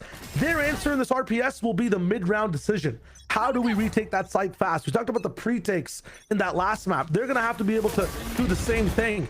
This full-on fledged fight, maybe go for a bit of a taste here, but Zamal, you can't stay in this position. Even against an eco, you guys do not have enough util unless the spray looks that good. Forget what I'm saying.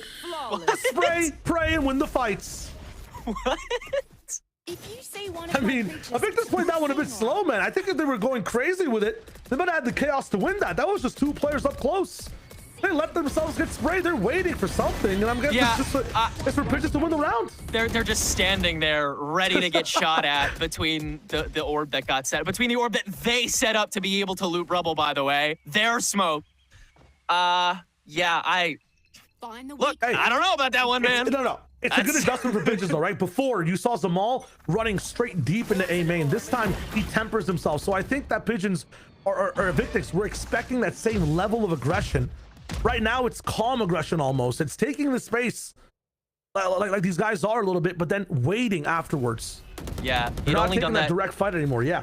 Yeah, that soft tuck was only used one round before from Zamal, and it was once again salvoed, but that also makes it so T-Dog doesn't have a gun available at the time, so the timing on that is great. Coburg with the interception on top of the bird. Super duper lethal from there, but just one round in this microcosm, and Evictics still has the eco. I'm liking that from Anderson. Jumping over the smoke. Yeah, you're not going to be able to fight, but you do see people are actually going into B. They're not. Nobody rotates. They know it's a C hit right now, and they're about to find a ton of value. Anderson, though, is fighting by himself. Has to back up. No shots found. Full health on both sides for now. Spray coming in. Door open once more. Not sure if he has the angle to go jump up again. Garden coming in as well. Stealing away the guns from the other side. Causing a nice position to maybe get another smoke down, maybe a paranoia to delay things, but the numbers are just too heavy. The wall makes it a 1v1. Zamal wins in the courtyard and makes B free again. Double back over to the C side. Anderson waiting in river. The grab at the feet that crossed his bounds. Ball coming in. He's gonna get solved. 2-1. Advantage for Evictics, and the smoke is his, so he gets to dictate who crosses through it. Slammed. Secures that round. Evictics completely break Pigeons' ankles there. The Steel Garden called for far too early, and after the first entry onto that site uses up the rest of the util, Evictics just go right again for the juke, hitting that door and outpacing Pigeons' recovery for the C site. By that point, the well was way too drained. Evictics have their idea of how to take away all of this pool that Pigeons offer, and I mean, there's no interruption available. They're on the site. They've done their they've done their piece. What more can Anderson do than stim the rest of the team in? Which at that point, Evictics is too ahead of the conversation. 5 rounds a game point to get us to map 3 here, and they have a lot of ways of reasserting themselves. Pigeons have some answers too, but they're limited. Not sure if they stretch all the way past through those 5 rounds you're talking about. Tenrek, yes, orbital strike available. Yep, the overdrive's there, but what do you do in the next round? Drone coming in off the top rope, find some value. The scan is there too. Nobody challenging that one way though. Respect from both sides, and I feel like knowing how many people are here will be huge. There is a B pop ready to go, maybe with a flash, some dash and some action. Yes, there's util here being used, but I don't think these guys are going to be going for that fight. Still, the spray from T-Dog takes one smoke out of the equation, takes an orbital strike away from the round. That is a huge swing into the Reaper's favor. Beyond pivotal after Pigeons decided to stick around so long, just going bar for bar on the util. Slam with the TP in to check Koof's close position, and he's not going to be able to adjust before Evictics gets here. It might matter not. Relay bolt to try to fully shut this down, and he's still not getting pushed in time. The rest of Pigeons is back! Oh, they're flying. They're soaring. They're making sure that this round is not easy for Evictics to win. They want to stay inside this game. The util and the swings are looking good. Some time blocked by Scotty, but how do they play this 3 versus 2? It takes a pit, it takes some smoke, and it takes a little bit of time to get activated. Shaws does not want to play passive. Shaws wants to take matters into his own hands, sees the people moving in to the site for the moment. Scotty found. Luckily, though, it's okay for the boys on Pigeons. They're able to lock things down, deform that pit, get into action, and have 4 more chances at tying up in OT. Can definitely appreciate Scotty going for the pit there, but it's again such a tight window at that point when Pigeons have already made their way through the baby door and started taking back over. And God, mad props to Koof for surviving as long as he did to stave off that early push. That is beyond impressive for him after he was sussed out so quickly on that pushback. Evictics at this point, they're running up against a Pigeons with full confidence. There is no fully snuffing out the flame at this point. There is only playing better.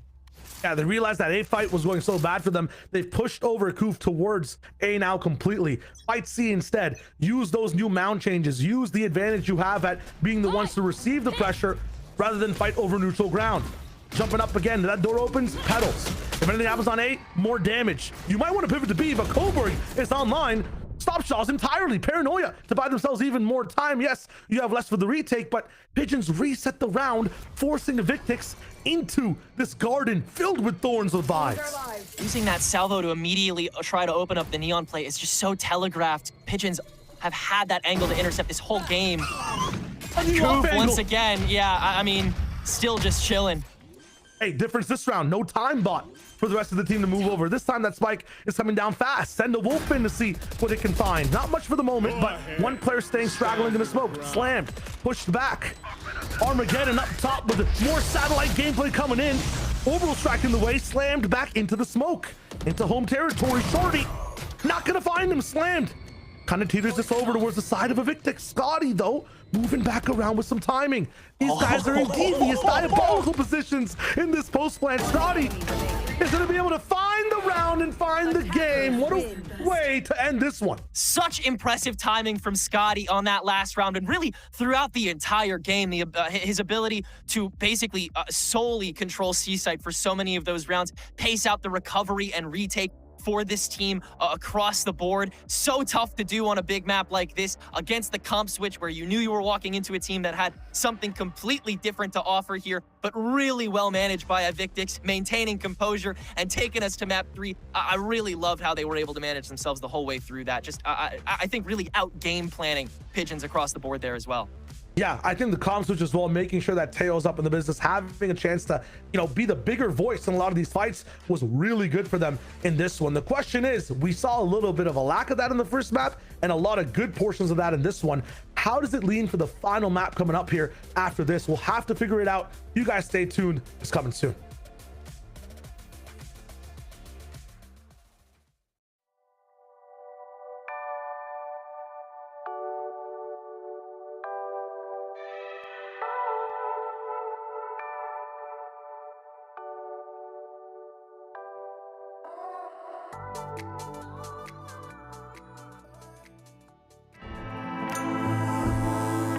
Trim.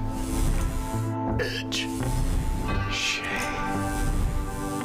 Trim, edge, and shave with Philips Norelco One Blade. One tool for all you need. Philips Norelco One Blade presents Shave All Things.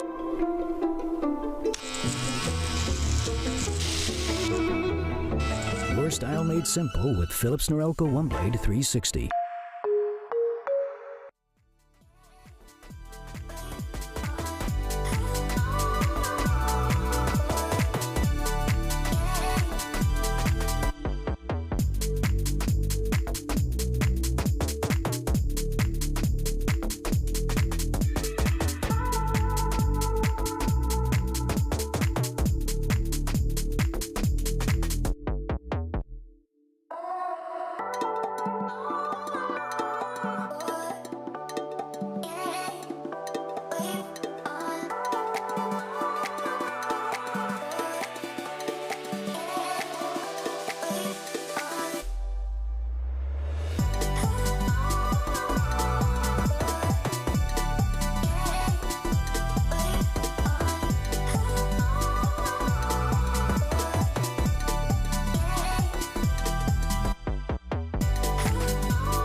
Rest of the defense on the side of Sad in the front side. That said, though, Welly is just gonna kill me. Oh my god! I'm gonna go. That's how we're gonna finish this match. Anybody. Yeah, Joe trying to shut the door with a Bucky already. What a swing from Pain. You've got for Pain looking for the ace. There it is. And now Derek O's at a main. Yep, that'll play. And 3v2 now and 2 stingers. They've got to keep it close quarters. And Moose will do it all himself. What a way to end things. Well, folks, I did some more research on pigeons like last time. Yes, they live in every single continent besides Antarctica naturally, but they also have some predators, cats, mammals, and of course, Team Evictics, who took down pigeons very, very clean on their second map pick, forcing us to a map free. And of course, welcome back to Valorant Challengers League North America. I'm your host, Elizabeth, joined with Dryad and Ash on the desk. If you're just joining us, Dryad, I feel like it was a tale of two maps, two Evictics, if you will, right? We had the Grim Reapers of map 1, which frankly did not show up. And then map 2 said, by the way, yes, we are still going to fight for this. We are going to be dominant and show you exactly where we are on our map pick of map 2. Yeah, absolutely. The team looks so much better. I think they had a really good approach to the defense, which is something that we were a little bit concerned about of, okay, you're not going to be playing the Sentinel, you're going to be playing with this double initiator. How is this going to play out? They were very, very proactive in the way that we expected them to. Not only did the set of Pigeons have some set plays that they wanted to do on the attack side that got denied every single time and matched also by this aggression on that A side, but also it just felt like it was an Evicted that knew it was really calm playing that defense the entire time. They were either getting some space, getting some info early on, or they were just not falling for any of the baits. They were waiting for the set of Pigeons until pretty late into the round to go get that spike planted, and that just meant even more time for the set of Evictics to regroup and to go for the retakes that ended up working out so well. So I just think it was a really, really good communication that we saw from them and a really good approach and a little bit of a mix of everything with how proactive they wanted to get, but also how they needed to fall back sometimes to play together after. Yeah, there's a lot of intention in the gameplay from Evictics in this map, and like Dan was saying, I think just overall they looked a lot more comfortable, the clear plan as far as like what their win conditions were round for round, and it was the adjustment that we needed to see. Now we will I can't even speak right now. We will be heading over to Breeze like for our third map of the day, and I think from the side of Pigeons, it was a little bit tough because they would also try to get a bit of that tempo control, especially, you know, heading into that second half there as well on defense. But I think Evictics were just so good at responding and reacting in a way where they were happy to, you know, give up like the early fight, go for more of like those reclears and whatnot. And they were just doing a really good job of just controlling the overall pacing of this map. And that's what we wanted to see from them, right? We said, be more confident, you know, step up to the plate. You know, you guys can do this. I think, Ash, you said you were looking for T-Dog to kind of be that emotional leader and that emotional rock. We cannot confirm whether he did that or not, but certainly something shifted within the team. Something changed that made them come in 12 first kills, moving in here. I mean, this timeline shows that while, you know, Pigeons did put up, you know, a fight and getting things done, it really, at the end of the day, Ash, was just Evictics playing with that intention, playing with that confidence, and something that they're going to need for, I almost said Breach again, Breeze. And also the hero moments, honestly, like, and that's not me taking away from, you know, the macros and the micro plays that Evictics were making, but when it comes down to just like the firepower in the server, we really felt Evictics step up on Lotus compared to when we saw them on Fracture. They were looking a little bit more flat. You know, there were some moments where some of those close rounds that they ended up winning out, they were down to those hero moments. But this time here on Lotus, I think everybody was capable of stepping up as well. I feel like we saw like what? 4Ks, I think, that map, and then Shaw's also got that ace. Like, it's just crazy the level to which every single player was able to step up on Lotus today. Sometimes you just need like a crazy first map just to like kind of slap you silly and wake you up, right? Light a fire under you to make you kind of like, okay, that was ridiculous. That's not us. That's not how we do it. You know, take a little bit of break, go to the bathroom, get a snack, whatever you need, and come back for map 2 swinging. And that's exactly what we want from them. I mean, you brought up Shaw's first kills, 6 on the Neon, of course, credit to Zimal for, you know, kind of meeting him and stepping up to the plate there, Dryad. But looking at Evictics, you know, I mean, Scotty, 20 and 13 as well. Those hero plays that Ash was talking about, evident right now in the stats.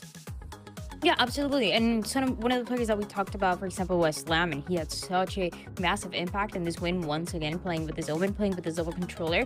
I just feel like he has a really good understanding of how he wants to play this map. I feel like the Omen as well plays a lot into how he wants to. And on top of that, you have a bit of a similar composition to what we've seen before with that Neon that once again was constantly creating that space towards that A side. And it was the Neon, it was the Tejo, or it was a little bit of the Slam as well on the Omen, getting that info early on and then either rotating or holding on for a little bit longer, because you didn't really see a Pigeon that was too aggressive early into the round, so they were all using that information to their favor. Again, it was just an Evictics that played so much better, played the way that we expected them to be honest, and it went not only in the macro, but also individually. Yes, and that's exactly what we are looking for. And if you're Pigeons, that makes you a little bit nervous. That's not the Evictics you played map 1, right? This is a different Vix you're playing map 2, and hopefully, you know, things will maybe settle down a bit more for map 3, but you just don't know. But our map 3, though, we will be going to is Breeze, where it's all gonna land, our first map 3 of the stream today. And I think when you look at these map picks, I think when you like kind of talk about the overall idea, you're going through map picks and bans, getting, you know, wherever it may be, this is Breeze. I feel like it's like the most like fitting place for these teams to me. If you were to look at this, looking at the picks and bans, Dan, I don't know if you would agree with me, but Breeze being the decider just kind of feels right for both these teams. I think it's going to be very different, and it is going to be better because it shows, or at least it plays to the strengths of both of them. So I think that's why, yeah, you're right. This is a map that really fits them well, even though we haven't really seen it as much, to be fair. We've seen it in third-party tournaments by both of the teams, but we haven't really seen it in the past couple of matches here in VCL. So I'm excited to see if there is going to be any change. I think it allows you to kind of switch it up just a little bit more, but continuing to have that presence of the neon on both sides, and potentially maybe something else, a double duelist. I feel like people just kind of forgot that that's a thing sometimes. So if they can bring it back, and they can both of them continue to play with this neon, it's going to be all about how much space each one of them is creating. And folks, we're heading into Asian Select for the last map. Again, we are on Breeze. We are looking on the side of Pigeons, a Sky, a Neon, and the Gecko. Gecko's crazy. Gecko's kind of crazy, Danielle. I'll go to you. I haven't seen Gecko in feels like years. Like it's been 84 years. I haven't seen Gecko in forever. I mean, I'm interested to see how this is going to play out. Obviously, a lot of the post plans that you can work with this year, with the Astra and the Gecko and the Viper as well, there's a lot to work with. But starting on that defensive side is also going to be about holding those chokes and getting that info early on with the Gecko. So I do like it, but I want to see how it plays out because, again, this is not very common on Breeze. No, this is getting really weird for me. Like, Evictics, you have a very traditional Breeze composition. I think that there's potential here for Pigeons, but there's a reason why you so rarely see a composition without a scan initiator for Breeze. Like, that Sova dart pays off dividends, especially as we're heading into, you know, the double controller meta here that we've been seeing on Breeze with the Viper, and then honestly, everyone's been playing a little bit of everything. Usually the Omen or the Clove, or the Astra as well. But I think that it's going to be interesting to see how things end up panning out for Pigeons and how aggressive Zamal actually wants to get on the defensive side to try and take a little bit of that space and to put a bit of pressure on Evictics so they don't feel like they can just walk around the map. Well, folks, it all comes down to this map 3 Breeze. Will it be Pigeons advancing or Team Evictics advancing? Who will go home? Shayo, Tenrek are your casters. And for last time today, please take it away. Let's get it done. Both teams showed advantage. Thank you so much to the devs for breaking that down. Yeah, the comps look kind of crazy on both sides, but I think it's just because I'm seeing Gecko, Tenrek. Yeah, that's definitely the most jarring thing that stands out immediately here. On Evictics' side, it's pretty par for the course. Yeah, T-Dog picking up that KO to assist with the entrances. But yeah, Pigeons, I mean, this is a couple of changes. Anderson swapping from the Omen to the Astra. And apparently, Cuz feeling very self-sufficient on the Sky as opposed to the Jet, the very same way that he feels more comfortable on the Sky as opposed to the Raison Fracture. So very radical changes that, yeah, like the desk said, really weird to see Gecko here, man. It is beyond odd.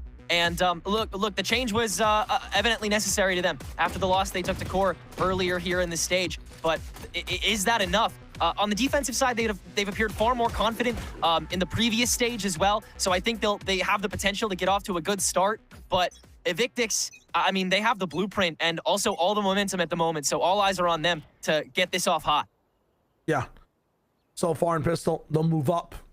I want to on Evictics to see what they can do. Biggest thing I've seen so far on this map when it comes to developments is Harbor actually played a lot more in America, so able to take things out, dashing in your own stun, but finding a pistol shot on the way Shaw's, man, doing tricks on it and how he wins the round. That's kind of crazy right now.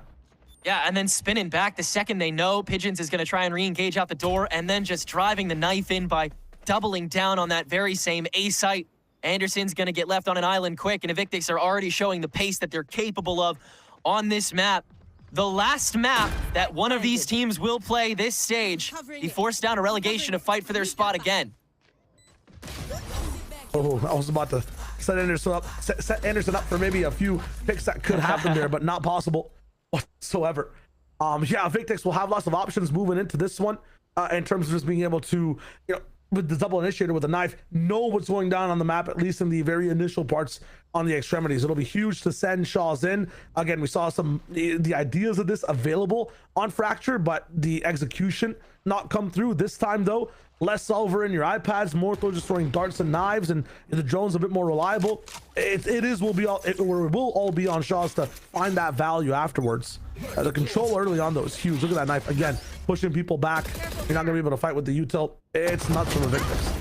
Yeah, just does a great job at negating that early presence, but not on every side. The elbow is also choked up on, and so Anderson is gonna get away with a free sheriff, but being the lurk, Scotty didn't upgrade farther than that. The stack was read by the knife.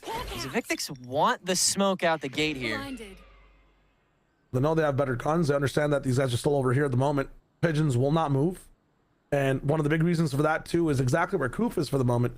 He's taken a look entirely over that B lane and seen nobody coming through so far. They understand that if you are in A, you might be seen a little bit in terms of going to mid from Koof's angle as well. Still nobody on Koof, so 4 people rotated over to the side of Pigeons, and they have the first shot that does get a nice trade for them. Unfortunately, Anderson does not find his bullet. T-Dog will adjust a little bit to find that final shot too. Coburg, don't expect too much from him here. Almost insanity. Well, breathe on slam, then he dies. So I'm not counting this out yet. Gotta check everything though. Yeah, better gun might be able to be found backside, but not possible on this one. That's unfortunate for the side of Koof. Value though found in a few picks. I think maybe 1 rifle taken down for the side of Evictics. So 3 people gone. Armor have to be rebought. Not a bad round from Pigeons. And I was mentioning it as the game started, but yeah, the Asian compositions here, I feel like Harbor's found so much value on this map. If you're having trouble planting, that code being able to crisp up and take some bullets over might be exactly what you're looking for. Just like the Gecko would give you a plant advantage with the Wingman. I'm wondering why neither team went for it. Slammed also on that Omen, which we've seen be an option for Evictics and other maps. They're almost there to this new wave, but kind of riding their own stride here. Both teams in their approach. Who's trying to find some value in this one too? No Molly in terms of the economy to be able to buy this round. Shaw's jumping over with that judge, able to find 1, gets into the smoke and gets 2, 5 bullets. Big value. Coburg though solves the entire problem at the cost of a lot of his HP. Slammed, found out back sight. Coburg knows where the pain points are for the moment. Zamal will find the first one though, and almost get an answer towards the second. 2v1. Coburg low HP. Wall comes up to isolate one of the fights for now.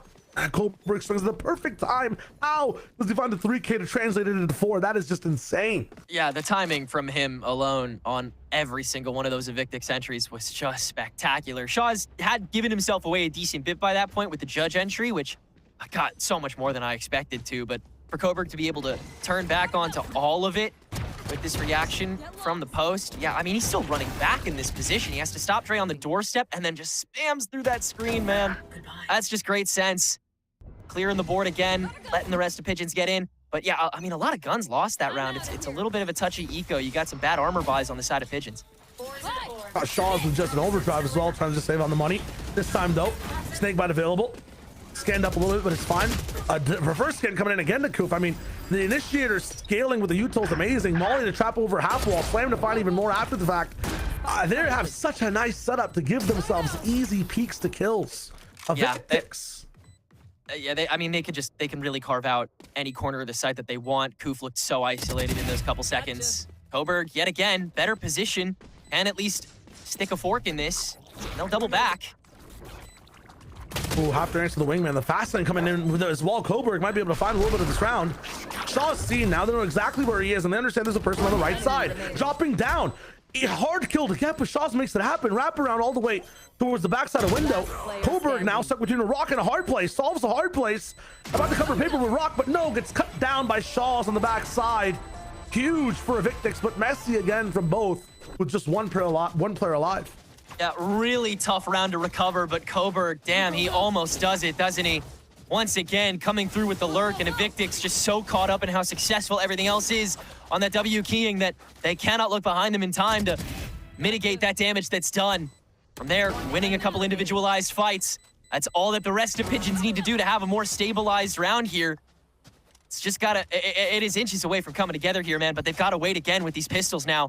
And Evictics, the old cycle's going. And again, like you said, this double initiator util does such a good job of isolating and conquering one player at a time, especially when these Pigeons just go in single file like they have been sometimes. Pick the right side for now.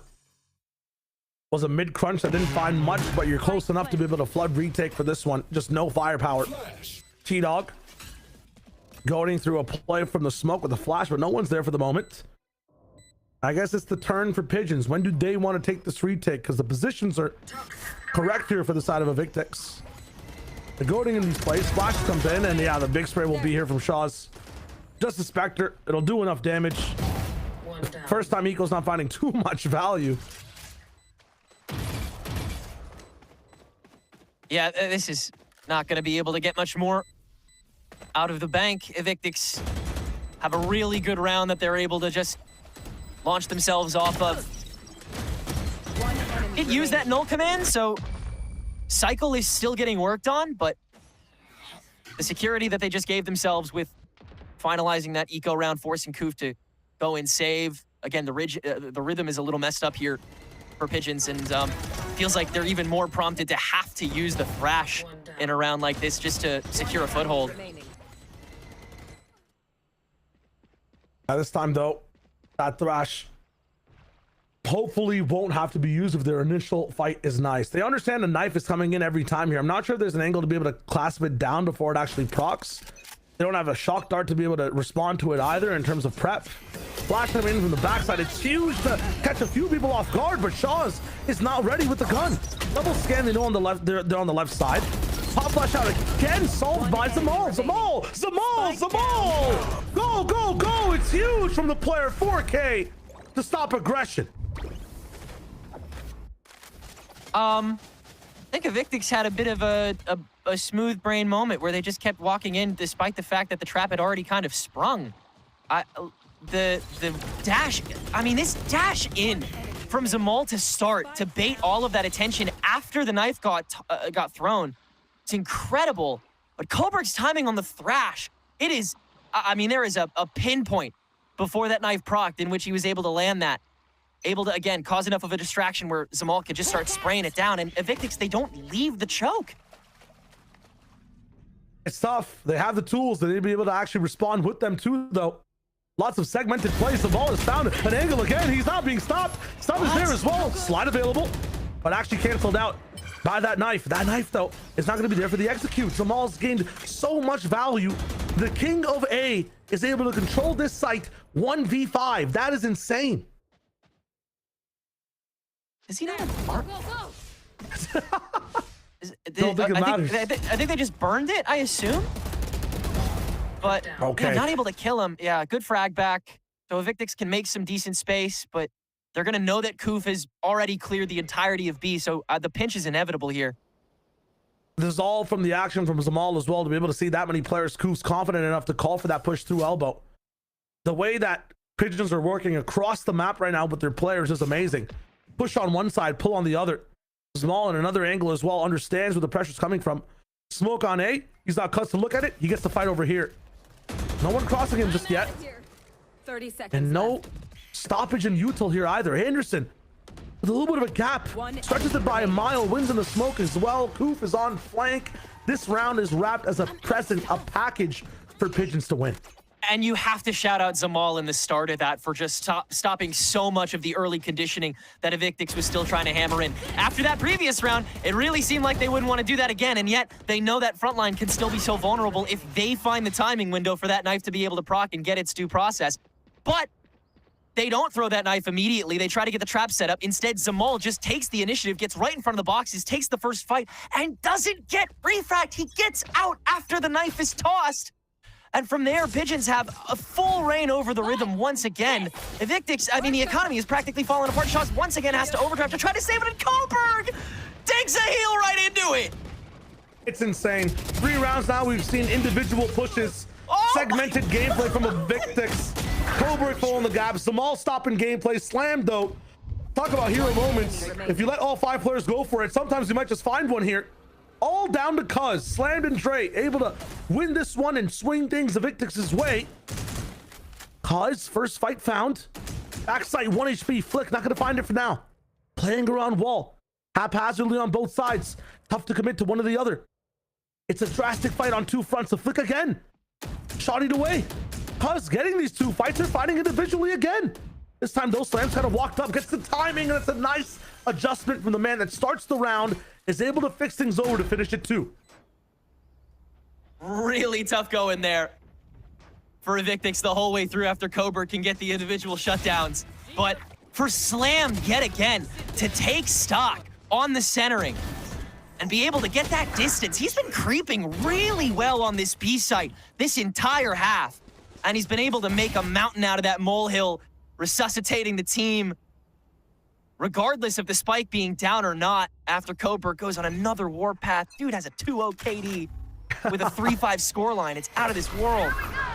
He's a villain, man. He's really stopping heroes from getting their plays activated. Zamaldo being tossed all the way in. They take T-Dog down, so no flashes available to actually push through these smokes and fight for positions past some util. It's been a key for Evictics, I think, in these site hits as well. These pop flashes from T-Dog have really enabled these guys to take the space. What do they do now? No map space again on the B side. 5th round in the row that Pigeons have walked down a player through B, this time all the way to window. They might think that Koof is here. It's actually Anderson in a devious position. You've got to either have Shaw's slide or the paranoia from Slam. Those are your two clears here. They're not checking. They're not checking, dude! It's insane! Koof finds a way to close the round again. Anderson, how do you even check that spot though? And a little bit of hesitation just to wait for a better angle is the biggest difference in that round. Gets him the 3K. Now Evictics, they've made that pistol round a possibility. They've asked Slam to win them around as well. They still have a little bit of a lead. They are losing it though.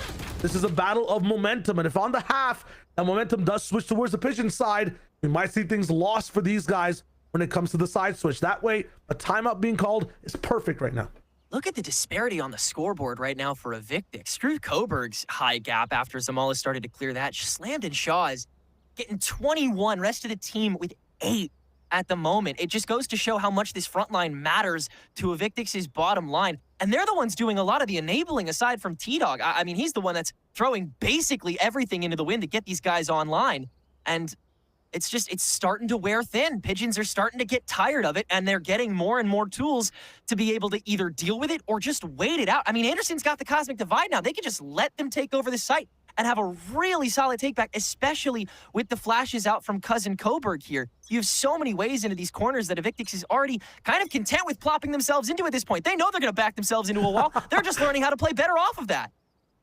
It's really nice. You talk about the Cosmic Divide as well. One of the combos that's available to Pigeons about 2 times a half, if Coburg stays alive, which he's doing great at doing right now, is you put that Cosmic Divide up, Wingman diffuse, you have an extra body to hold the wall. So it's one of the win cons, one of the creative decisions to include Gecko and start on defense for this one. And he's already playing so well, so as long as he doesn't take too many fights, it'll be good. 4-man setup towards the B side. They're reading something on this side that there might be aggression. If there's not, it's exactly how you called it, Tenrek. It's all about getting that retake down with the ultimates. They push in though. Yeah, find value. Now the question is, you know the divide's coming. You know that diffuse play's coming. How do you play the site? Hit, put down. Not too much real estate available for it. Slammed at low HP. T-Dog also just has a sheriff to play with. Dire straits for the team.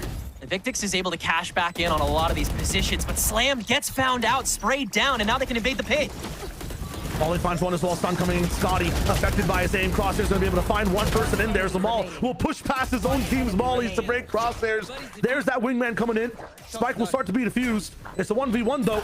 It's a shock dart enough to break that little guy it is, and he does not get half either. So WinCon stopped. Hunter's Fury in the business. Close that space, Coburg, but he can't. There's no time. We'll have to stick over for that diffuse again. Half about to be found. The spray is there again from Dre. Win cons and ultimates for Evictics to roll that round towards their side. Just playing the waiting game at the end of the day, and with his Viper's Pit set up by Scotty, Pigeons don't have as much confidence approaching with their own win cons. They need to excavate the old-fashioned way, and damn, I mean, they almost do.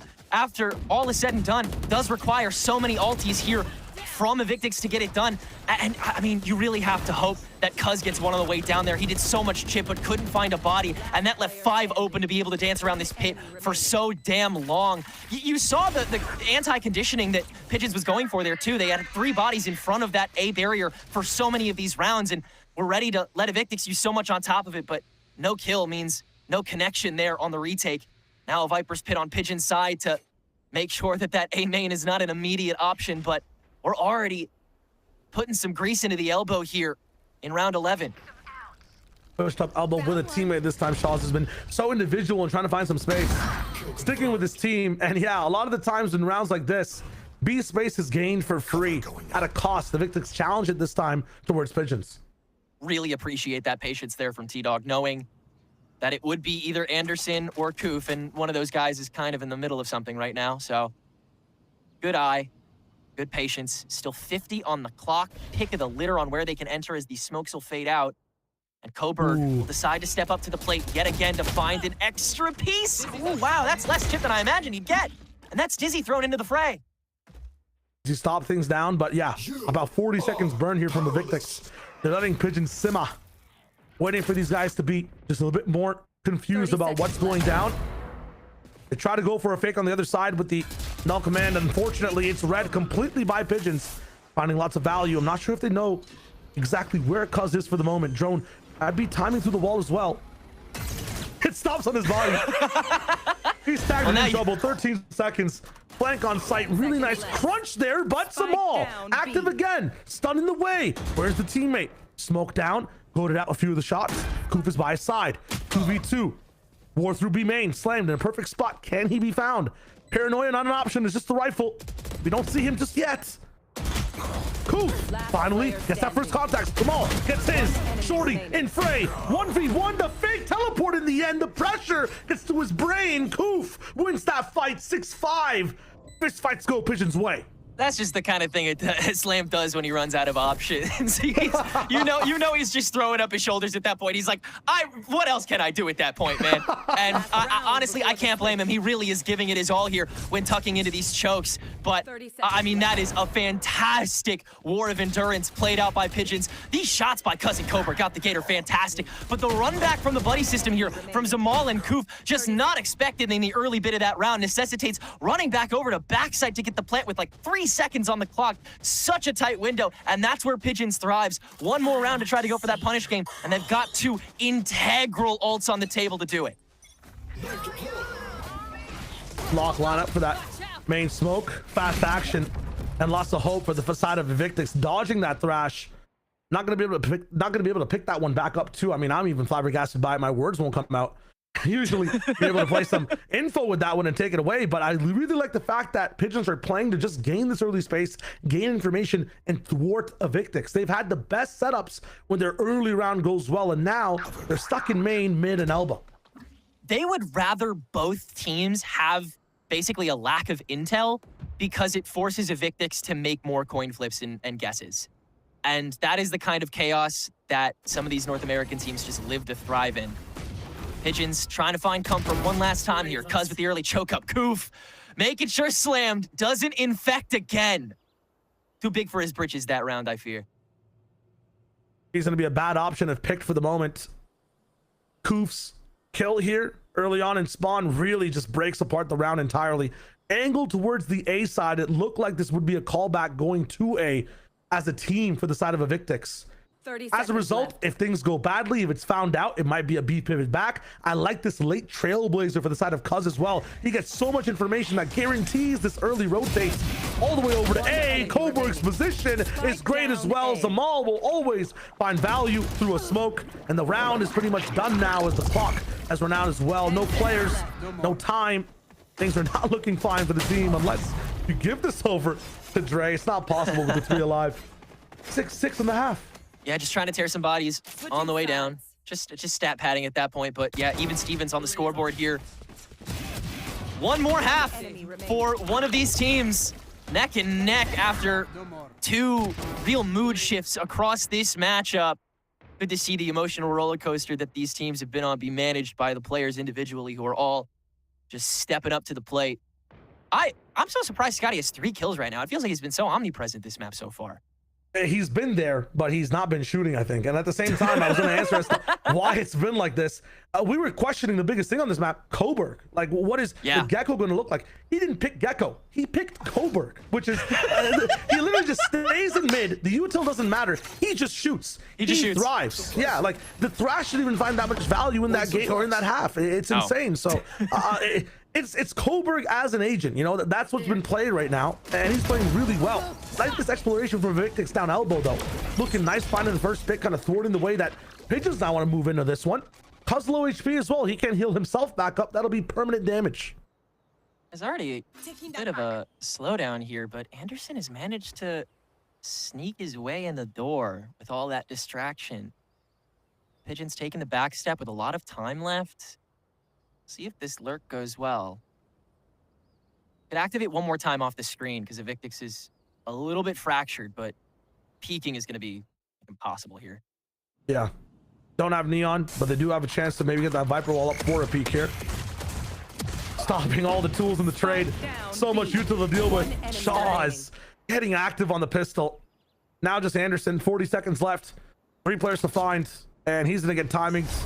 Tragic here for the side of Pigeons, and a really nice hold from Evictics. Yeah, I'm a little surprised that Pigeons still decided to go for that after just cutting noise for, what was that, like 20 seconds? Like, that wasn't even a convincing amount of time to stall, to go for the rotation. And then Anderson, I mean, doesn't even peek out the door, so you don't even have any intel to springboard off of either. That felt like a bit of an empty follow-up to an early frag found by Shaw's. And it just goes to show that if Pigeons do slow down for a second, they're going to look totally frozen. Like they looked like headless chickens after that opening frag for a good couple seconds, and it led into a nothing burger of a pistol round. So definitely got to see that step up coming forward here from Pigeons, that initiative run through.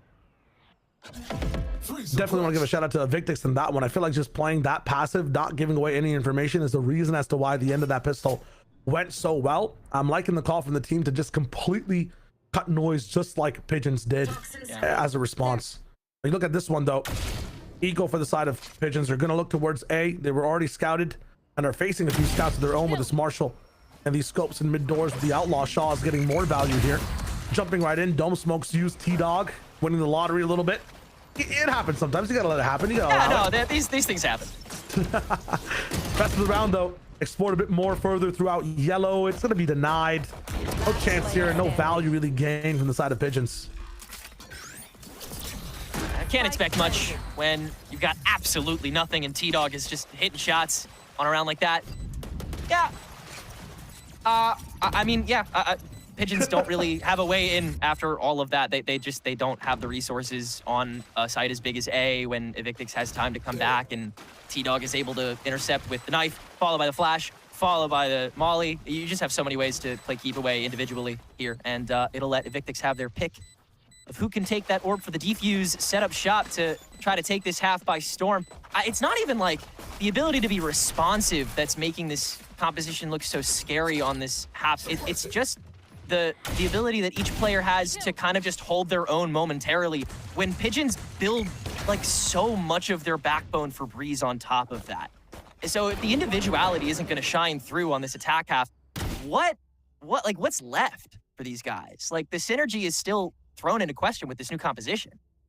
It is, but I was going to talk about the comps a little bit, right? Like, it's double innie on both sides. It's such a different flavor. So Gecko and I think Sky keep things a bit more close and personal and clumped up together. It's harder to find like early information. It's easier to execute, I feel like, as a result.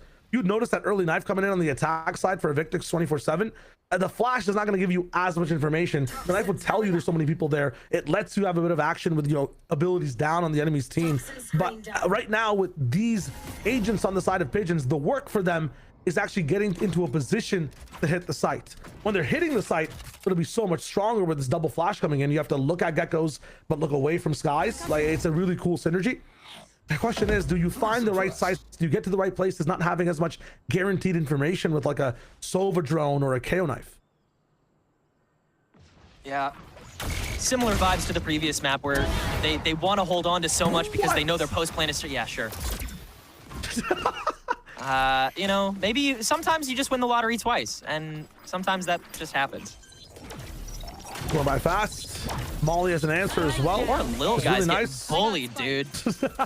But it's nice you're able to actually get that util out a bit earlier. It's a util for util trade. Zamal doesn't have to be affected in this position. Talking about positions now, though, there's not that much exciting going on from Pigeons. So far back, one player behind the smoke, one at that corner rubble, but it's all about, I think, Cuz right now, his position in mid doors. How much value can he find as we're already over the site? Coburg sees everybody coming by as the ball readjusts. Cuz is found. Coburg needs to go huge. He's almost there. Skyscraper of influence in this round. Zamal's also building up the floors, but Coburg is the taller building in this one, looking strong as he just takes this entire round by force. This is such an odd, like, pressurization of an explosive composition for Pigeons where they don't feel secure enough to kind of edge that front line any more forward than they have to, but at the same time, they're trying to find an outlier and trying to use their util to initiate on the person who is ultimately, like, creating the distance for Evictics. So you have to, like, basically encircle your opponent and then condense on top while the retake is happening. It's such a tough rhythm to manage, but I really appreciate, like you said, the movement that Cuz was able to do from the door to be able to create that missing link and establish a through line that Pigeons are looking for those post plants. Like you said before, once they get there, it feels so certain. The util bank is so solid, but the questions thrown up in how they get there, how many fadeaway smokes they decide to launch in, how much of the initiator util they use just to get on site, it is so shaky right now, and Evictics playing to those strengths every step of the way. Ooh. Wow, Koof. Props. Hyper aware and not scared. He's still moving forward. You can do it both ways. Fast, slow. It's nuts for Koof right now. Right here. And this time, I don't think Wingman's getting affected on that plan. You're talking about it a little bit, right? Like, how do these guys find space onto the site? To TLDR and simplify, hard to find space, fun and easy to fight. Fight also complicated. But honestly, for me, if we're just throwing util out haphazardly, if a lot of it is just throw the Gecko Flash, throw the Sky Flash and move around, I'm kind of liking this from Pigeons. They throw that util, they get creative in their positions. Again, Cuz is with some of the slower players of the team. Coburg is scoring the faster players. You get to explore middle. You get to have a chance at finding sight. Pigeons are dynamic here. What can Evictics do? Take more earlier fights. Try to fight for this space a little bit more. We keep talking. I think we're casting a different game. We keep talking about, yo, Pigeons, how are you going to get to sight? It's so hard. Kenrek, Evictics is just chilling back. They're waiting for them to do it. They haven't fought them yet, really. Like, that's what I want to see from Evictics. I want them to fight for the space just a little. You've got KO. You've got some nice slides. Like, you know, so far, Shaw's has looked so nice at being aggressive. You need to have a voice before the spike gets put down. Yeah, I'd love to see these corners get cut a little bit. Elbow looked really strong early on here from Evictics. I'd love to see them, you know, duck into that again. And it feels like you can play with door a lot more because, I mean, they've been making Cuz be self-sufficient for a lot of, like, he's been playing on his own for so many of these, not even holding flashes, just holding, like, choke lines and lurk checks. And there just has been no punishment. And now there will be overdrive out the gate, in the door, and we're in T. Yeah, this is a response to, like, the slow play we saw from Koof moving up, but you can't be that loud, man. What are we doing out here? Koof's got a little bit of a deep bag, and now he wants to play this game. You got to be able to respect that drip a little bit. You know what I'm saying? There's no way he's going to be a one outfit type of guy. Multiple ways to play the game up and elbow, though. Flashes, sprays, looking good from the side of Pigeons, and I get it. You want to be a little bit more haphazard, a little bit more risky on a round like this. You don't have the eco, so you have to get a little bit more value when it comes to the action. This time, though, Pigeons are there to match it. And making quick work. Especially after the rotation is confirmed.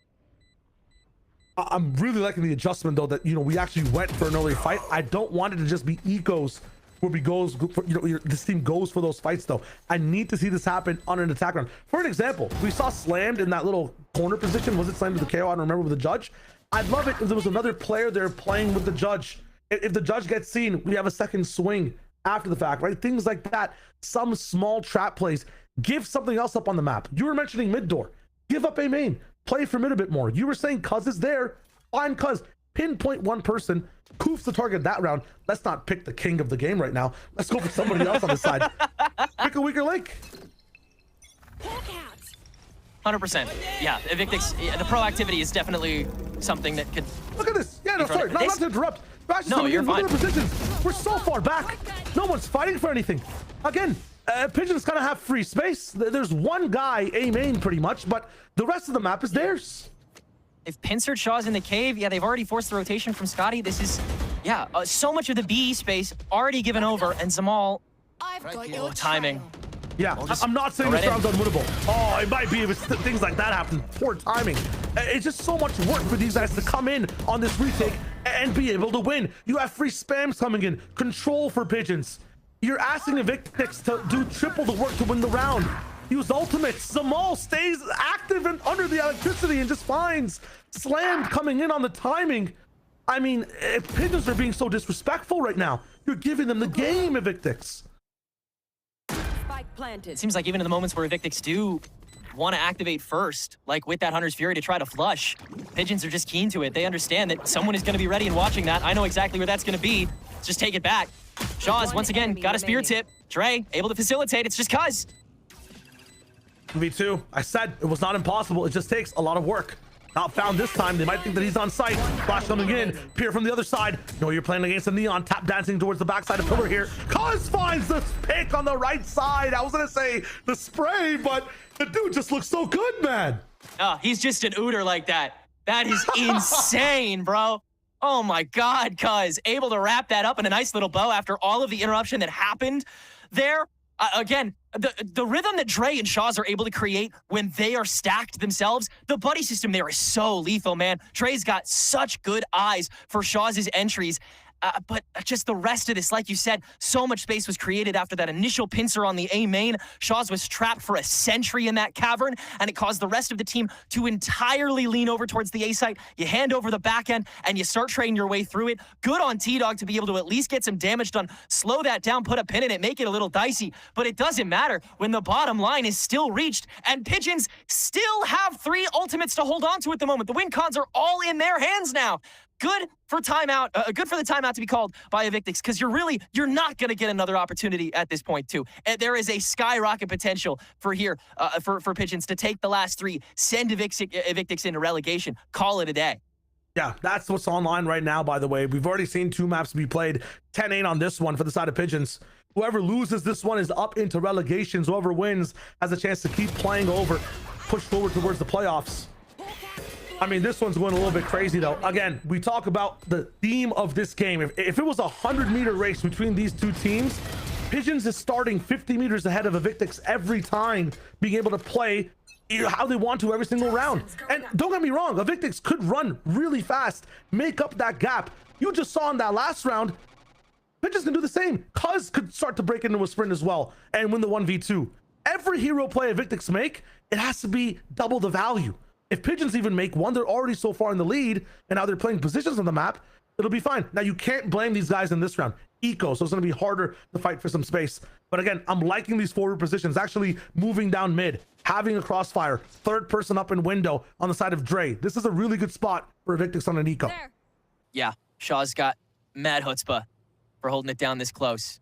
Pigeons, once again, want to stay stingy the whole way through this, and the dog not necessarily going to suss that out, so they'll go as planned. Okay, the bird will confirm, though.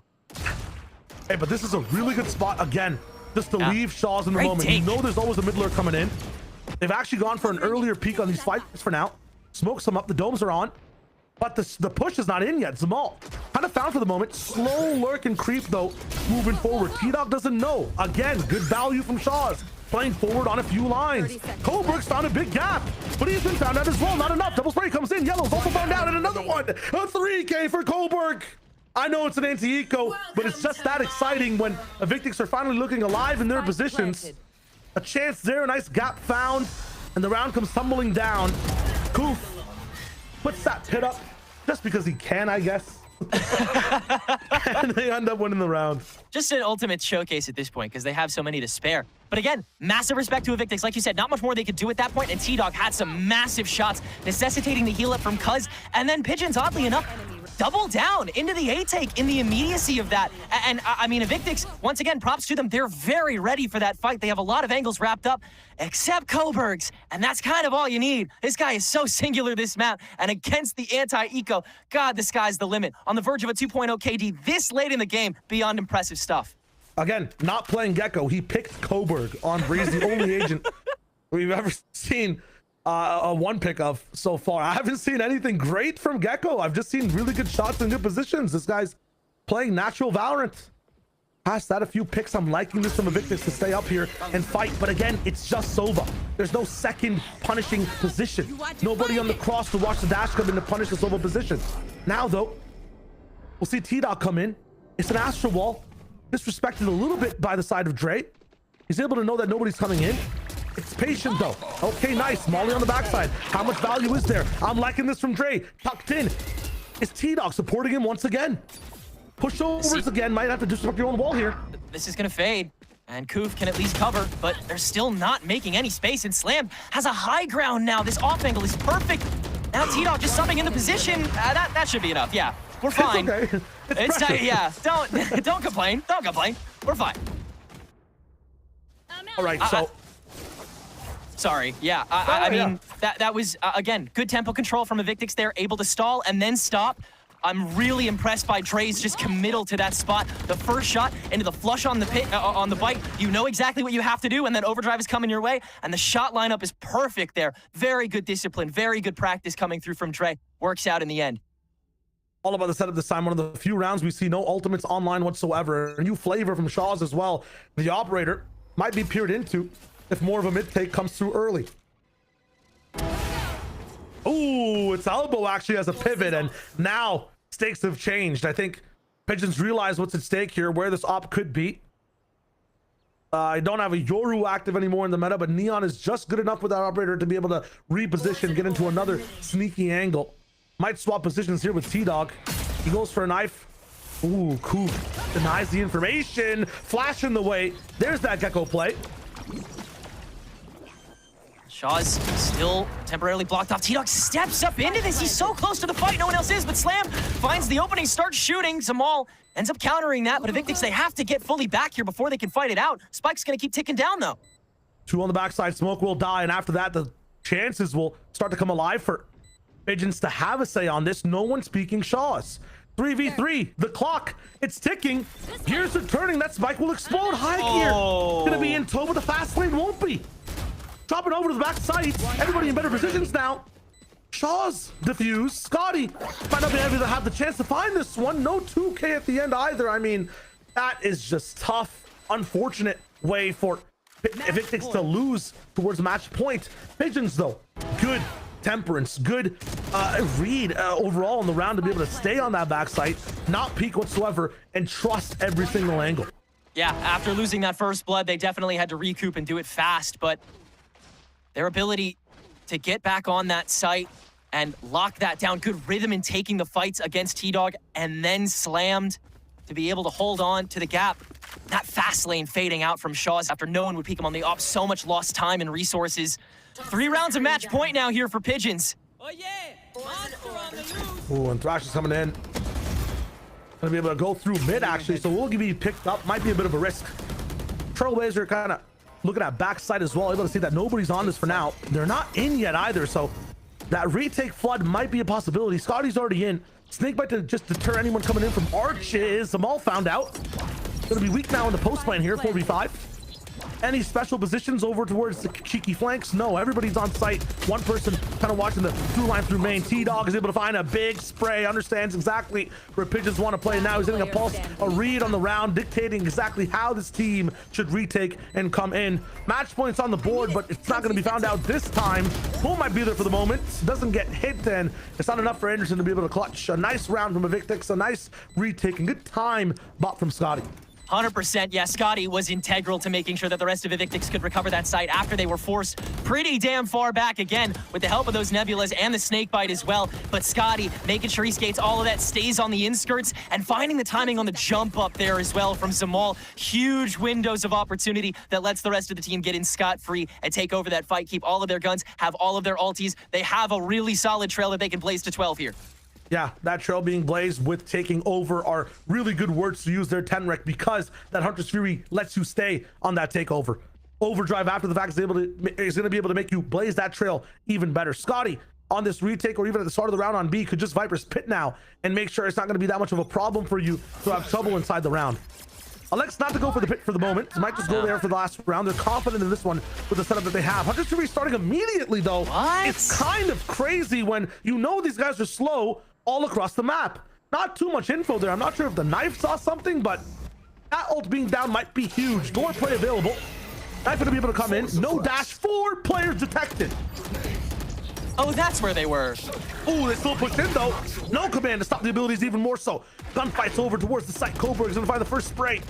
And the rest of the players are behind smokes waiting for their chance. It's gonna be a shot or maybe a joke from them in terms of the way they can shoot these heads. Slam. It's very serious in the conversation. Goes in for seconds and almost shuts down the round. Cuz though, with godlike timing and position, is not going to find much value just yet. One pyramid is going to be too much to conquer. Poof now left over again. Last alive. Ooh, almost gonna thrive. No shots towards the smoke in the middle of the pyramids. These guys are as dry as a desert when it comes to a take. With all these absolute ability canceling moments over from T-Dog, I mean, this guy has shut down that round. Yeah, I thank God for that knife, because that Hunter's Fury with the Gamba Cave stack was ballsy to say the least. That being said, yeah, everyone found out, everyone nullified in one fell swoop, and there's no window to reactivate. Pigeons just have to go for it, and Evictics have their pick of the litter with those shots that they could freely take. And they still got win cons to spare. Scotty can make a site a non-factor in this final round of the game. And you still have the retake potential with the overdrive as well. It's on Pigeons to once again get proactive, take that extra space, bully Evictics out with what they've got so that they can make a round certain. One opportunity in regulation left to do that, or this elimination match is going to OT. OT might be crazy. We've seen those natural default rounds that I feel like Pigeons have a bit of an advantage, but Evictics have been learning round after round after round. This one, yes, Scotty has the ability to stop things happening on one of the sides. Will Evictics use what they've learned to actually pressure the other? Will they just wait for the hit to come in? There's many options they have in how they've won rounds so far. And the biggest question is, will Cuz find Scotty? There is one counter here with the Seekers, and they do seem to be kind of on the same side. Let that pit grow for a little bit. Use the ultimate from middle to see how many people are on B. Is the pit supported? Is more of an A hit? There are answers here for the Viper's pit available from the side of Pigeons. So many. Trey is opping, dude. Oh, man. Taking the next peek, too? And no pit from Scotty? Okay, so maybe using it for retake, maybe keeping all sight lines open of where the op could be. When you do pit down, you do kind of close off one of the gaps as to where the op is kind of around. So they're playing with, like, you know, I guess that lack of information as the thing. Yeah. But you could just pit one side and not the other. It's a sound strategy. Evictics waiting on a backline again. Every time they've done this, Pigeons gain control of the round, and it's too hard to handle. You think it's Scotty waiting because they know how slow Pigeons is? Yeah. Maybe, yeah. And so he knows he can stall some time out, force Pigeons into one, pigeonhole them, honestly. And they are locked in this time. And last time T-Dog was here, he was able to stop everything down. It costed a goal command. This time, though, up against Zamal, this man is going to be absolutely taken down by the pressure. Coburg is there, too. Zamal has activated on match point. So close to the OT round. Dre doesn't have to go huge to have a say in this round. They might just overpower yellow. They might just play super aggro, or they might be absolutely locked in and focused. Koof gonna be found by Scotty.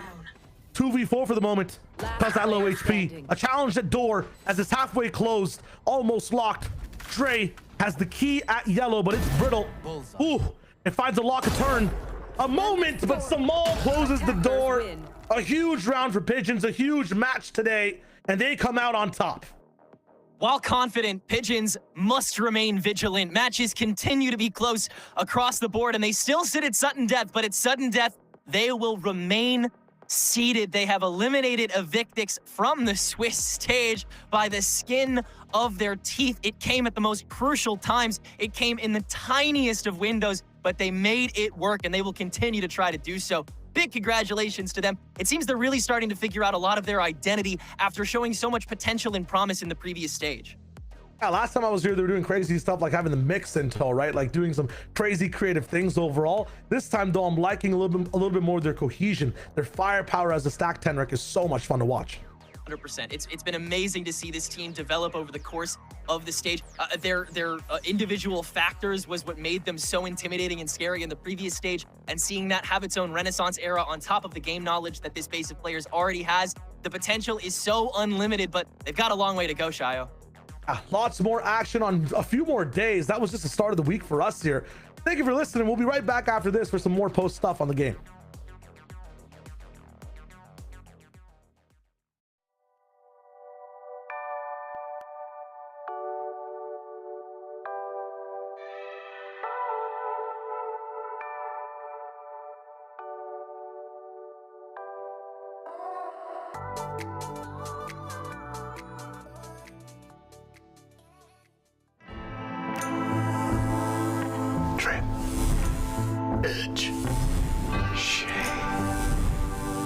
Trim, edge, and shave with Philips Norelco One Blade. One tool for all you need. Philips Norelco One Blade presents Shave All Things.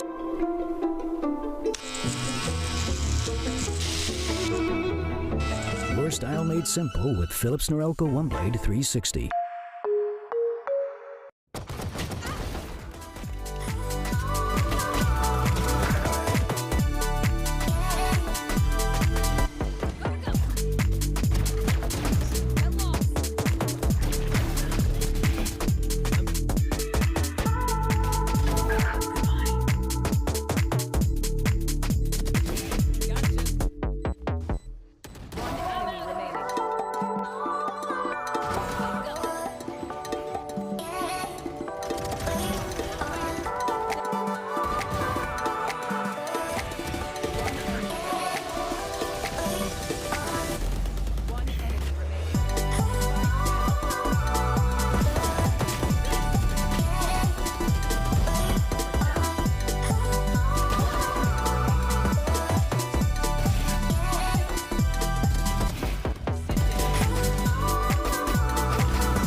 Rest of the defense on the side of Sad in the front side.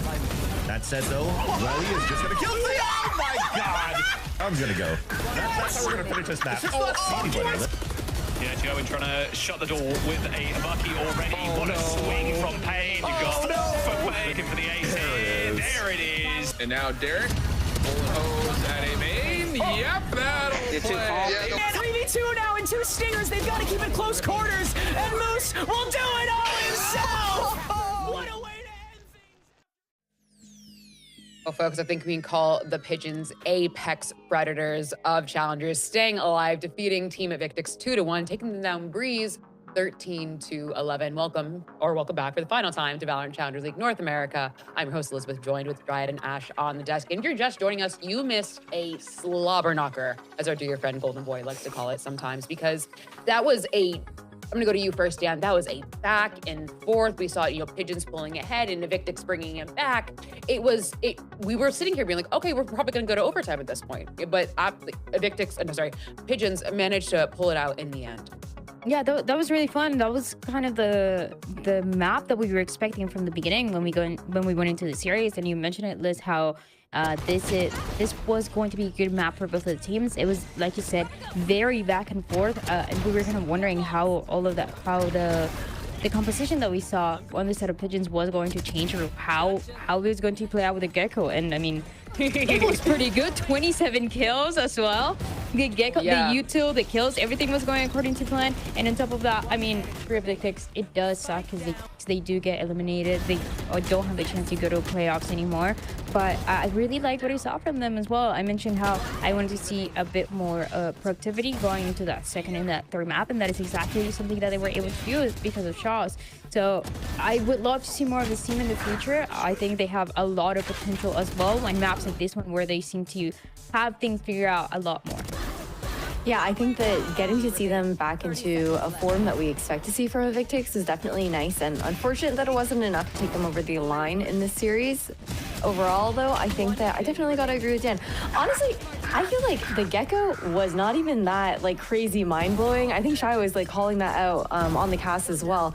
It's not like there was anything, you know, insane about Gecko and the gameplay that we were seeing. It was just like very solid fundamentals coming out from Coburg when it came down to that utility, and he was just shooting back on the day too. Like, just popping off on a supporting agent, I think it takes a lot of pressure off of your duelist in Zamal there as well, because someone is just so good at getting those trades and ensuring that the follow-up is available. I think that Pigeons, if this is the form that we get to continue to see them on, I'm going to look forward to seeing, you know, the possibility of them still finding that qualification into playoffs, because the proactivity was really nicely done here in Brady. And also with Coburg not paying the IGL tax, apparently, just, you know, top ranking on Gecko doing the dang thing. We highlighted him in our pre-show before, or pre-match snippet before this game got started, and I'm glad we did, because you'll see his stats later moving on. But I think to give credits to Evictics, Ash, to talk about, you know, this was close, right? This was closer than the maps that we had before. It was not great. Right, 15, they wanted it, right? They were fighting for that. It was tooth and nail. 15 first kills. I haven't seen a number like that in first kills in a very long time, Ash. Yeah, it's pretty crazy, and to go down like 11 to 13, that's definitely gotta hurt too, because you know that you had, you know, the advantages in the early round, but it's kind of reminiscent of what we saw on Fracture as well, right? Where we saw that it was the side of Evictics that were still like, I think they were even like leading by 1 when it came down to the first kills, first sets. I think it was like 9 or something like that on the side of Evictics, but just weren't able to close out those rounds, convert them, like Dan was saying previously, all the way at the beginning of this head-to-head when we were talking about these two teams entering into this series. And I would like to see that adjustment being made. I don't even think that it was like too bad on the side of Evictics. I think Pigeons today were just very good when it came down to the spacing that they had. They were always ensuring that they were getting those trades down, or somebody was, you know, playing an insane like anchor position on site, and that made a really big difference, I feel like, in a lot of those rounds where it wasn't even necessarily, you know, Evictics making a mistake, but I think Pigeons just had the edge up today. Okay, looking at this now and seeing that Coburg was 27-15 and only had 1 first kill. Just makes it kind of, Dan, it tells this story that, you know, he wasn't always the first engagement. Of course, he's on Gecko. That would be an odd thing for him to see him have. But he was cleaning up today for his team, especially behind Zamal, who is 20-17. Yeah, you saw a lot of those instances where there's a Gecko flash coming in. There is Zamal as well with the Neon swinging, either finding the opening or immediately you see Cobra getting that trade. I think it was a lot of that when they were getting a little bit more aggressive, and yeah, it was a really fun, slightly different comp that we don't see very often. I feel like if I saw all of these agents and they had to guess what map this is, I would have a hard time. I think the only one that might give it away is Viper, and outside of that, I'm like, I don't know. I think we just heard from our pod, Coburg had 4 2Ks, 4 3Ks, and 1 4K, which is just ridiculous. He wanted this game to end as quickly as possible, evidently, and I mean, that was a fight tooth and nail, but it was great to see it from him and from everyone on that team. And yes, unfortunately, we will have to say goodbye to Team Evictics for now. They have been eliminated from Stage 2, but Pigeons moving forward, still on the side of elimination, backs against the wall, but they will still have a chance to fight for their playoff lives. And friends, for the Phillips Norelco interview, I have none other than the Gecko himself, Coburg. Friend, come to the front, take a seat. You have some explaining to do, the good kind of explaining. Hello, welcome. My first question for you is, do you often commit tax evasion? Because it seems like you don't, but it seems like you just don't pay an IGL tax. You are on Gecko, you're killing on Gecko, 2, killing it on Breeze, getting in these incredible multi-kills, getting all of this done. How did you, talk to me about today, how did you do that today? We had a good game plan going in. We knew what they did, and we knew what we do, and we know that we counter them. So I'm gonna interview you. Sorry, I'm gonna interrupt you. Can you be a little bit more specific about what they did, like what you saw that they did and what you guys do? I played against T-Dog enough to know how he plays the game, and the way he calls is, I understand it to a point. Clearly I didn't on Lotus, but on Fracture and Breeze, I knew what he was doing on most rounds, and it was pretty easy to call against. Yeah, it's pretty good. I mean, let's go to Lotus. That was a different map for you guys. I mean, to go from Fracture, that made us seem like we were gonna have a very short day on our end to, you know, them bringing it to a map 3. What was the read on Lotus on your end that was incorrect? My read on their A fights was wrong. I think the map is very asymmetric right now, and I didn't realize how good their A fight was in the re-clears. And it honestly just caught me off guard, so they played a good game. And then we get to Breeze, and it just turns into this, you know, like I called it a slobber knocker before you got in here, because it, you know, it's going in their favor. You're fighting back round after round after round, and then we're literally 1 round away from overtime. Can you give us any insight into what the comms were like for the teams, especially when you're building up that comeback in the second half? Honestly, it never felt like we were behind. Our comms were, if you look at our past series, all of our map 3s, I think we've gotten 4 rounds maybe on a map 3. So us coming in and actually winning a map 3 was, hey, that's exactly what I wanted today. So, and I got to play Gecko, so I'm happy. We were shocked, Coburg. We saw this Gecko come in, and we were seeing the vision. It was a little blurry, but we were like, okay, we got to see how this plays out. In your eyes, as leader, as a person on Gecko, talk to us about that decision, putting the Gecko into that comp. Honestly, we played 1 scrim with Gecko. I said, we had some bad scrims on Breeze, and I said, guys, we're gonna play this comp. We'll see what happens. It went well for 1 scrim, and I said, all right, if we play Breeze, I'm playing Gecko. And yeah, there's no playbook or anything. That was all my team created. A lot of that on defense side. I don't do a lot on defense. That's a lot of my team, and they were very, very proactive, very creative. So huge props to them. Huge props, but also, I mean, that takes a lot of guts, Coburg, to come into after 1 scrim, be like, actually, guys, we're running the comp that we have only run once, and we don't really have like any sort of data for. You know, no game plan. Let's run. Like, going into that, does that not make you anxious? Is that, or sometimes we say like with teams that are facing elimination, you're just like, all right, let's just throw everything at the wall, see what sticks. Was it more that, or was it just kind of a confidence of, hey, it went well for 1 scrim, it has to go well in the match? I think it was a mix of 2 things. 1, yeah, our Breeze was awful. It was terrible. We had to make some sort of change. But on the other hand, that's kind of our identity. In one of our games earlier in the split, we were just joking about Cuz playing Deadlock just for fun. It wasn't in our comp at all. And so he just locked Deadlock in the game, and we went with it. So it's kind of like our identity. We like weird picks. We like doing things that are abnormal, and it's what suits us best. So I'm glad we can show it here on Breeze too. I mean, the Lotus comp, right? Like, you're such a joy to watch with those comps. Yes, Brimstone, like, right? Like, you make it seem viable, and you guys seem like you're having so much fun in the server. I think kind of my last question for you, adding into that, if and when Pigeons make playoffs, is it going to be the kind of like weird comps that you guys, unique comp that you guys come up with that's going to help kind of give you that edge making it to playoffs? Or what will it be that makes Pigeons going to go all the way, make it to stage 2 playoffs? I think we'll definitely have some pocket picks here and there. I think if we didn't, I mean, who would we even be? But like most of our maps are normal, I think. Might have to check that one. Not 100% sure on that one. No spoilers here, because we, you still have some games to play. So our Pearl comp. We don't talk about that comp.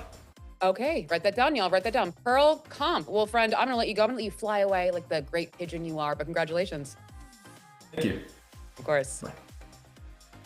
Guys, Pearl Comp, write that down, right? Pearl Comp, Pearl Comp, Pearl Comp. I feel like people are already crazy on Pearl, so they have to be insane. Yeah, you have to kick it to another level, bro. What are they honestly. planning? What? Bring my me God. like triple duelist right now, actually. Yes, please. Cobra, Give if me you the hear this, triple please, please, jet roulette, anything. But friends, that is going to be it for us today. Let's see how all of our games shook out today. We'll be saying goodbye to Rose and Evictics as we saw today on the main stream, but we did have 2 games off stream here that you can see how things have landed in the 2 to 3 bracket category, with NRG Academy facing Pigeons and Division 1 facing Alliance Guardians, and EG and Core finding themselves in 3 to 2. We are still we're waiting to find more qualifications, Dan. You know, obviously that kind of hitting that magic number of 4, but now that we're kind of the creme de la creme is rising to the top, competition is getting very, very stiff.